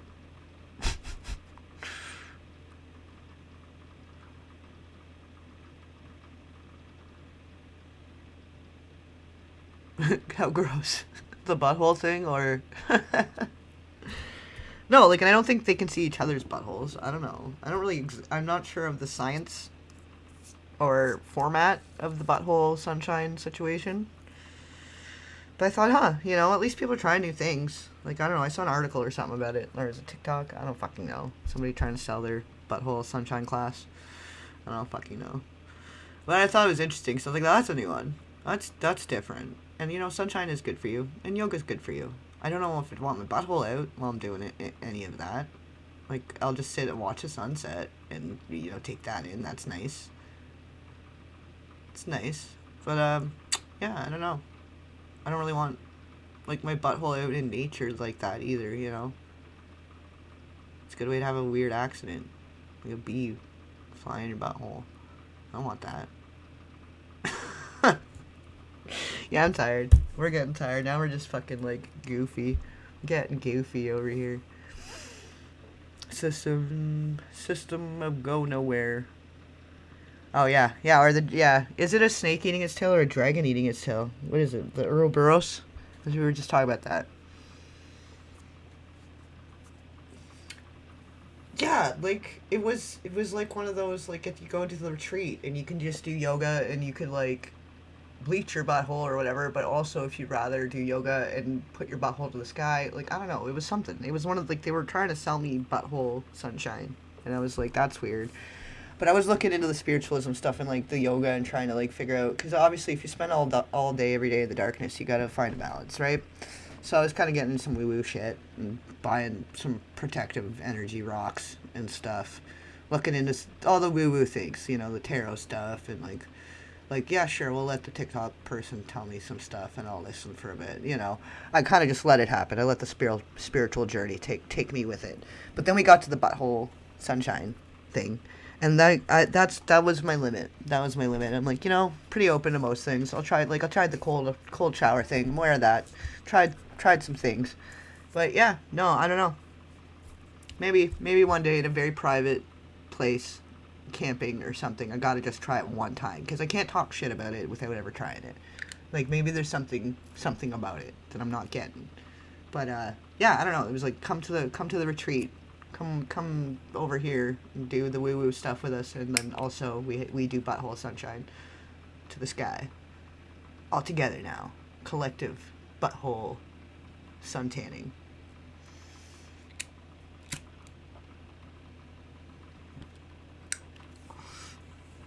A mini tornado on the river?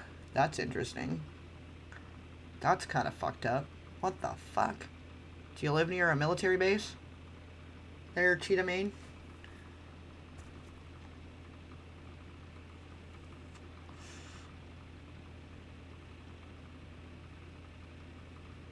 Oh, that sounds fun, Angie. I feel like I was missing some messages there. It like refreshes sometimes, and then some of the messages in between are lost. But the music festival circuit, that would be fun. And like live on the road, that sounds fun. That's an unplugging of the Matrix. The only thing seeing my butthole is the toilet. Like, you'd think that's probably the way it should be. It's strange. It was strange. It was new though. It was new, and it's new. At least it's something new. People are trying something new as far as therapy and whatever. Like, they're trying to disconnect from being farm animals and just trying something new, you know. And I think we'd rather that than like the situation where you've got, you know, people homeless and in a bad way and doing drugs and stuff. I think the butthole sunshine thing, you know, at least that it's a more healthy outlet, so I can't knock it. Again, you know, same thing, can't knock it. It's a victimless crime. I mean, maybe indecent exposure. Like, you'd really have to have some, like, you probably need a permit for that, I think. And that's why you go to the retreat, because you need, like, a permitted safe space for the butthole presentation. I think you need a license. You might need to be a certified butthole technician. I'm sorry, guys. I'm literally just talking shit. I'm talking right out of my sunshiny butthole. Yeah. See, what do we know? It could be, like, some. I don't think I'm allowed to say that. There's spots inside the butthole that are important, that have some importance. The same as for women, that a lot of people can't find it. But I know.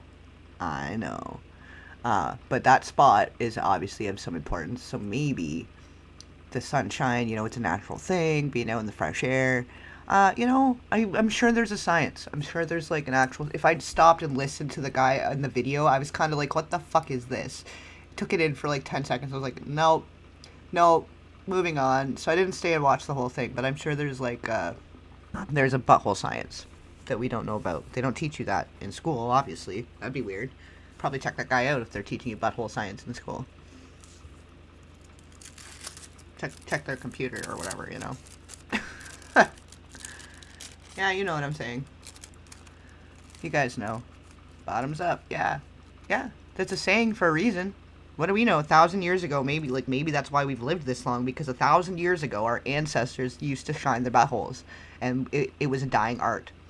There wasn't enough butthole technicians. They didn't live through the Great Plague, Black Plague, whatever plague took us out at that time. Yeah, like, it can't be bad for you. It's like, why not? Like, one day, maybe when I'm old and gray, you know, when I'm doing my last round of bucket list things, like, okay, we're gonna try the butthole thing. We're gonna go on a little retreat. If it's nice, like, if it's a nice lake or something, it's a nice little outing retreat situation. Whatever. Fuck it. Who cares?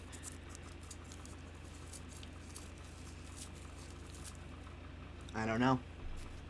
You're gonna start doing that now. I mean, try it. If you honestly, actually, if you're gonna try it, I want to know. I want to know how it was. Like, because I get the sunshine thing or the cold shower thing, and that, like, yeah, that I feel like that could pair well. That right after the cold shower, that you warm up and cool off and dry off with your butthole to the sky, with the sunshine. Like, that sounds lovely. That I might actually be more open to the cold shower if I get to shine my butthole after. That might actually do the trick for me. That might balance it out, you know? But no, in all seriousness, like, if you actually try, like, I'm curious, like, for scientific purposes, like, for science, like, it might, yeah, like, I mean, there might be something to it that I'm missing out, maybe I missed out on a fantastical opportunity, because I think they were trying to offer me a discount. I could have got 15% off Butthole Sunshine classes, and I missed out, maybe, I don't know. But for real, please come back and tell us, like, for science. I don't know if anyone else cares to know. Maybe I'm the only weirdo here that wants to know about your butthole sunshine therapy session. But for real, though, like, after a cold shower, or, like, you do the cold thing, then doing a nice warm-up, drying off thing, then it makes sense. And I think that stretch is, like, good for you also, for your back. Like, putting your legs up over your head, like, the position you'd have to be in to have the butthole to the sky. Yeah. Yeah. There you go. Yeah. Fuck yeah. See, I'm like selling myself on it. I'm like, it's sounding like a better idea all the time.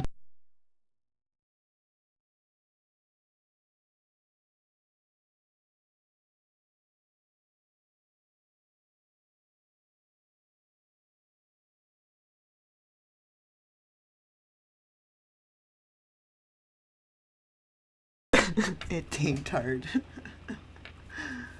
Oh goodness. Yeah, I'm glad you guys are here for the humor though. Sometimes I get a little bit silly, especially when I'm tired, but I'm so glad you guys are here for the humor.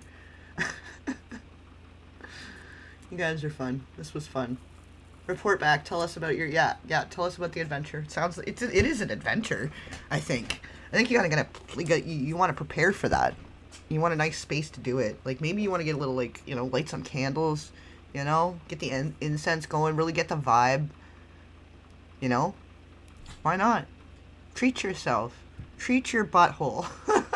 Do what feels right. Exactly. It feels right. Do what feels right. Yes. Cool. I'm loving it. I need to know now. And if it's a good thing, like, I'm gonna be trying it. It's wintry right now, so I'm gonna be doing that anytime soon. But if you're somewhere that you have the sunshine and you have it's doable. I want to know. I need to know now. Because now I'm curious. Now, like, I literally just sold myself on the fucking thing. Went full circle to, like, nah, maybe.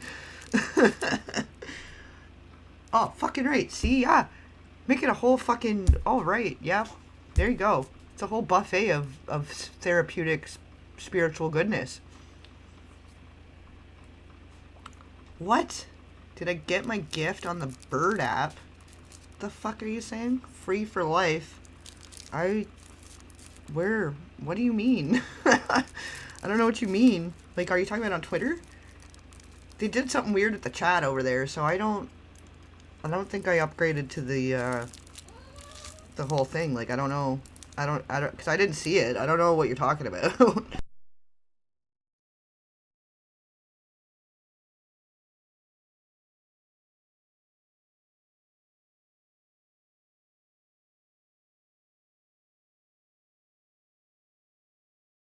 I'm gonna have to check this out, but I think that means I'm gonna have to do the fucking passcode upgrade chat, stupid, whatever the fuck they're trying to do with it. Then I don't really want to do that right now. It's too late for that, so I'm gonna have to save that one. I'm gonna look into that though. I don't know. I don't know about that. I didn't see that. What is it, like a code? Do you send me a code, or how does that even friggin' work? Because that would be fantastic. That costs money all the time. That'd be so fantastic. I would fucking appreciate that. Like, happy holidays for real. My dog sneezed in the background. I don't know if you could hear her. She sneezed, like, big sneeze, and she's such a little dog, so it's so funny. Like, okay, hold on. I don't want to set this up and then forget and be locked out of my own shit tomorrow, I guess, is my concern. But let me just see if it's going to try to make me... Because the last time I was trying to do something with the chat, it was trying to make me sign up for this other thing. And I was like, no. I didn't want to. It's a link. Oh, I don't really like links.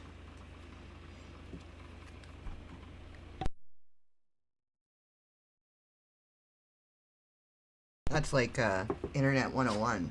Like, don't talk to strangers. Don't give them your address. Don't click random links people send you. I don't know. I don't know about that. I hope that it doesn't cost you to not do it, because I don't know if I want to do that. I'll look at it. If it's a Canva, like a legit Canva link. But I don't know, that's sus. For where I come from, in the old Wild West of the internet, back in the old days, we wouldn't be doing that. Yeah, like, well, no, okay, so that, we're going to talk about it more tomorrow, because, yeah, we're just going to get to the end here soon, and shut her down, because I'm getting tired. But he, in that, like, in 2019, when he was still doing his spoken word poetry, and uploading to YouTube, the one video, he's saying, like, I just finished my book, I'm really excited about it, and he's doing, like, an update, and then he reads a poem or whatever, but I'm like, oh, he just finished a book, and this was, like, the last time he was normal before they started, like, medicating him, and this whole fucking rigmarole, and then now he's here, like, from 2019 to now. Like, I'm more thinking there was something more with the medical system already, and then I was listening to that video that was talking about how he just finished a book, and that was 2019, and it seems pretty interesting that right when he's saying, oh, I finished my book, I finally finished it, like, I'm gonna go through and edit, and, like, he was really excited about it. How do you go from that to, oh, he lost his mind, and he's all so crazy, and all these pills, and now he's homeless, and, like, I don't know. It's fishy. Something fishy going on there. And I'm going to do a little more digging before I present it, I think, too. It's probably good that I didn't end up doing it earlier, and I do it tomorrow. Well, like, how does it work? Maybe it's too late to worry about this. Maybe remind me tomorrow or on the next live or something. Because, like, I get, yeah, and I'm sorry. It's nothing against you personally. Like, I'm not, I get that you probably are just truthfully, genuinely doing a nice thing. Yeah, I'm not seeing... I don't know if it's like, oh, they moved the fucking thing over. You have to go to find requests in a different spot now. Oh, there's like a bunch of shit in here. Oh man, I'm like missing out. I've been missing out. And it didn't make me do it this time, so that was cool. I'm in there. And I think I found it. But it moved everything.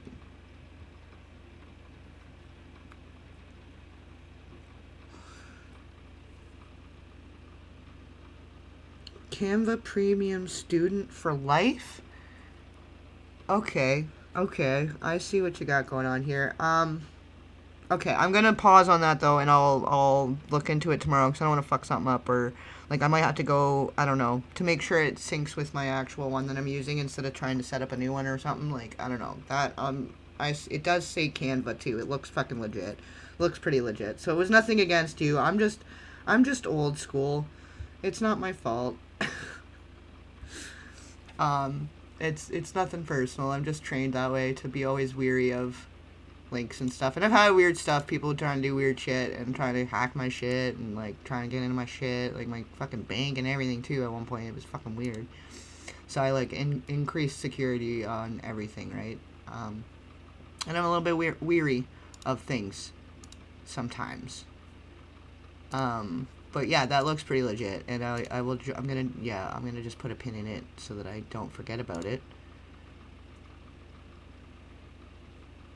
And, but yeah, there's like a bunch of shit in here that I didn't even know, so now I feel bad, because that's rude of me to not, oh, there is a code. It looks like in the link there's a code that I can take it over and apply it. Which, because I want to make sure it's not going to make me make a new account, that I can have it on my existing one, right?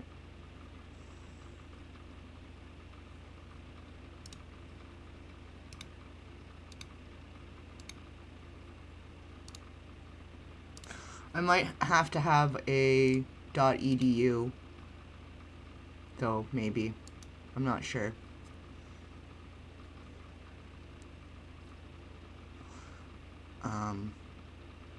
Yeah, this is getting complicated now. I'm gonna maybe, yeah. We'll work on this tomorrow. But that's really cool. If that's like legit and it's gonna work, that would be freaking awesome.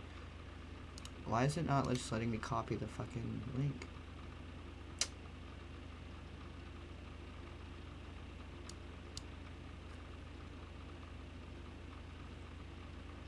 That's weird. I don't like that.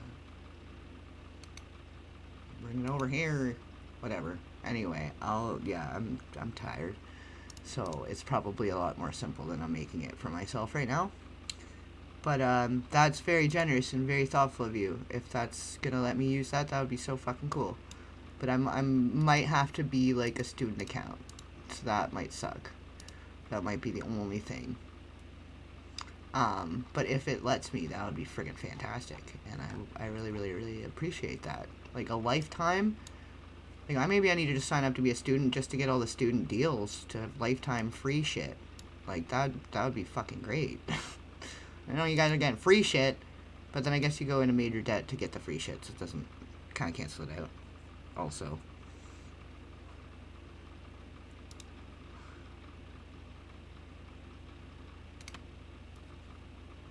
Man. Don't need the EDU. Yeah, so I don't know. I'll probably just have to, I'll check it out tomorrow. Can you use on the existing? Is there, in that link, there's just a code. It's not letting me just copy the code. Can you just send me just the code?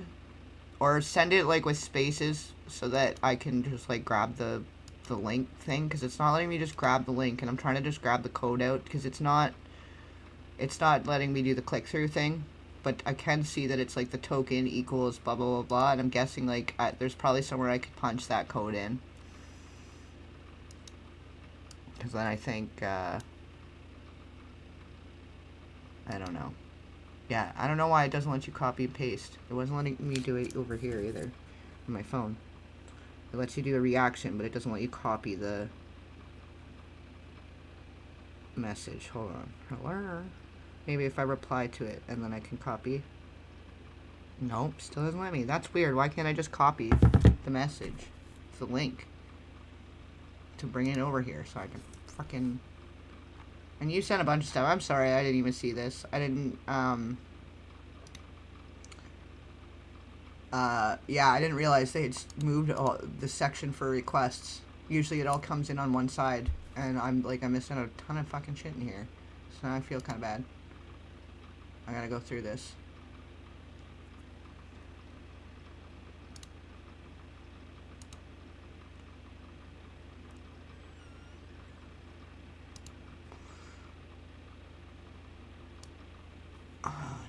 Spanish. What does that say? I wanna know. Yeah. But anyway, so this was kind of fun, guys. It's like, I don't know, different. This follow the Red Brick Road segments, the freestyle segments, been pretty fun. Yeah, right on. Yeah, if you could just like send the code or whatever, I don't know, and then I'll try it that way. And maybe it's just, it's probably easier that I'm making it right now. It's just I'm tired, and yeah, trying to do it. Trying to just like, I don't know, trying to do it the old-fashioned way.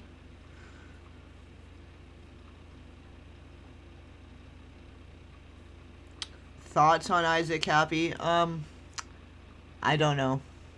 Not at this hour. I have some thoughts, but I think he was a little disillusioned to an extent, and he was being provoked, and I think there was a lot of other stuff going on that we couldn't even know. But I do think that he genuinely had good intentions to an extent. And I think when you're right in the middle of a lot of that, you get confused, and it can be easy to get thrown off course. And he was right in the belly of the beast, and he was flying too close to the sun. And the whole situation was pretty freaking weird. But no, I haven't done like a deep dive, but I believe in retaining and preserving his archives. It's how the trolls roll. Yeah, you just never know. You just never know.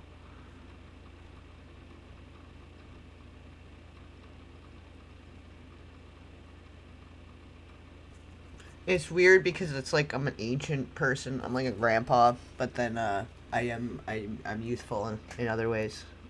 Like, kind of forever young situation. Probably. Maybe. I don't know.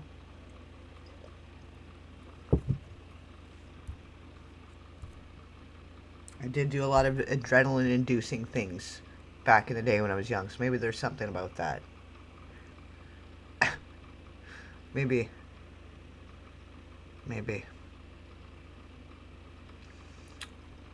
Probably not. I don't know. Dialectal materialism at this hour, and right when we're at the end of gonna shut this down and trying to wind it down. I don't know.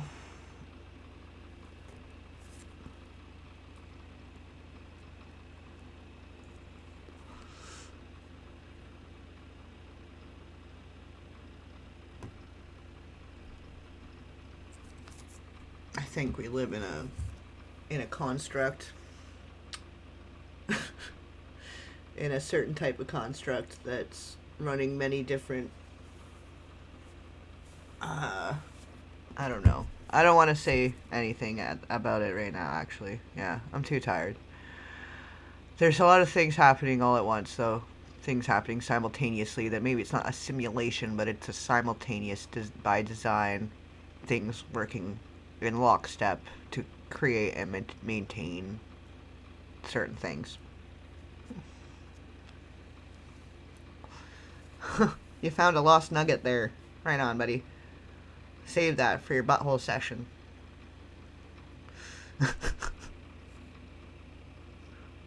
Send a screenshot. Alright. So you understand. They just changed a bunch of shit too on freaking Twitter, man. It's not my fault.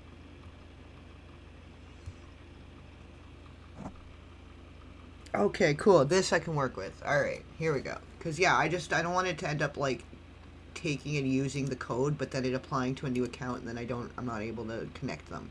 I was worried that I was going to fuck it up. You know what I mean? So I thought if I could just get the code thing, then I can go to my thing, and then I know for sure I'm applying it to the right thing, you know? Because sometimes it's like, oh, yeah, the trial is used now that you've clicked it and gone through, but it's going to try to connect to some other fucking thing, you know? Or make you make a new thing. And I didn't want to do that.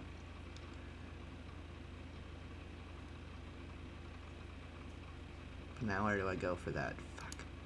But yeah, totally, like, Merry fucking New Year Day, holiday, Christmas, whatever. Whatever you're celebrating, happy day. Because, for real, if this'll work, that's fucking great. That's, like, one less thing I gotta worry about. Because usually I try to, like, when there's a good sale and whatever, I'll try to get the whole year at once and just get it out of the way, but I wasn't able to do all those things so much this year, where sometimes I can, sometimes I can't. Fuck. Where do we go for this shit? God damn it. They moved this around now, too, trying to go through and find the, Canva code invite. Oh, but it put me on a team. It'll put me on a team, though, won't it?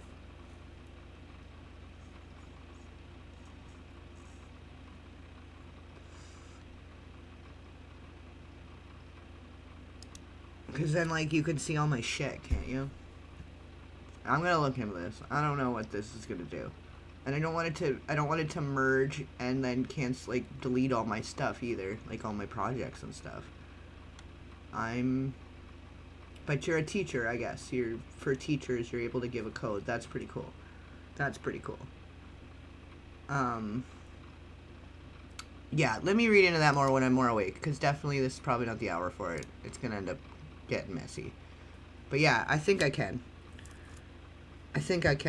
And yeah, as long as it wouldn't, like, overlap or overwrite anything, or, like, I just don't know. I'm gonna read into it a little more before I go for it. But if it's gonna go and it's yeah, that would be fantastic, and I much appreciate. Either way, it's the thought that counts. So even if it's not gonna work, or it's whatever, I very appreciate. And it's weird your students aren't using it, because why wouldn't they want it? Like, literally, to be in my early 20s now, versus, like, the first turn of the digital century, like, to be doing it now, and just having to come up into this industry and into all this stuff, like, holy crap. There's so much cool stuff, like, there's so much more cool tools that are so much more user-friendly, and, like, you can just get in, get going, and you don't need to have that much prior knowledge, like the way that it takes you through stuff, like it's very set up for a new world, and it's very cool. Canva's been like a lifesaver. I used to use Adobe all the time, and then Adobe was whatever. Canva also used to be cheaper at first, and then they kind of started raising the prices on that, which is lame. But Canva's been very cool, and like CapCut for little effects and stuff, pretty fucking cool.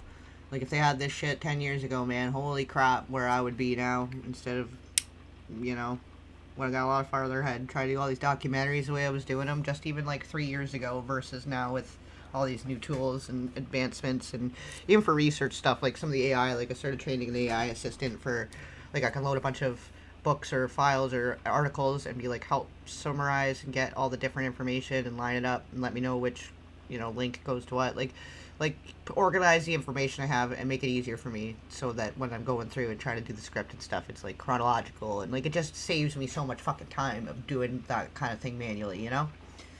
So some of the new stuff, man, it's fucking fantastic. But I can access class assets. Oh, I see. It's a backwards thing. It's to connect to your ship, but yeah. Well, I'll read into it. I just want to make sure, because like I've got like a couple of years of stuff, and I've got like some thumbnails and stuff, templates just saved in there to like, it's like all my stuff, right? So I don't want to go do something and it end up doing something I don't want it to do. But I think, like, I know that it's got good intentions, and it is very kind, very thoughtful of you, and I appreciate that. And it probably will work out. It'll be fucking awesome, and that'll be awesome. But this is just not the hour to do it, is all. And yeah, I'm sorry I didn't even see it, and anybody else that was trying to message me, because I do say, like, yeah, you could try to message me on Twitter or whatever, like, that's one of the things I'll say when people are trying to contact or send me something. So you get people trying to message me, and I'm, like, fucking out to lunch here.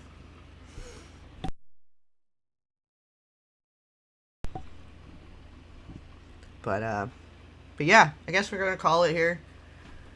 This has been fun. You guys have been awesome. Welcome to the new folks. If you guys are looking into more stuff, or you want to know more about anything we were talking about, like the TW theory and stuff, everything's linked in the description.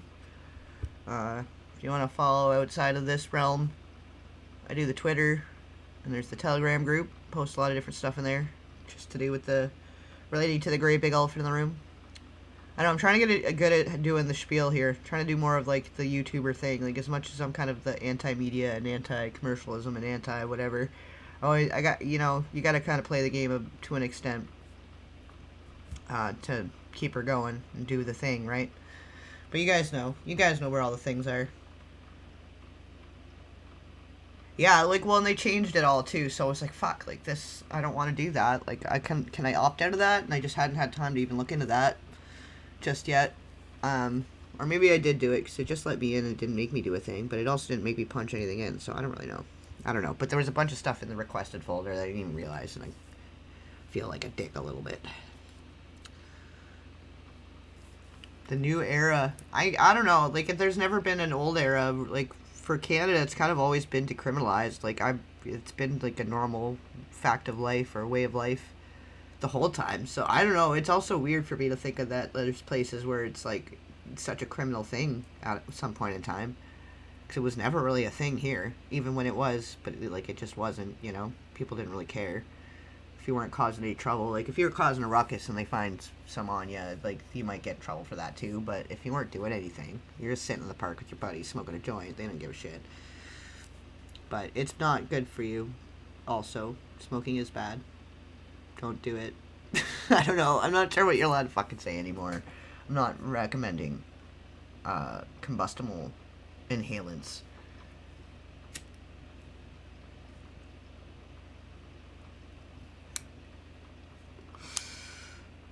Oh yeah, there is more to it, and honestly I'd have to look into it more really to have much of an opinion, but I do know that he was one of the more vocal people speaking on a lot of things that I think do need to be spoken about, and the way that he went, the whole forced himself off a bridge thing seemed pretty sketchy. That's a weird way of saying it. Like, those headlines were sketchy. And that was sort of more earlier on my Great Awakening, and I think at the time I wasn't there yet, but I think, you know, there's a lot of dots connect when I do listen back to some of these live streams, and I'm like, interesting. It's interesting, and it seems like it's becoming even all the more relevant now than it was then, because of what we know now. We know more now. So, I think eventually I'll probably look into it more, but really I'm just the keeper of the archive right now. I've got a ton of it. I got a ton of live streams backed up of his that I saw somewhere at one point and just downloaded the whole fucking shebang. And yeah, so I'm gonna line up more of those. I think there's like 100 of them, all in all.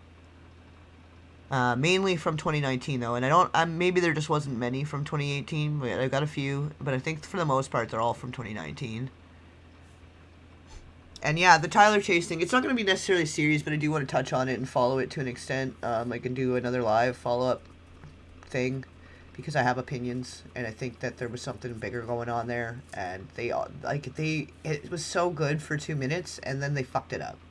Like, they completely did the opposite. Like, he had agreed he would go do the detox that he knew he needed to get cleaned up, but he didn't want any doctors involved, which tells me probably he was had a bad experience. Because I know people have bad experiences with that shit.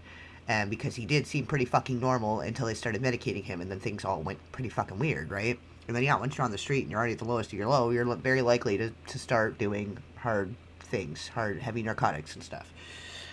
So, and then when I was watching, and he was processing his pain in a really healthy way, doing the spoken word poems. And if he'd kept on that, like, there is good money in that. Like, that is a career path. I could see maybe some people not understanding YouTube and not understanding the thing, but spoken word poetry, like, that shit would be banging right now if they'd got behind him and supported him and got him the camera or the mic or whatever and helped him improve his content as he went and like, were for it. Why was that a problem? Like, where was the problem? Like, because some of the poetry is really friggin' good, too, and, like, he's saying some stuff.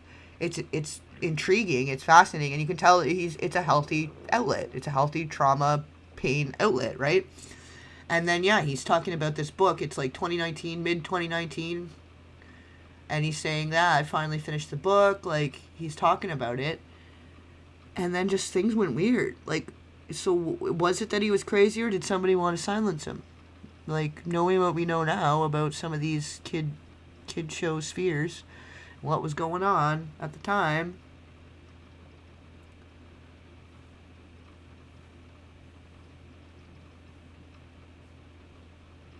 That one ex-NBA star who got with what? Oh, player. What? I'm gonna have to look into that. I'm not. What do you? The one ex-NBA player who got with LeBron's mom. Looked like Tyler? Like, it looked like Tyler Chase, is what you're saying?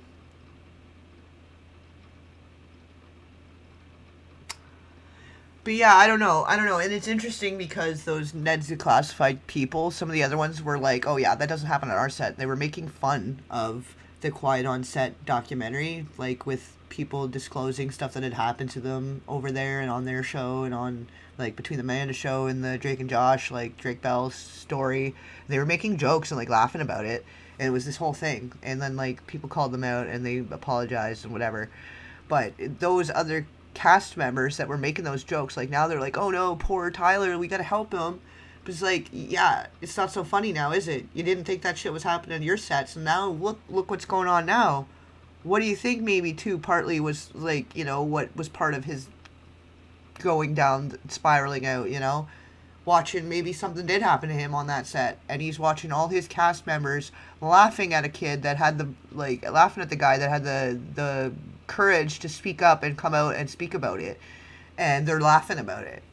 And oh yeah, that didn't happen on our set, ha ha ha ha. But then the littlest one, who looks so young for his age too at the time even, like, yeah, there's something weird there. I don't know, something weird there, and it obviously jumped out to me for a reason, not just because it was like the fucking trend of the feed of the day. There's a lot of trends of the feed of the day that go by, and I'm like, yeah, I'm not gonna bother. I'm gonna ignore that, you know. No, you're cool, buddy. You're new here anyway, and it's like, yeah, I'm gonna be wrapping up soon anyway, and I think everybody's pretty much at the end and crashing. But that's interesting. Like, it's an interesting note to leave it on, because I'm gonna go into it tomorrow anyway. And I think it's either, I don't know, it's either one before the other. There's a Cappy and then the live, or the live and then the Cappy. I don't know how I set it up. I forget now. I'd have to look, but that's weird too. Who's Trevor Moore? That's a whole other thing. Save that one. Put a pin in that one, because you're gonna keep me up much later, and then I'm gonna I'll be run out of the sleep again. I got all caught up on sleep, and then I'm gonna be unslept again. I had the coffee going, but I'm almost done my coffee, so yeah, we're gonna wrap her up here. But anybody else is still chilling and hanging with us, much appreciated. And thank you, Billy Joe. Like, that's very, very thoughtful. Even if it doesn't end up working out, I think just the fact you're trying and it's like support for the cause in a big way. So I appreciate it, because that would be fucking great if I don't have to pay for that and still just do my due. Would be cool. Oh, ooh. Okay, I have to look it up now, for fuck's sake. It's like the Liam Payne thing, similar, which I don't think he did it to himself. I think there were other people, and I think he was trying to escape, is kind of what that felt like to me. Oh, comedian, 2021. Filmmaker, musician, founding member of the White, yeah. I don't know if I know these guys. This might have been different, like, after my time or before my time. I don't know. I'm not recognizing it, but maybe there's a reason. They try to bury certain things for a reason, and it's weird. NBC's page program. Accidentally falling from the upstairs balcony. Okay, stop this. Look at this. Now you're getting me on a whole other fucking rabbit hole. You're gonna wake me up again. I'm gonna try to wind down here, and then we're starting on a new rabbit hole. You fucking guys. The Trevor Moore Show. So he had 96 to 98. Trevor Moore Show. Yeah, there's something weird. There's something weird. You don't just start and have your own show. In your early 20s, brand new. Newborn in the industry, and then you have your own show. Yeah. Interesting. Interesting. Yep. Okay, I'm going to put a pin in it. I'm going to stop looking at it, though, because... Yes, righteous root rain, true blue, right to the end. Thank you. And you're like kept sticking it out. I like almost kept ending it, and then you've kept sticking it out. So I'm sorry. You go to bed. We're going to bed. Everyone's going to bed. Do your homework though. You guys watch The Stand-In. Trevor Coaster was living in his shadow. He might have been interesting. Yeah. There's like mixed feelings on that kind of thing though too, right? Sometimes. Like the Brad Renfro, he had a roommate that was really stuck in his shit, and it ended up cleaning him up big time. And he ended up doing the band Foster the People, and one of the songs is about Brad Renfro and how he helped him, like that tragedy helped him get out of his bullshit and clean himself up and do the right thing and want to be an advocate, I guess, for that. So you never know. Sometimes it's like, I don't know. I'd have to look into it. More. But you always gotta wonder. And then, yeah, if you don't hear about that kind of thing, it's almost more sketchy. Like, there's certain things I looked into, and it's like they've gone out of their way to erase that person for a reason, you know? Or they've gone out of their way to erase that person, and you gotta wonder the reason. Because some things, they want it right in your face, and you're allowed to talk about it, no problem. But then another similar thing, you're not. Like, I don't know. I can't think of an example right now. My brain's really starting to get tired. But yeah. Sometimes people start saying some stuff. And everything comes crashing down. Like Aaron Carter was starting to say a lot of stuff. You know? And it just seems like it's right when they're going to start saying stuff that they try to spin them into some crazy, you know, like Amanda Bynes and Britney Spears and all of them. How many times have we seen it? But then not this time? Like, come on. We're smarter than that. We can do better. But anyways, guys, yeah. Anyone that's just fresh joining us, welcome. Anybody that's our regular viewers, I appreciate you guys.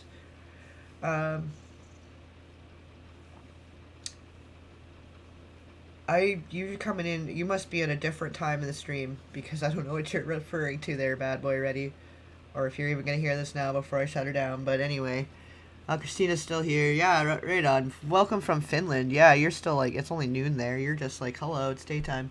But yeah, enjoy the rest of your day. For those it's daytime, and for any of you that it's nighttime. Yeah, you're not going to sleep for a while. Fair enough. I should, though. I should be crashing. But this has been great. This was a nice conversation. I think that, yeah, this freestyle, follow the red brick road, is going to just start being a thing. It's fun. This is good. And it's just like... getting it off your chest. There's so much stuff I read about or know about that it doesn't really find its way into a video too, so to be able to just like shoot the shit and talk about stuff is fun. You got the true insomnia. Yeah, you're same time zone, eh? Well, yeah, I might not go to bed right away, but I'm definitely gonna try to start winding down, get some food in me, more final bedtime snack type shit, and then start winding down. Yeah, you guys are both night folks, though, eh? Right on. I definitely prefer the night, but it's been a long week, and I should wind down. Not that I really have to, but that I should, you know. Because, you know, the insomnia can get away from me, too. I'll be, like, getting ready to go to bed, and then I get into a rabbit hole, and the next thing I'm up for another 2 hours reading some biography by some person from the 70s. For 2 hours, you know. Maybe it's, like, a little bit, a little neurospicy, a little bit ADHD or something. I don't know. But anyways, guys, if you haven't already, make sure to like, share, and subscribe. And I will catch you on the flip side.